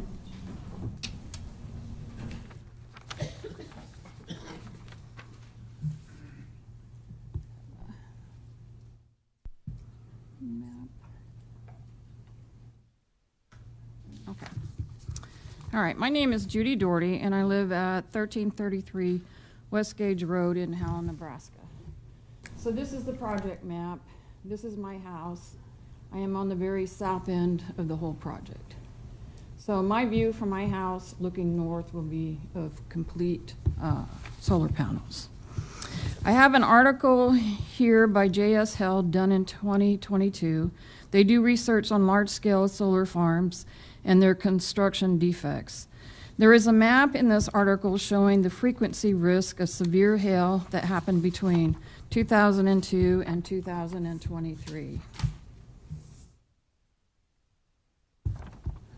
Okay, as you can see, we are smack dab right in the middle of the highest risk area, Nebraska. This article also states that the trend in the solar energy industry is to continue developing modules with thinner glass. Knowing where my house sits, here's the history of my property since purchasing it in 1995. May 22nd, 2004, Hallam was hit with a 2.5 mile wide F4 tornado. When that tornado left Hallam, it continued east, and when it hit my property, it was classified as an F5. March 2014, we lost a roof to 60-mile-an-hour plus winds that were consistent. We had the roof replaced, and literally 2 weeks later, in June of that same year, 2014, we had 3.5-inch hail. Again, the roof was damaged. Spring of 2022, we had 2.5-inch hail that was driven by 60-mile-an-hour wind that hit the house. And here's a picture of what that looks like. Okay, so my point in this is most definitely, my point is this. It is most definitely a severe weather risk area. Why anybody in their right mind would want to build a large-scale solar farm here is insane. The reason why is because this project will be funded by taxpayer subsidies and big corporate tax credits. NextEra obviously doesn't care about anything other than the money that they can make at our expense. The tract of land that is slated for this project is prime ag land that has been farmed for generations. Usually land purchased for solar farms is considered undesirable or remote, again according to this J.S. Held article. So this is not a good fit for this land, for our community surrounding it. The power produced by this farm won't even be for Nebraska. It has been sold to out-of-state purchasers. For me, it's about the appropriateness of land use and saying that just because a person doesn't own the view doesn't necessarily mean they are not entitled to enjoy it. If this project does get approved, it is your job to make sure that it's not an eyesore to the rest of us who have to live next to it. Right, here's a picture of the solar farm that's in Scotts Bluff that got hit last year in June and was totally destroyed by hail. And they're not even in the highest risk zone like we are. So can you imagine trying to sell your home with hail-damaged solar panels next to it? It's not about if it gets hit by hail, it's when. So then what? It needs to be completely surrounded by tree coverage so nothing is seen from the road. That's the least that you can do for us if you approve this project. Thank you. Thank you, Judy. Any questions? Thank you, ma'am. If you're not speaking. Next I have is Jeff DeBoer. Okay. We were short one person, so next I have is Mike. What? He was here. Left? Okay. Could happen. Next I have is Mike Summers. I'm not too good at these things. I get emotional, but my name is Mike Summers, and I live at 500 West Princeton Road. I bought my property over 30 years ago, and there's a lot of talk about erosion, stuff like that. I got a lot of erosion done to my property because of erosion, and I work construction. And the city of Lincoln experiences flooding that it's not experienced before because we've got so many roads in, roofs, stuff like that, that it's uncontrollable. Floodwaters are uncontrollable. And I live in an area across from 160 acres of proposed solar panels, and I have a 48-inch culvert that goes under my road. I've been in a fight with the county to come repair the county road from erosion from that water from the flooding. And with solar panels, that's just going to add what we have like in Lincoln with all the roofs, the concrete, the massive runoff that we're going to experience more than what we're used to because it has no chance. A lot of what this company has proposed is far-fetched. I live out in the country. We grow weeds like weeds, you know. They propose, grass. Well, there's grass that's just a fire hazard when it's dry, and like what we're going through right now. And to get that established is going to be a year or two to establish. As far as their trees, the promised trees, I've checked into stuff clear around the countryside around these solar farms. They don't want the trees there. If you think they want them, why aren't trees around them today? Look at our roads, our highways. We plant trees. We're known as a tree state. We plant trees. Tell me how many are left. Just going down 77, just from the 4 lanes since they put that. I was out there when it was just 2 lanes, one each way. And they plant trees that don't grow. They die because there's no upkeep. So the tree thing is a far-fetched lie, in my opinion, to keep up. But I've heard people talk about the California fires. That's people in charge's fault. That's not climate change, The earth has shifted on its axle. There's scientists that'll sit there and tell you that the earth has shifted on its axle. Like when the earthquake deep within, the earth in Japan happened. I had a granddaughter that was over there. And her child is Maisie May. Destruction is destruction. And as our earth shifts, it's not climate control, climate change. It's the earth shifting on its axle. And if we shift more on its axle, we're going to burn up. There's nothing we as human beings could stop it, because God talks about at the end times, he will destruct the earth. And all this destruction that you're seeing across the nation is God sitting there saying, wake up. Because the end is coming, and there's nothing you can do to stop it. Am I for this? No. I hate liars. I hate funny money, which is in our government completely. You know, I've talked to LES people that I know. I've talked to Norris Power guys that work for Norris Power. Will they come here? No, because they're afraid of losing their jobs. But we've had a substation being built out here for, what, 2-3 years now? For this project. Tell me something ain't funny about that. You know, and the power's coming pretty much to Lincoln. Why don't they build a nuclear power plant on the old garbage dump for the city of Lincoln, not infringing our rights? Because in the Declaration of Independence, it says that as a human being, we have the right to happiness. You think my neighbors or myself is going to be happy with this? Would you be happy with it if you lived out in our area with this coming into your backyard? You know, that's all I got to say, because I'm starting to get emotional. So, thank you, Mr. Summers. Sorry, can I ask a question, Mr. Summers? Yeah. At the beginning of your testimony, you were describing erosion concerns, and you mentioned a county-owned culvert. Is that the primary cause of your concerns with erosion?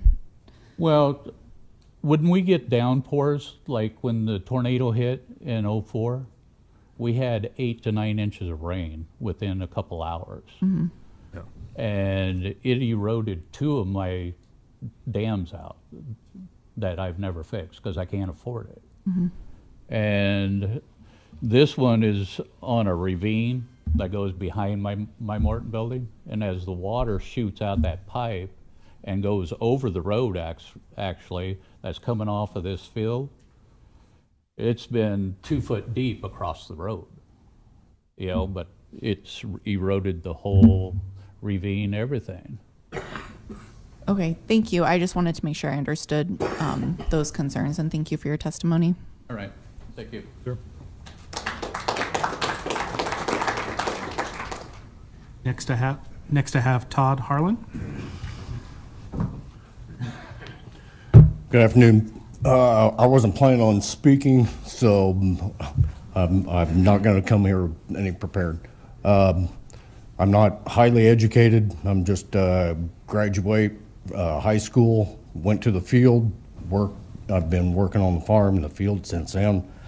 My dad we've been taught to think, and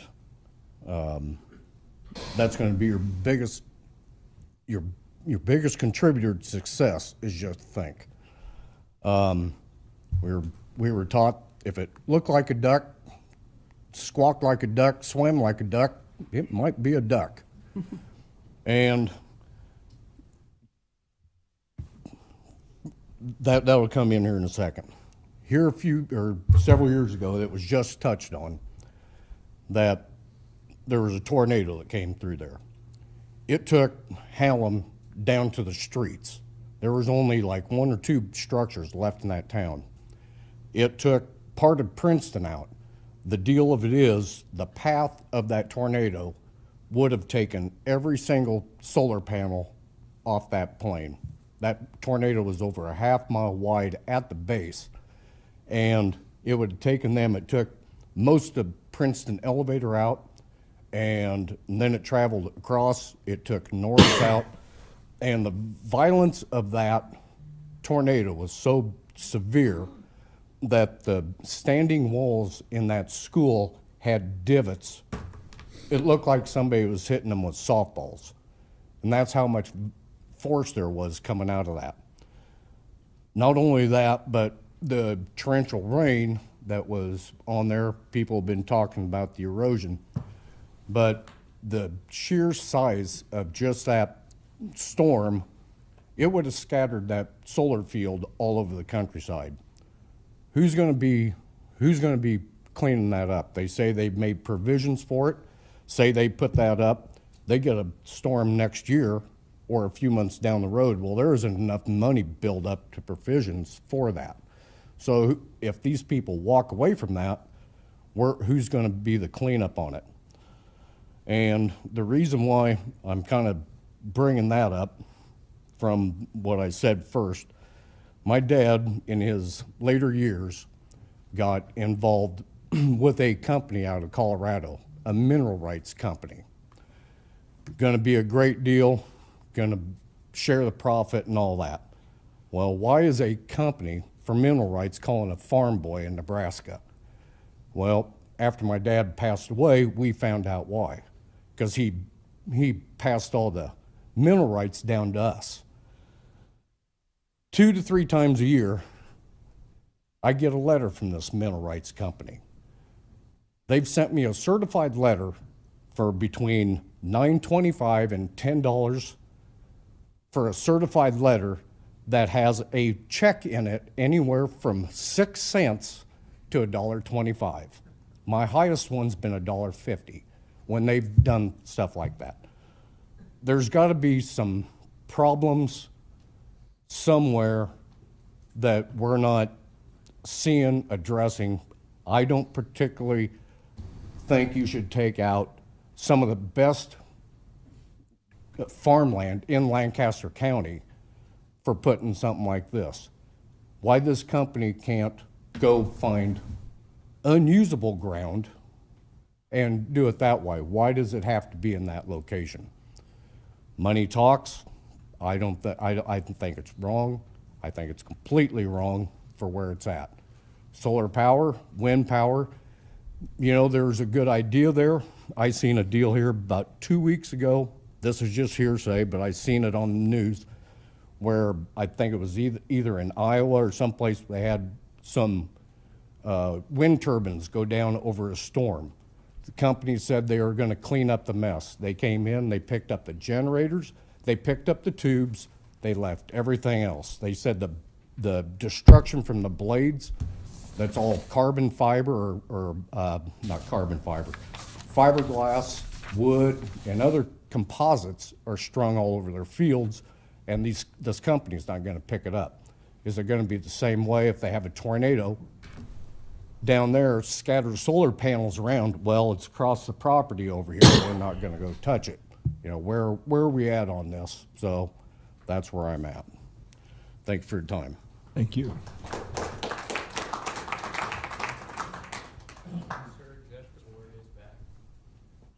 I couldn't hear that. Jeff DeBoer is back. Yes, coming up.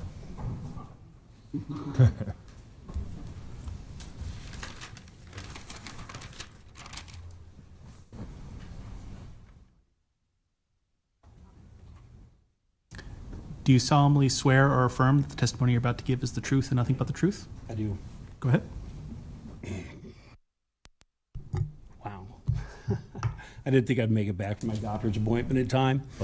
So it's got to be amazing that there's this many people here, you know, that are so much against it that a guy can be here at 9 o'clock and it's still, what time is it?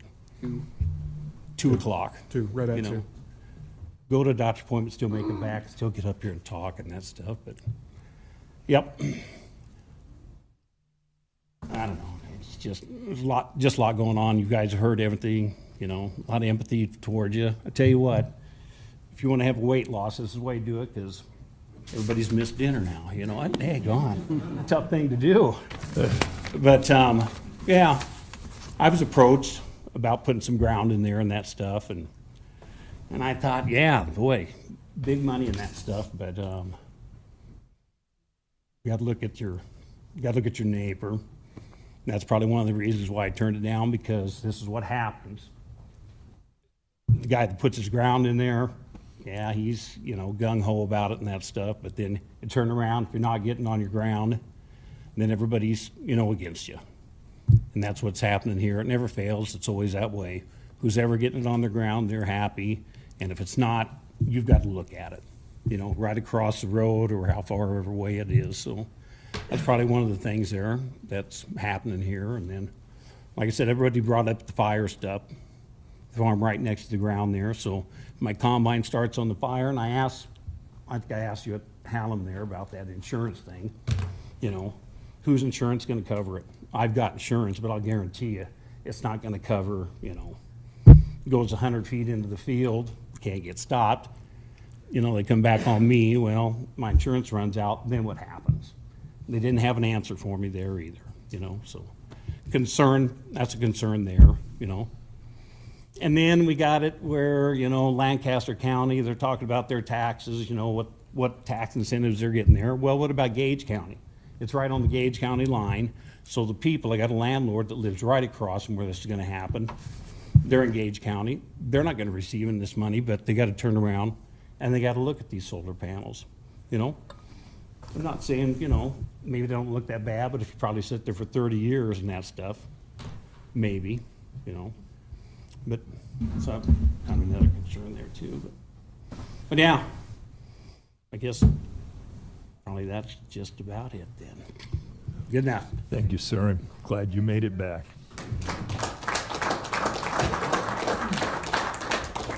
Is that the last of the, let's just make sure that we cover, that's the last of the testifiers signed up in opposition. Is that correct, Matt? Correct. Is just to make sure, because this is your time, if you want to speak in opposition before we move on, but didn't sign up, just wanted to leave that door open for a minute. We've heard a lot of testimony, but nobody's moving towards the front, so we will move on to neutral testimony. I have two people signed up to testify neutral, Ryan Skillett and Thomas Emerson, if they'll come forward to be sworn in.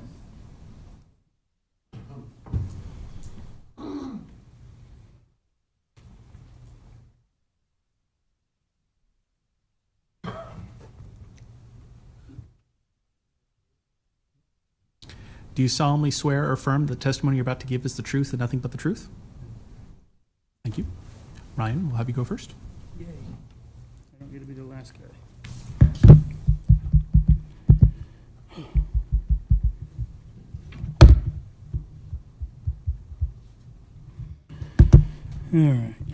All right. Good afternoon. Appreciate you guys being here. Thank you guys for your service. I am Ryan Skillett. I live at 7080 West Pella Road in Hallam. I am the current fire chief for 4 years for the Hallam Fire Department. Been on the fire department for 10 years now. We're here fully to represent the fire department itself and kind of where we stand or not stand on it. In efforts to fully understand the proposed solar farm to be in the Hallam Rural Fire District, we do have some concerns on how the solar farm may affect our firefighting tactics and the safety of rural residents around it. And as such, these items may be considered either by you, the committee, and the board upon agreeing or disagreeing or approving this matter, and also by the contractors if and when they go to build or if they don't. First and foremost, understanding that this proposal is on approximately 2,400 acres of farm ground, and then some in the Hallam area from 29th to 77th, and then from Gage north to Princeton and Pella Roads. Our questions are: what cautions are taken with the vegetation underneath these solar panels? Is it going to be left alone? Is it rock? Is it still grass? Is it replanted grass? What kind of fuel is underneath these panels? What kind are next to the battery systems? With existing vegetation, rock panel, is there enough to get the fire? If there's rock underneath of it, how much rock is it going to be just directly underneath of it? Is it going to be around it? Is there a perimeter set if we do get a wildfire that's coming from a mile south that's coming to it? What kind of preventive measures are there to be stopping it before we get there? How many access points are we going to have into these fields or into these solar farms? Is there just one main access and it's all fenced off and that's your only way around?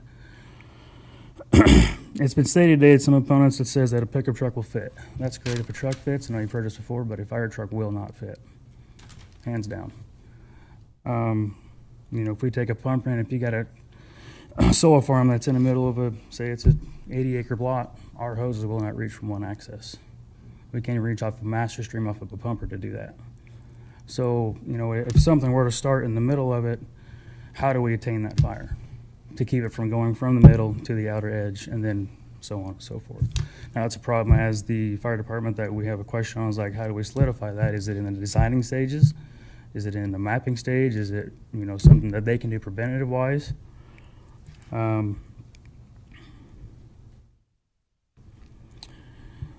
So interests, they'll depend on keeping, obviously, our fire personnel safety. That's going to be our first and foremost priority, along with the residents that will be occupied around these fields. We will enter from an upwind, uphill advantage. So if we can't access these points from at that stance, we will have to basically sit and monitor these fires until we can do so at that time. So within the past few years, we've experienced a drought, increasing the fire season, quote unquote, to now a yearly round event. As seen in the October fires of 22, these vegetations and winds that we get now, and seem to be consistent here lately, play a big role in how we attack our fires. As a firefighter, and we are trained to make our best efforts in suppressing these fires, keeping the containment with a very minimal property loss that concern. If the wildfire would reach these solar panels and the fire spreads underneath, adjacent to, or hitting these units, would it heat these units up to a point of a thermal runaway or be an explosion? If so, we now have a bigger fire to contain and longer hours of doing so. It's been said that a low risk of fires happen in these solar farms, and it's at like a 1% rate or 2% rate. That's great. But as a fire department, we cannot rule out the option that we may have to face one at any scale, at any size, at any time. That's something we have to consider as a unit ourselves. Fire tactics on lithium batteries are to let them burn, submerge them in water, manage the fire until they're completely extinguished by itself, or depleting its fuel and oxygen intake by supplying it with foam or water. How much time that takes, we don't know. To suppress these, if there's going to be 100 of these battery units, should they heat up together to create a chain reaction, which we raise a question about the access points is getting to them.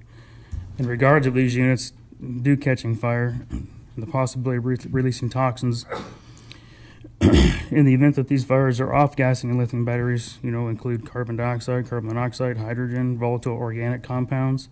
Do the containers that are housing these batteries, are they fire retardant containers? Do they have a ventilation system? Do they have a CO2 system in place to help suppress these fires that are going to be inside these containers if they do happen? How are they being managed? The prevention of gas and off-gassing in the event they do catch fire, overheat, at least a thermal runaway. What are the preventative measures? As the buildings are related to setbacks on these units, in the event of a major gas off, it's required by 2024 ERG that an evacuation of 500 meters or 1/3 mile in all directions be cleared out when these toxins are being released.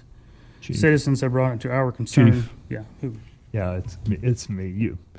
We passed the 5-minute mark. Oh. I got a question. Okay. Okay, sure. Go ahead. Yeah, Chief. would you take a question, please? Yeah, where? You. Chief, I'd be interested in hearing the rest of your thoughts, please. Would you please continue? Okay.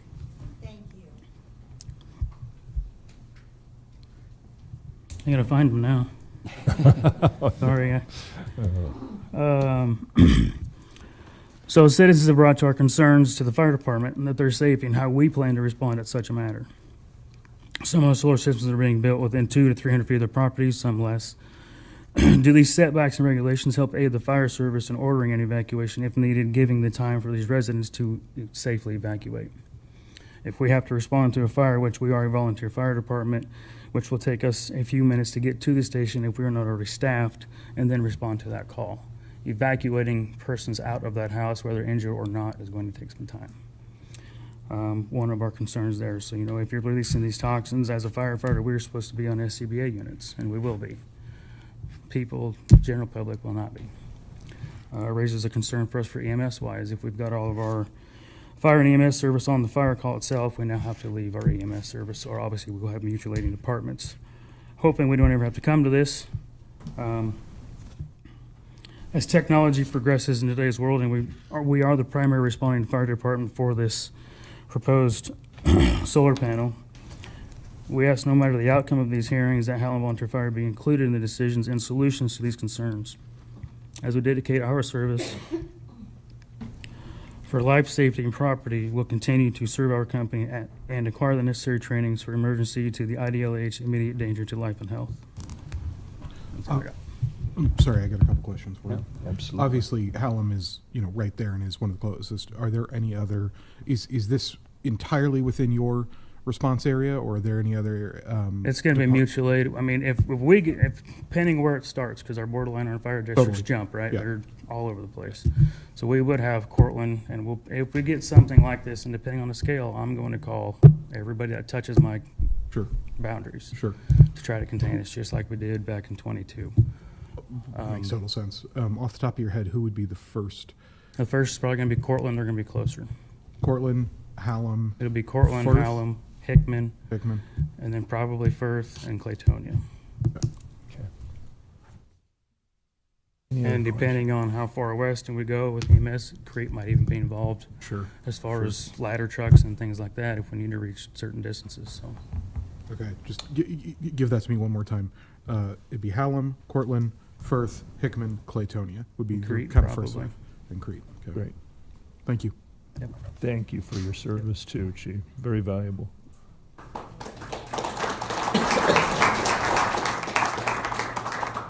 Next is Thomas Emerson. The one we've all been waiting for, sir. You're here. Yeah. Good afternoon. Name's Thomas Emerson. I live at 9011 Kinsey Street in Lincoln. This was the last kind of minute meeting for me, so I wasn't really prepared. I've just been sitting here listening all day as far as different testimonies for and against. I decided to do neutral. Kind of the reason for that is I grew up on a family farm, and I know what it's like. My family farm's down by Unadilla, Nebraska, and then I have uncles and family members that farm around the proposed area. Some people in the room might know my family, but everywhere from Roca, Hickman, Princeton, Sprague, Hallam, I got family that farms there. And the name of the game is farm every square inch that you can, especially for small farmers like ourselves. So why am I not against this 100%? Well, there wasn't enough farm for me to farm with my family, so Dad pushed me into the building trades. So I've been an electrician for my adult life, but I still work on the farm. So I'm a proud union member of the International Brotherhood of Electrical Workers. I'm a licensed electrician for the state of Nebraska. I'm currently serving as business manager for Local 265. We cover about 85% of the state of Nebraska. A lot of our members are Lincoln, Lancaster County, and in the area that we're discussing, some of them even live in and around the area. So I have members that are involved as far as where they live. Now, to this point, as an electrician, we, anytime there's a project that has power, we want to be able to do it, whether it's wind, solar, coal, nuke. We want to do everything that involves an electrician. That's just how it is. We don't get to pick where the project is, but if a project is going to go forward, we'd like to be a part of it. That being said, in the state of Nebraska, we have not done any wind or solar. It's all been done by non-union, and usually it's from out-of-state companies, and most of the workforce is from out-of-state. So if this or something like this is to move forward, I would like it to be with us as far as local residents, trained workforce. That way, if it is to get done, it's to get done to the safest that it should be done. So that would be my thing there. I also noticed that, this project is conveniently very close to Sheldon Power Station and a monolith plant. So I don't think the location is by accident, in case anybody else was wondering. But anyways, that's all I got. I just wanted to, that's why I was neutral. So, Well, thank you for adding to the conversation. Any questions for? I appreciate it, especially the insight that the union hasn't worked on any of the projects that. No, have sir, gone up not in the state of Nebraska. We haven't. No, I appreciate you sharing that. All right. Is there anyone else wishing to testify in a neutral capacity?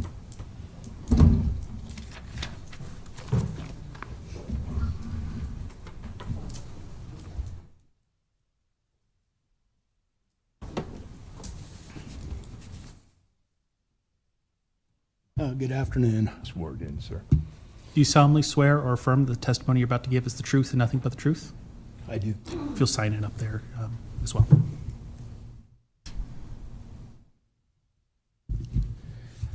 I'm Randy Dink. I live a mile south of the proposed solar project. I wasn't planning to talk. I have been on the fire department I retired for 33 years. I've been on the rural board of Cortland for the last 5-6 years. It's, as far as our fire department policy and our chief, I've talked to our chief, they're neutral, non-political, so if there's a fire, we go out. Or they go out, I don't anymore. But as far as the Cortland staff, I think we've got 20 total members right now, and probably 5 or around 10 are firefighters. The others are EMTs.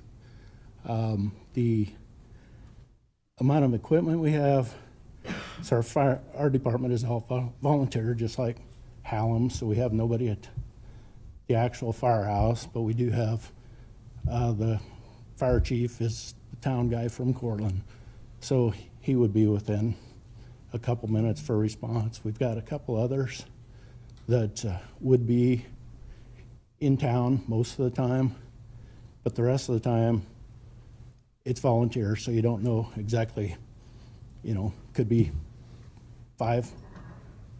We're supposed to be for medical calls within 5 to 7 minutes to the barn, but our fire personnel, we might not have, we might respond in 5 minutes, but we might only have 1 truck.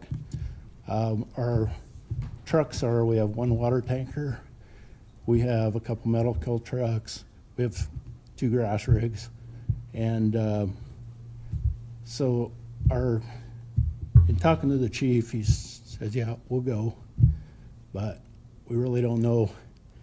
As a director of the fire department, being on the board, I'm not going to say you got to go inside there and risk your life, or what. We really don't know what the hazards are to the panels if they did come on fire, or the battery storage. But anyway, that's the fire department will go, but how much fire support we could actually give to a project that's 4 square miles is unknown.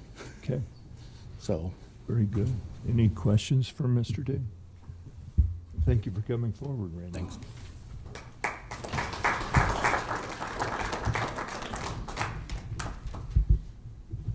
All right, then, one last time for neutral testimony. Seeing none, we will return to the applicant.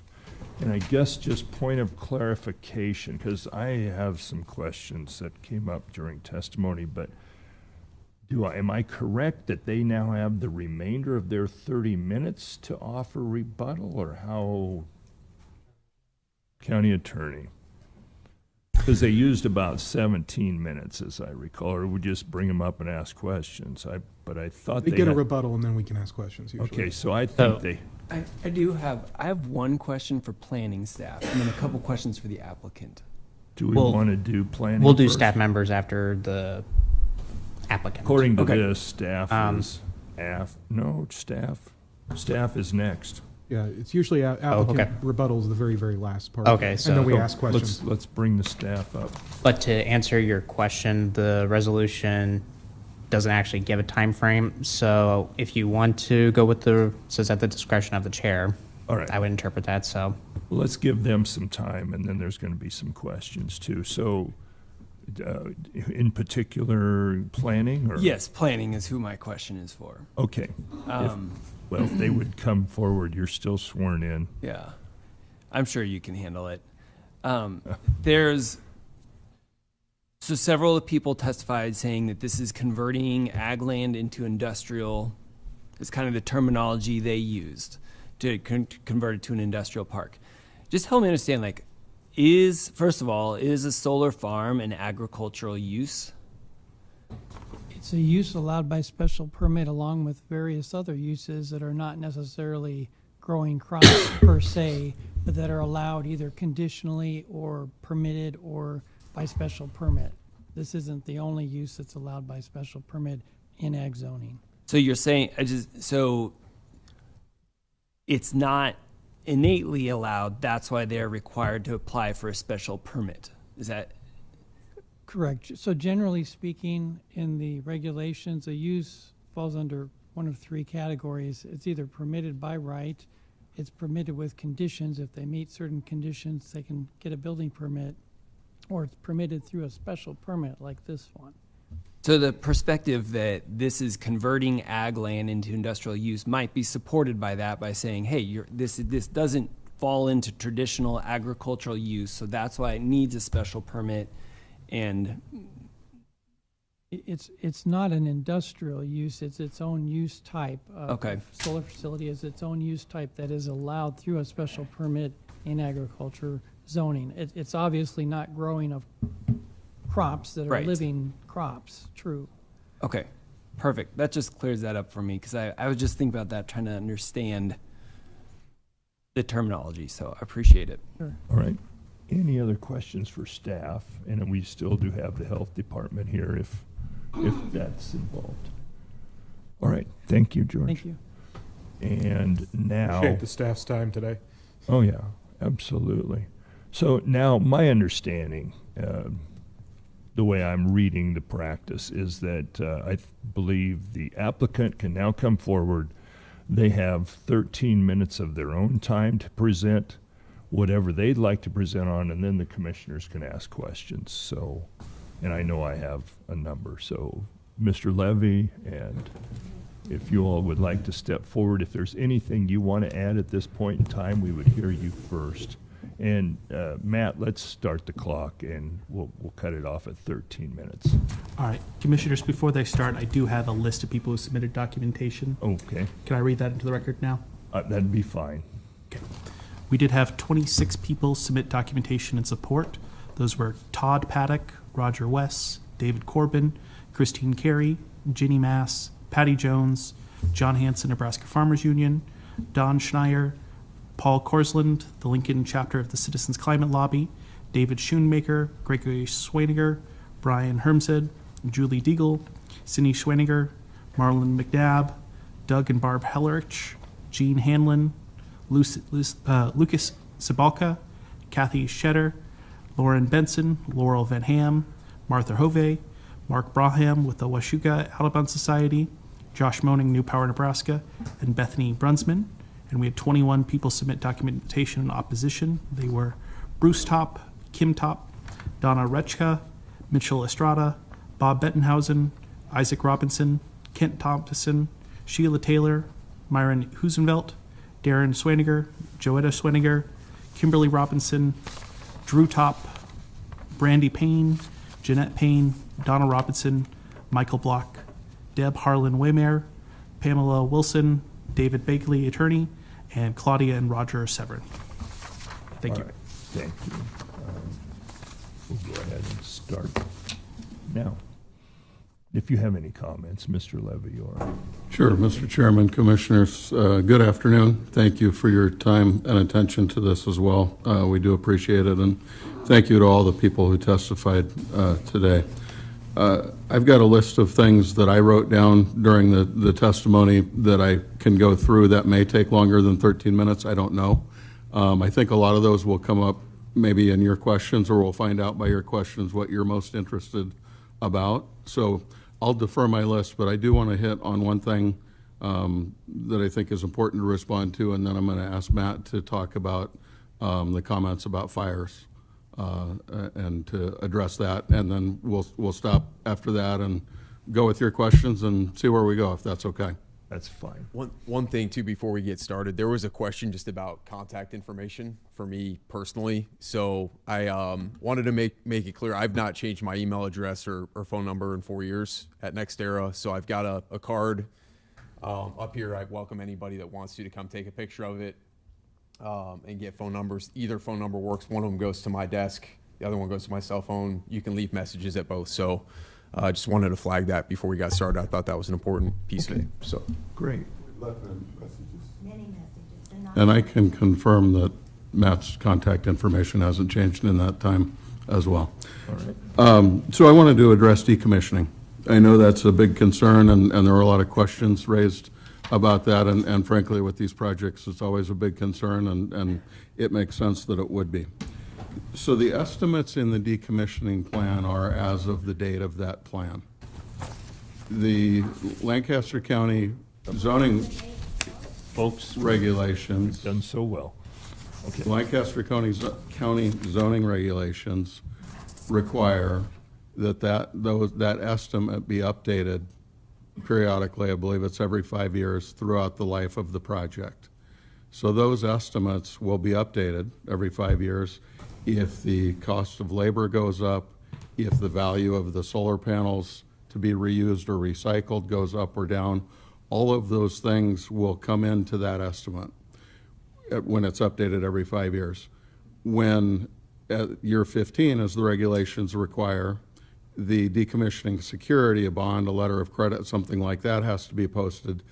That amount will be determined based on the estimate that is done by a licensed professional engineer at that time.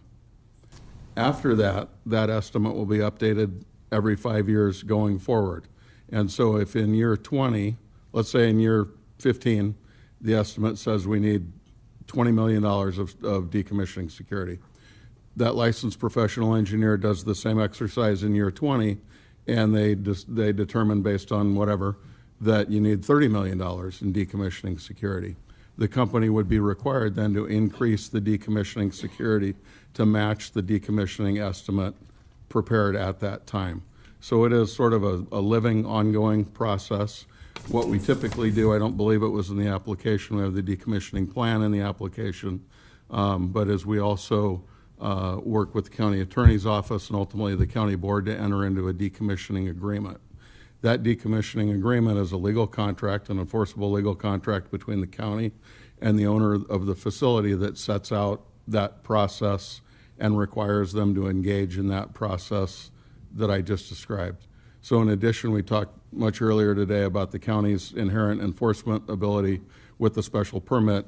That decommissioning agreement, like the road use agreement, gives the county yet another layer of enforcement, legal enforcement ability mechanism, and it also sets out this process that I talked about where the decommissioning security amount and the decommissioning estimate live together through those 5-year revisions and 5-year updates. I know some people brought up questions about the veracity of those numbers. What I can say to that is that plan was prepared by a licensed professional engineer. They put their professional license on the line when they attest to any document they prepare. And I think it's important to recognize that fact. Sort of related to this, I want to touch briefly, and then I will turn it over to Matt to talk about fire. People talked about tornadoes and hail and things like that. And yes, absolutely, we all know we have tornadoes, we have hail, we have windstorms, we have weather in Nebraska. When you build any kind of a facility, there's the chance that it can get affected by weather or by natural disasters like fires. You've heard testimony about the 2004 Hallam tornado.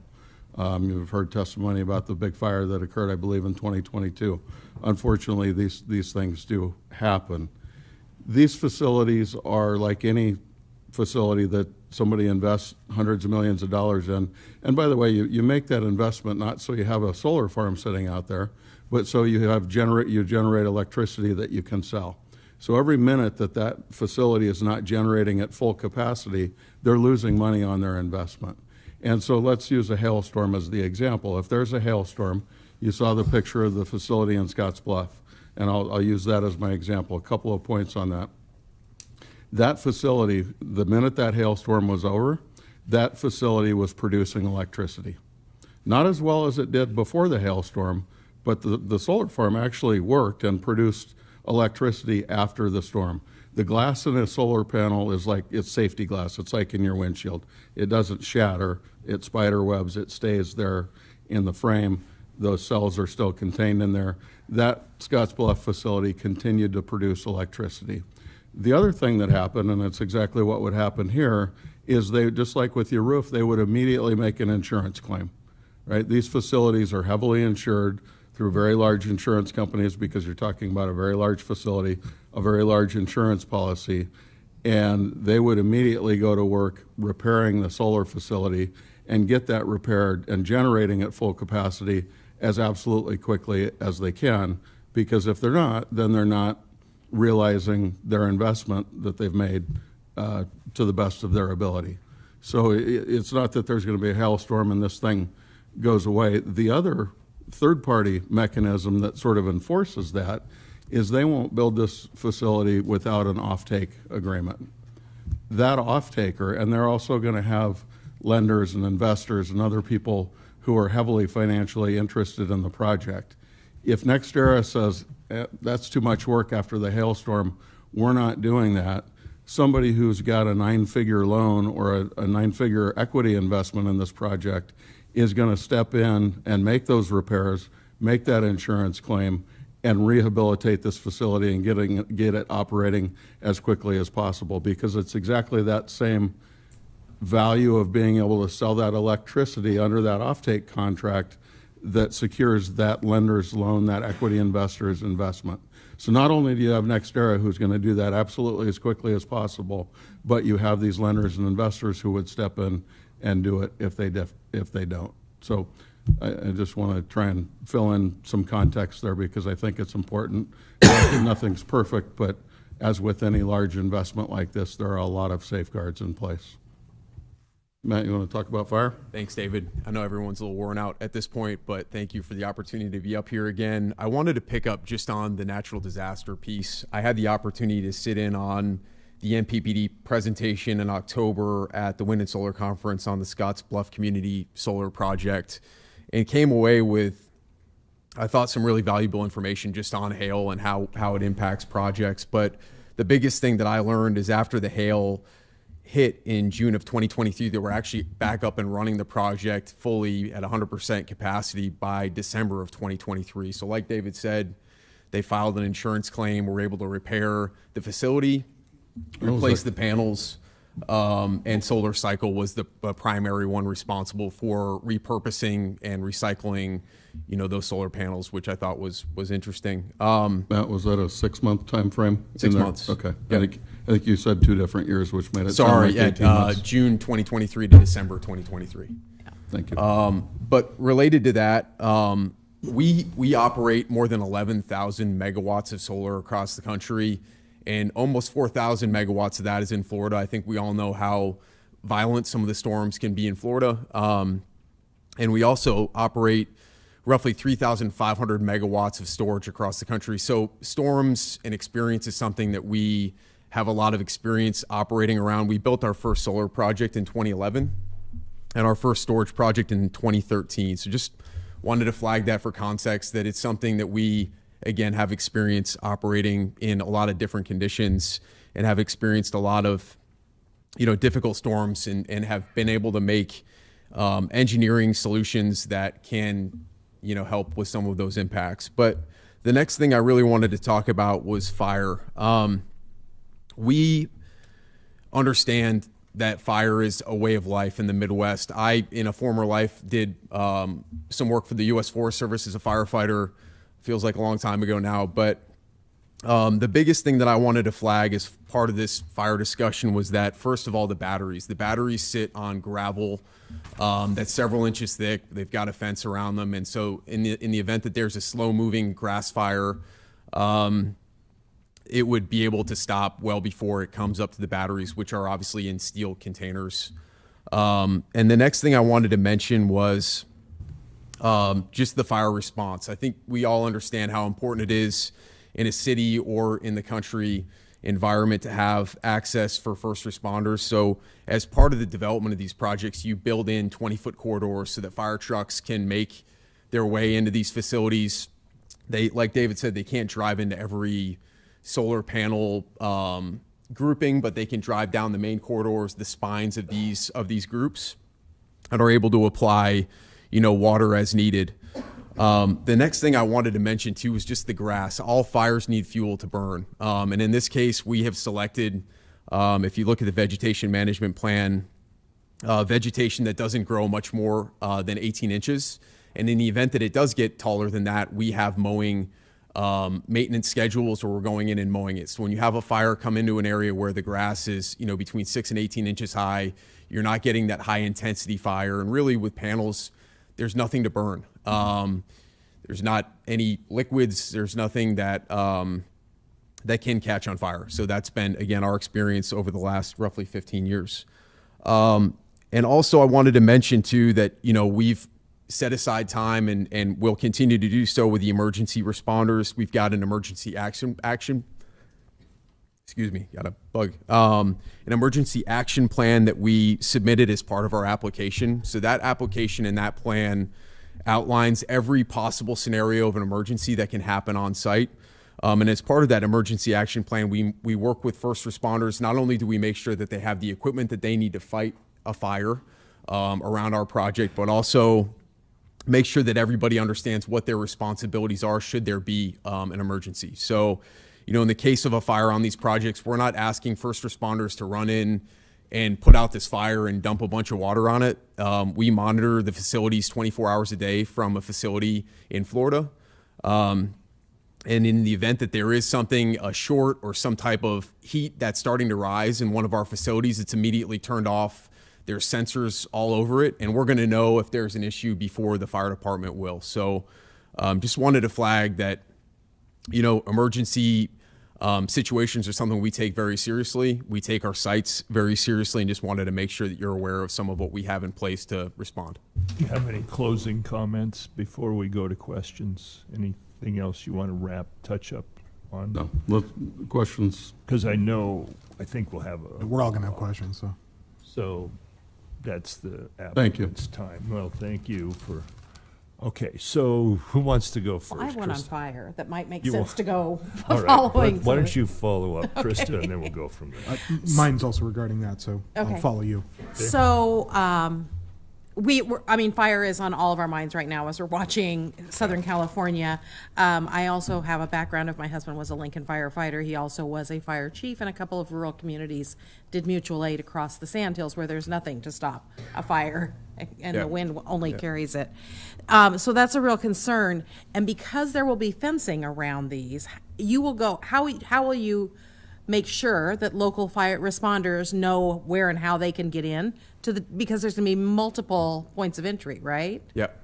Yeah. The other question that I had was on firefighting. Oh, you mentioned making sure they have the equipment to do this, which is, as I was listening, would sound like they need water tankers and maybe access to foam. I don't know that. I'm personally not a firefighter, but I wanted to know about those two things, access and equipment. How does that work? Yeah, so I'll start with the first question. So how will they get in? So we have on our facilities, there's codes, like anything to get in through a lock. And so as part of our emergency action plan, there will be contact information for people within our company and then the folks that operate the facility, plus all the fire departments. We had, I think, a list of 6 or 7 fire departments that would be potentially responding.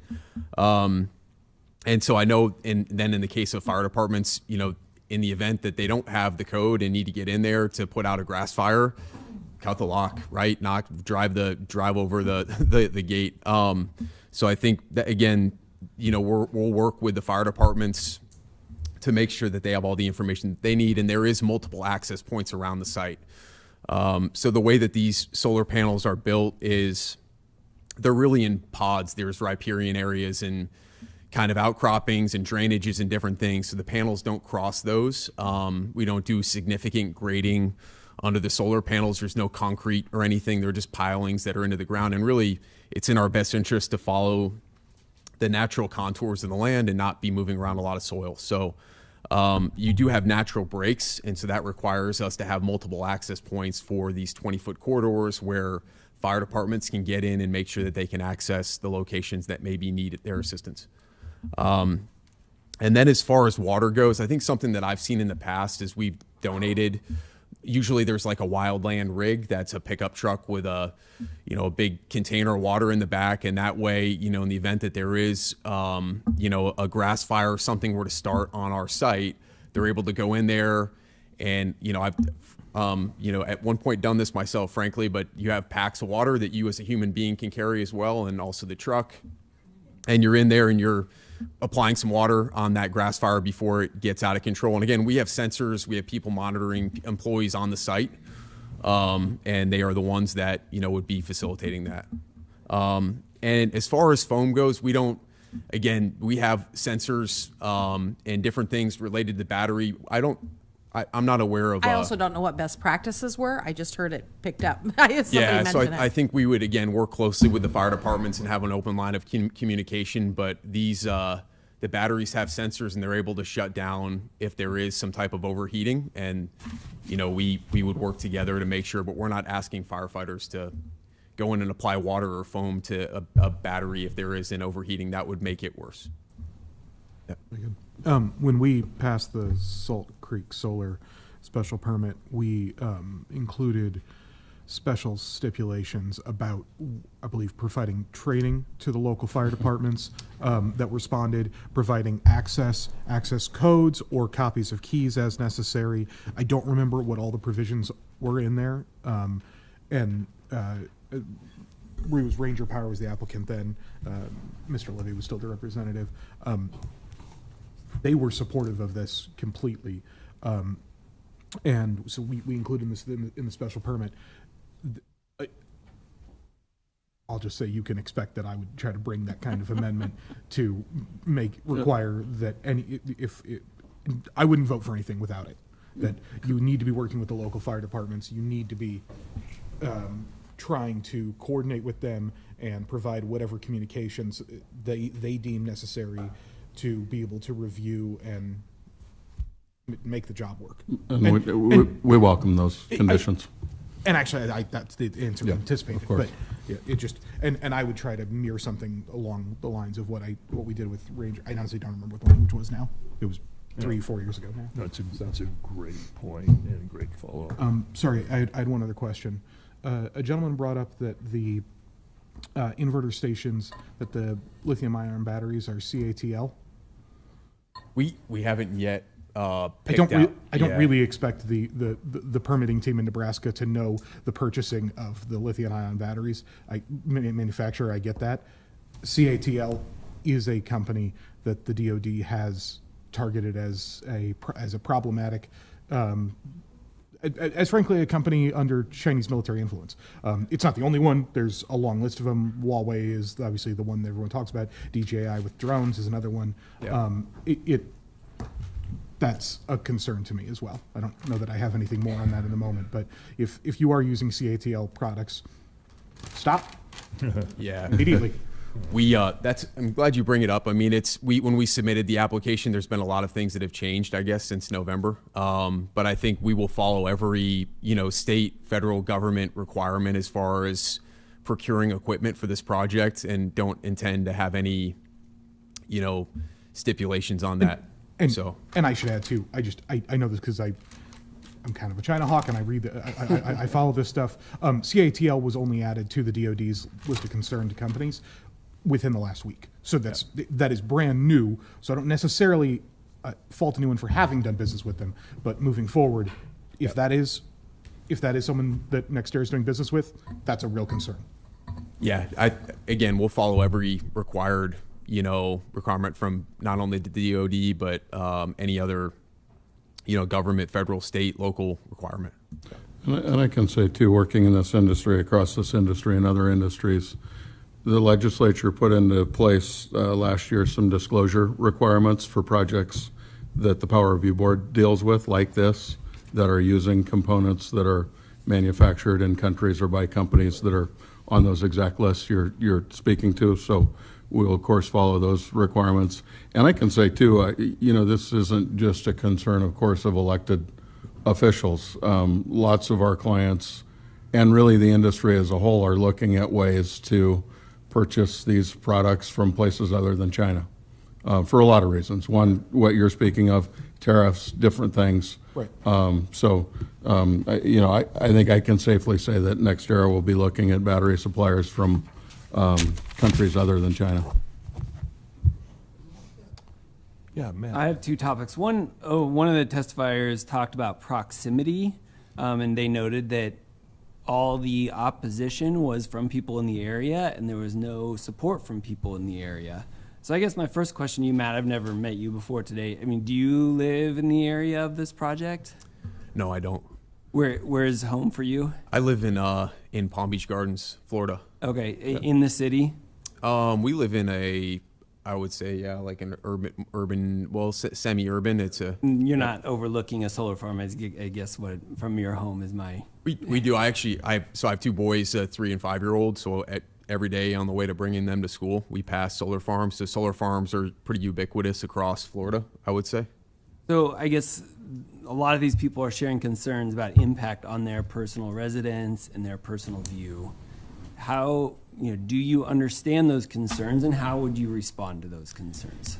Yeah, I do understand those concerns. And I think, we're all here, and understand some of the volatility around weather and natural disasters. And I think part of the response as a country has been to diversify our energy generation portfolio. So that in the event that, the rivers are frozen, or there's not any water to operate, maybe a coal generation facility or a natural gas facility, or even a nuclear facility, that there's other tools in the toolkit. And so we recently had some conversations with leaders across NPPD and OPPD, and they talked about some of those things where they're kind of, they're looking to diversify their portfolio. So that in the event that they need to adapt in some way, or there's, a natural restriction, that they're ready for it and they can still provide power to their customers.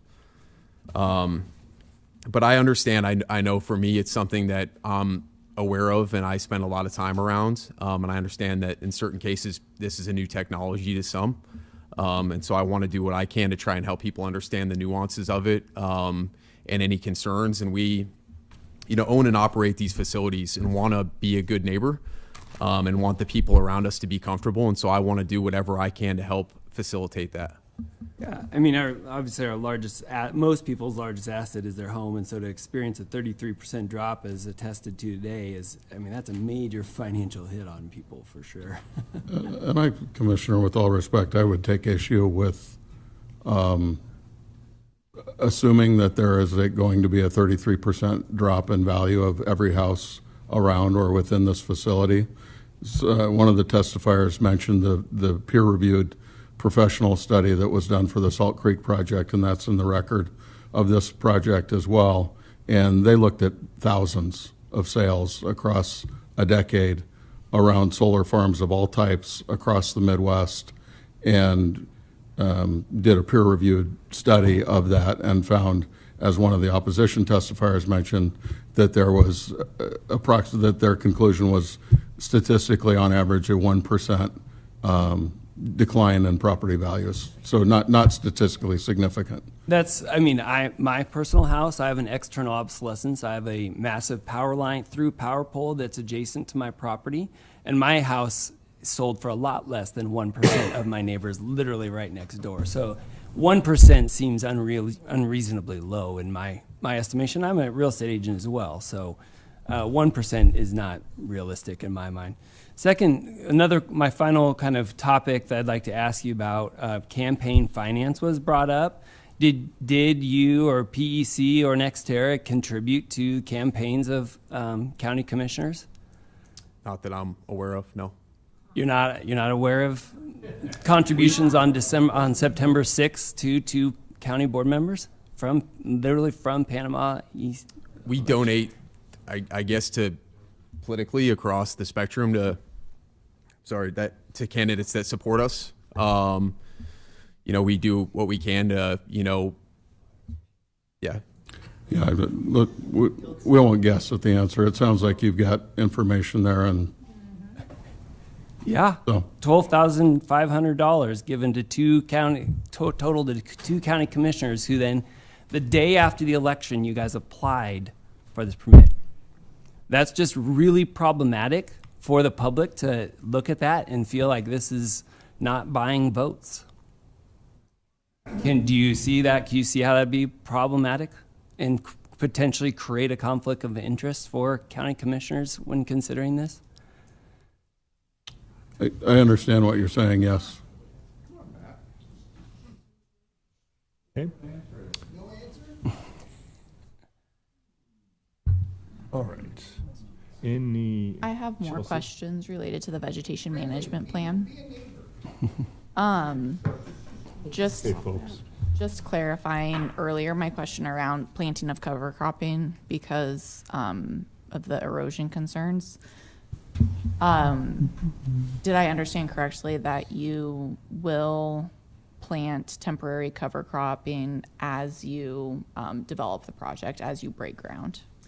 Yeah, so we've been talking to the landowners and their tenant farmers just on a way to take steps forward to, work on the crops and the land and make sure that we're not losing any soil.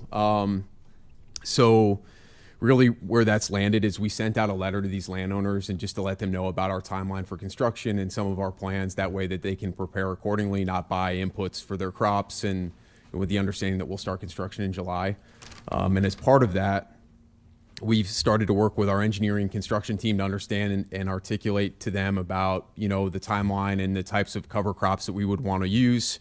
When you come in and you start construction in July or August, there's a pretty good time between, April and August where, weeds can grow and different things can happen. So we want to make sure that, again, we're not having any erosion, soil, water erosion, and so we'll work with them just to make sure that everything is taken care of and not creating any dust issues in the community. And Commissioner, just to take that a little bit further, my experience is that in that early stage, what they'll do is they'll plant a fast-growing, low-growing cover crop. And because it's so fast-growing, it doesn't really establish a very deep root system. And then as they construct the facility, they'll plant the more permanent ground cover. These are all native plants. That more permanent ground cover takes a little bit longer to grow, but because of that, has a deeper root system, and it eventually crowds out that sort of initial temporary cover crop. So put simply, lawyer speaking about planting crops, that's how this works in my experience with other projects. I have more questions related to the vegetation management plan, if that's okay. Sure. Absolutely. Be on the NRD. Keep Yeah, going. you can tell he used to be on the NRD, is what Commissioner Faraday said. So on page 12, it talks about the invasive species and weed management plan, and it goes into pretty good detail in terms of how you're going to go about that, but it doesn't go into detail as far as how frequently it is done. And so that's my question, is how frequently will you be doing those spot checks and evaluating the property to make sure that there isn't invasive species or weeds getting out of control? Yeah, Chris Jorgensen, lead scientist for Molson. That's a good question, Commissioner Johnson. Right now, our plan is to allow flexibility for mowing and controlling weeds as much as possible. So when NextEra and Panama Solar are going to operation and they have their operation and maintenance staff on hand, that they have that flexibility to make those decisions in order to control weeds and make effective decisions and have that adaptive management approach. If there's something specific that you guys would like to see in the plan, we certainly can update it appropriately. Yeah, I guess my question would be, in your professional opinion, is there a minimum number of times that you would, recommend going in there and looking around to make sure that there's not anything getting out of control? Yeah, I could say that, with our mowing regimes that we've set up in the vegetation management plan, when they're mowing, they need to be looking for in noxious weeds and invasive species as well. And that would be, a starting point. But to your point, there isn't anything specific in the plan currently as it sits that would have a set schedule for checking for noxious weeds.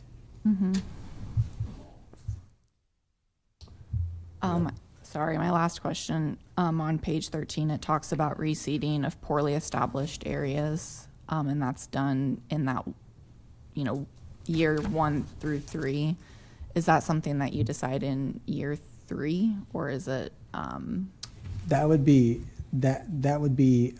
after year 3. So it takes a little time for vegetation to get established. So as that progresses, then if there's any areas that do need reseeding, if there's nothing coming up except noxious weeds, we would recommend spraying it and applying appropriate management actions at that point in time. And so Olson did the vegetation management plan. Is Olson going to also be doing the vegetation management, or will NextEra be doing the vegetation management, or will NextEra contract out for the vegetation management? That's a good question, and we haven't resolved that fully. So I think the understanding that we have is that Olson will help us develop the plans, and then we've got an engineering construction team that will come in and install things. They'll hire, I would think, some local labor and buy plants locally, and then we would work with a local kind of company to facilitate the maintenance on a regular basis, whether it's trimming trees or replacing trees at the appropriate time of year as needed. Okay, thank you. Yeah, Sean. The Planning Commission recommended more stringent screening requirements. Are you amenable to that? Yeah, I got the sense from the community that that's something that they want. I think it matters a lot.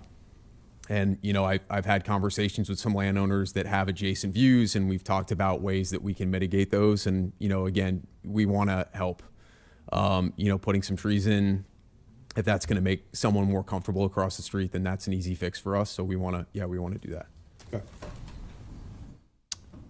I have a couple more, and I believe Commissioner Sean and Krista did a really good job on fire, and so we're all in agreement that the local fire departments you're going to partner with them so that they'll understand what they're facing, they'll have access if needed, so we're all in agreement on that. And I'll just add to that, Commissioner, Mr. Chairman, the emergency management plan or emergency response plan in the application includes those activities.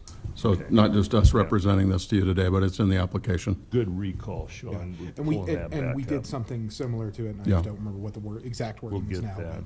But, yeah. Another thing I just wanted to nail down, Mr. Levy, and I think you said it clearly, but I always like to check if what I think I hear is accurate.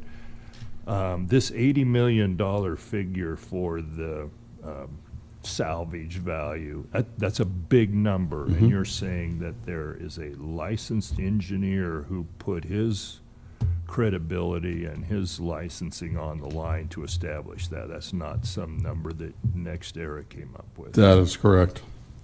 Okay, that's, I did want to confirm that. Yeah, You Matt said Kimley Horn is the engineering firm who prepared that Okay. in this particular case. They did all of our engineering package for the application. Okay. Yeah. Very good. I appreciate that that was someone. The hailstorm, you covered that. That was impressive recovery in Scotts Bluff. I mean, it was brought up, and I'm going to ask it, tornado scattering? I mean, God forbid we have another tornado through that area like we did 20 years ago. But, I mean, it's an interesting question. What happens if an act of God comes along and we have parts all over you? Is that something that you have coverage for? How do you handle that? Yeah, I think David hit this pretty well earlier, but our projects, it's a $600 million investment. So like anything, I mean, even our homes, our cars, I mean, people get travel insurance, so we insure everything. And so in the event that there is a storm, just like anything else, if Sheldon Station were to get hit with a tornado or, anything, there's an insurance policy in place, I'm sure, to cover that as well. So in the event that there is, just like what happened in Scotts Bluff, I think you're immediately mobilizing to make sure, number one, that, the community is safe. You're helping to pick up and put everything back, pick up any type of, debris or anything that's there. And then we're immediately going into rebuilding and putting the facility back together. The community and the grid depend on it, right? Once it's up and operating, I think that, SPP and NPPD and others will rely on the energy. So I think, again, not like anything else. I worked for an industry that was dependent on providing service every day. I was 40 years with Burlington Northern to BNSF. Yeah. And we faced all kinds of disasters and some derailments, some somewhat self-caused. I know that the mentality was, as soon as that line was out of service, there were people going to that location, and the number one priority became to restore service. I see similarities here between the two industries. Chairman Vest, just a quick addition on that as well. These solar panels are typically rated for like softball size hail, high winds, and they're actually subject to commercial building and electrical codes. Okay. And those, because I've experienced it, get down to the size of bolt that you use to affix the solar panel to the racking and how deep the racking goes into the soil. And that's all determined based on soil types and typical wind loads in the area. So this solar farm will be built to meet there's like charts in the commercial building code. And if your wind is within this level, then you got to have this size of bolt. It will be built to meet those site-specific conditions to comply with those commercial building codes. Very helpful, thank you. I have two questions. One is not key to what we're talking about, but it was brought up by Dr. Ortiz that NextEra participated in a study with birds running into. Are you familiar with that study? Oh, you thought you were off the hook and sat down. Yeah. I was just curious what your familiarity with that study was. Yeah. Thank you, Commissioner Vest. I am not aware of what NextEra has participated in or not. That's not my role, but I can shed a little bit more information on what the lake effect is, and I'll give you a little bit more info. But basically, the lake effect is a hypothesis. It's a scientific hypothesis that's currently being tested, and the hypothesis is that photovoltaic facilities provide a signal of water to aquatic birds as they migrate over. There's a lot of other things out there that contribute to reflectance that would simulate similar conditions of water, wet pavements, that sort of stuff. Lights in the city all have similar concepts and hypotheses that are behind them. So the study that was mentioned previously by Karl Kosiuk et al. 2020, they looked at 10 solar facilities across 13 site years in California and Nevada. These areas are absent of water. There's not much water present in the area. And what they found was that there were no large avian fatality events documented at the solar site. They did find that raptors, so birds of prey, were either absent or mortality was low.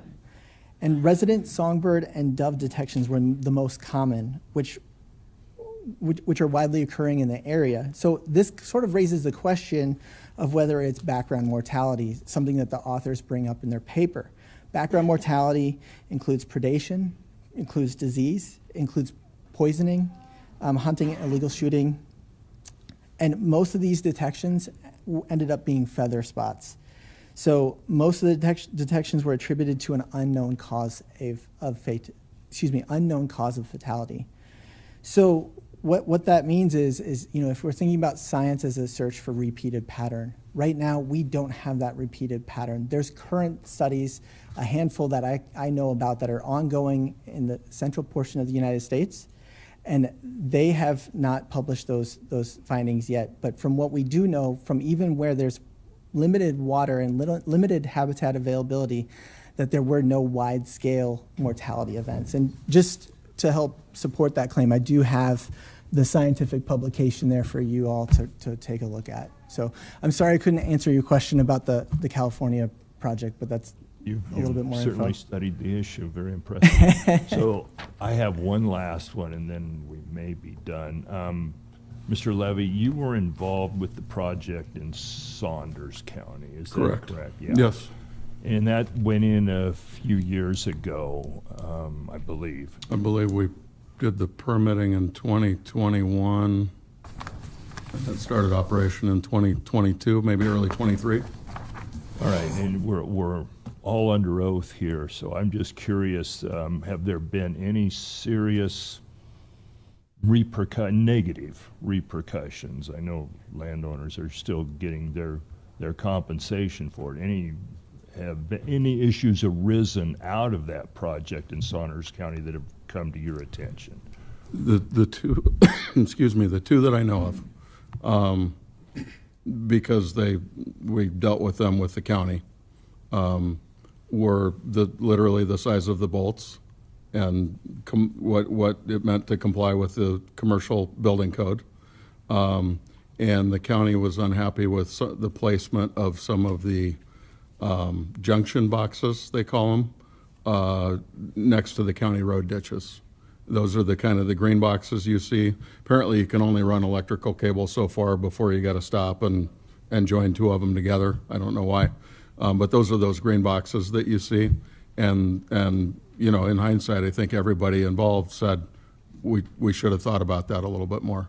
Those are the only two negative things or things of any concern that I have heard of. I am sure there are some people who are neighbors to that project who were opposed to it on day one and are still opposed to it, and that's certainly their right to do that. But otherwise, those are the only two that I know of. And we'll learn from their experience then and not repeat.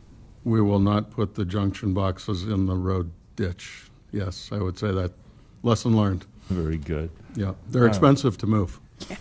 Very expensive to move, I believe that. Any other questions before we release these gentlemen and conclude testimony?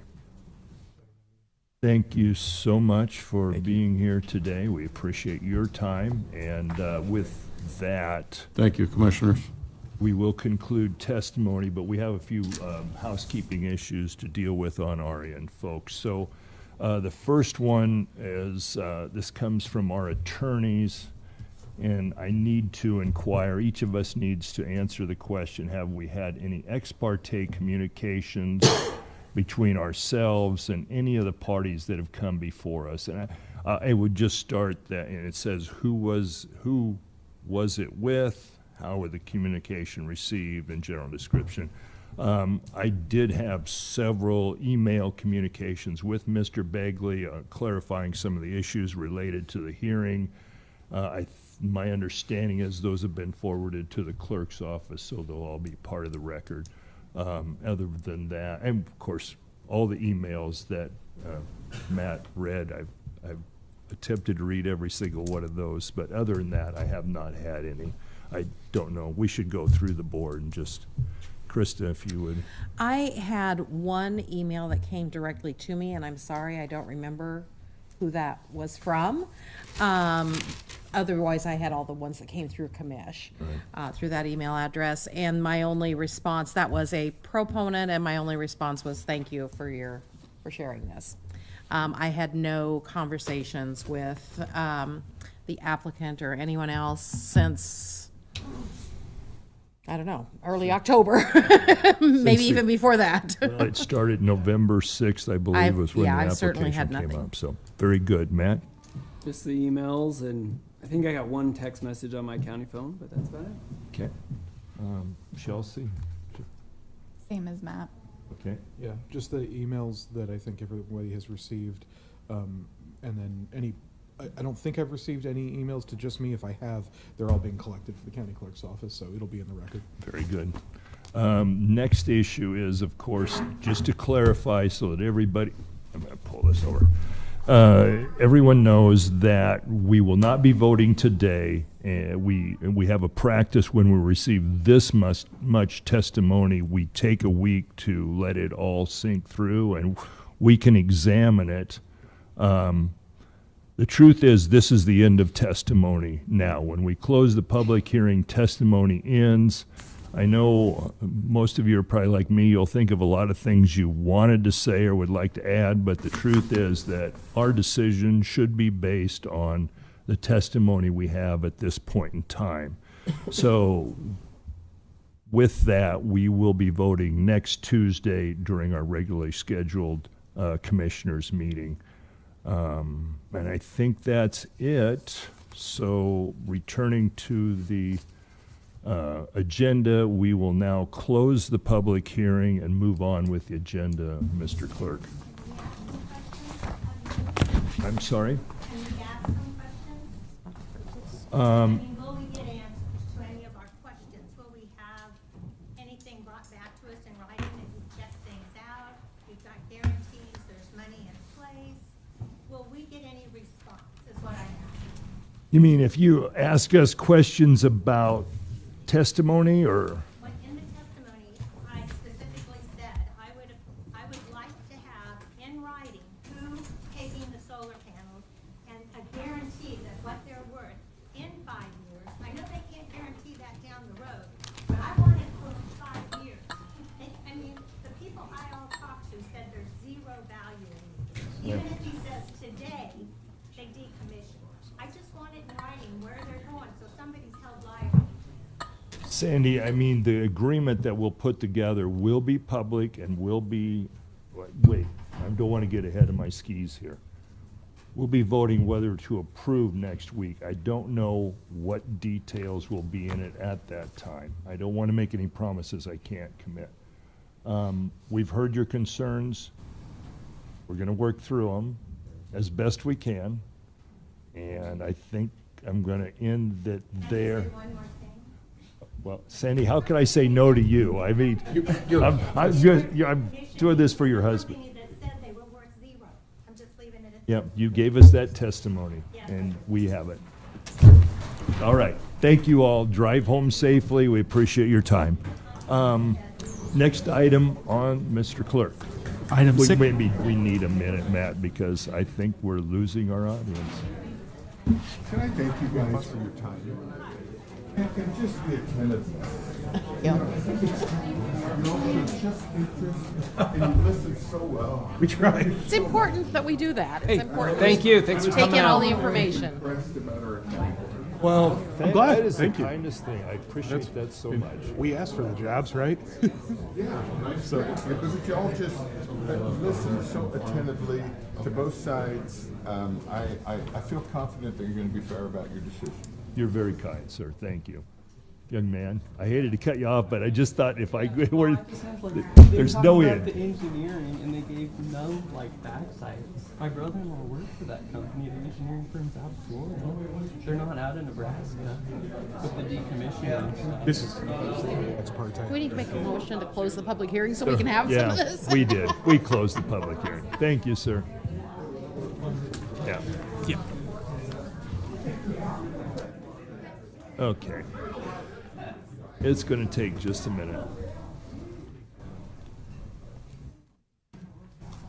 I'm going to be so dumbfounded if he comes forward. All right, Mr. Clerk, I think we can move on with the agenda. Thank you. Item 6, public comment. Members of the public wishing to speak on items relating to county Well, we don't business. have to make a motion. You just need to close the public. He did. He said. Did he? close the Okay. public He hearing. did. Yeah. Okay, Yeah. then we're good. Okay, that's, I got it. Members of the public wishing to speak on items related to county business not on the agenda may do so at this time. Each speaker is limited to one appearance of up to 5 minutes, and that time may not be reserved, transferred, or otherwise assigned to other speakers. These time limits may be extended or reasonably decreased at the discretion of the chair. Dwayne Rauscher. First of all, Dwayne, I have not seen somebody sit around this long for public comment. So I- nice. You've been back there for several hours. I know, Thank but you. I think confess you went I too left long. for a little bit and then I came back. So it hasn't been the whole time. But yeah, but thank you for taking all that into consideration. I know it's not an easy process. You know, part of my concern is, that over time, this is going to be obsolete, what we're going for. I think there's new things that's coming on the horizon That's Mr. going to be Rouser, better I than what mean- we're currently doing. So I think that might be a thing to really consider when you look at this. And I know you're not monitoring necessarily the progress of the future, but that should be part of it. My other concern is back on election integrity. You know, where are we at to verify that the votes that were cast are actually recorded accurately? We are being told that everything's okay, that everything's fine, but we're not seeing any information. Need a copy of the ballots cast and the cast vote record, the report that identifies the things. At least start that process so we can start looking at, you know, are our elections valid? Around the country, we start finding out there's more and more problems, especially with these automated systems and with the voter rolls the way there are. So my concern is that. So thank you. Have a good night. Thank you.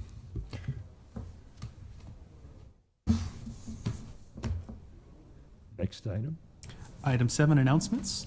The Lancaster County Board of Commissioners will hold a staff meeting on Thursday, January 16th, 2025 at 8:30 a.m. in room 112 of the County City Building. The Lancaster County Board of Commissioners will hold the following meetings and public hearings Tuesday, January 21st, 2025 at 9 a.m. in room 112 of the County City Building. The regular meeting, a public hearing regarding text amendment 24012 to amend Articles 2, 4.005, 4.007, 13, and repealing Articles 2.002A, 4.005, 4.007 as hereto existing of the Lancaster County zoning regulations. Public hearings regarding the Comprehensive Plan Amendment 24006 regarding a request to adjust the priority growth areas map, future service limit, and future land use map in the 2025 Comprehensive Plan for approximately 193 acres located near 84th Street, Rokeby Road. County Commissioners can be reached at 402-441-7447 or commish@lancaster.ne.gov. The Lancaster County Board of Commissioners meeting is broadcast live on LNK TV. LNK TV is available on Allo Channel 2 and Spectrum Channel 1300. For the rebroadcast schedule, visit lincoln.ne.gov. Meetings are also streamed live on YouTube and Facebook. LNK TV apps are available on Roku, Apple TV, and Amazon Fire TV. Item 8 is adjournment. I move we adjourn. Second. Are you sure now? Second. Had enough. Second. We had a motion and a second. Any discussion? You don't have to ask for discussion on motions to adjourn. Well, I guess we'll go ahead and call the roll. Matt, they're getting testy up here. Schulte, Yes. Yocum, Yes. Flowerday, Yes. Johnson, Yes. Vest. Yes. We'll Motion now carries. open the Thursday morning staff meeting.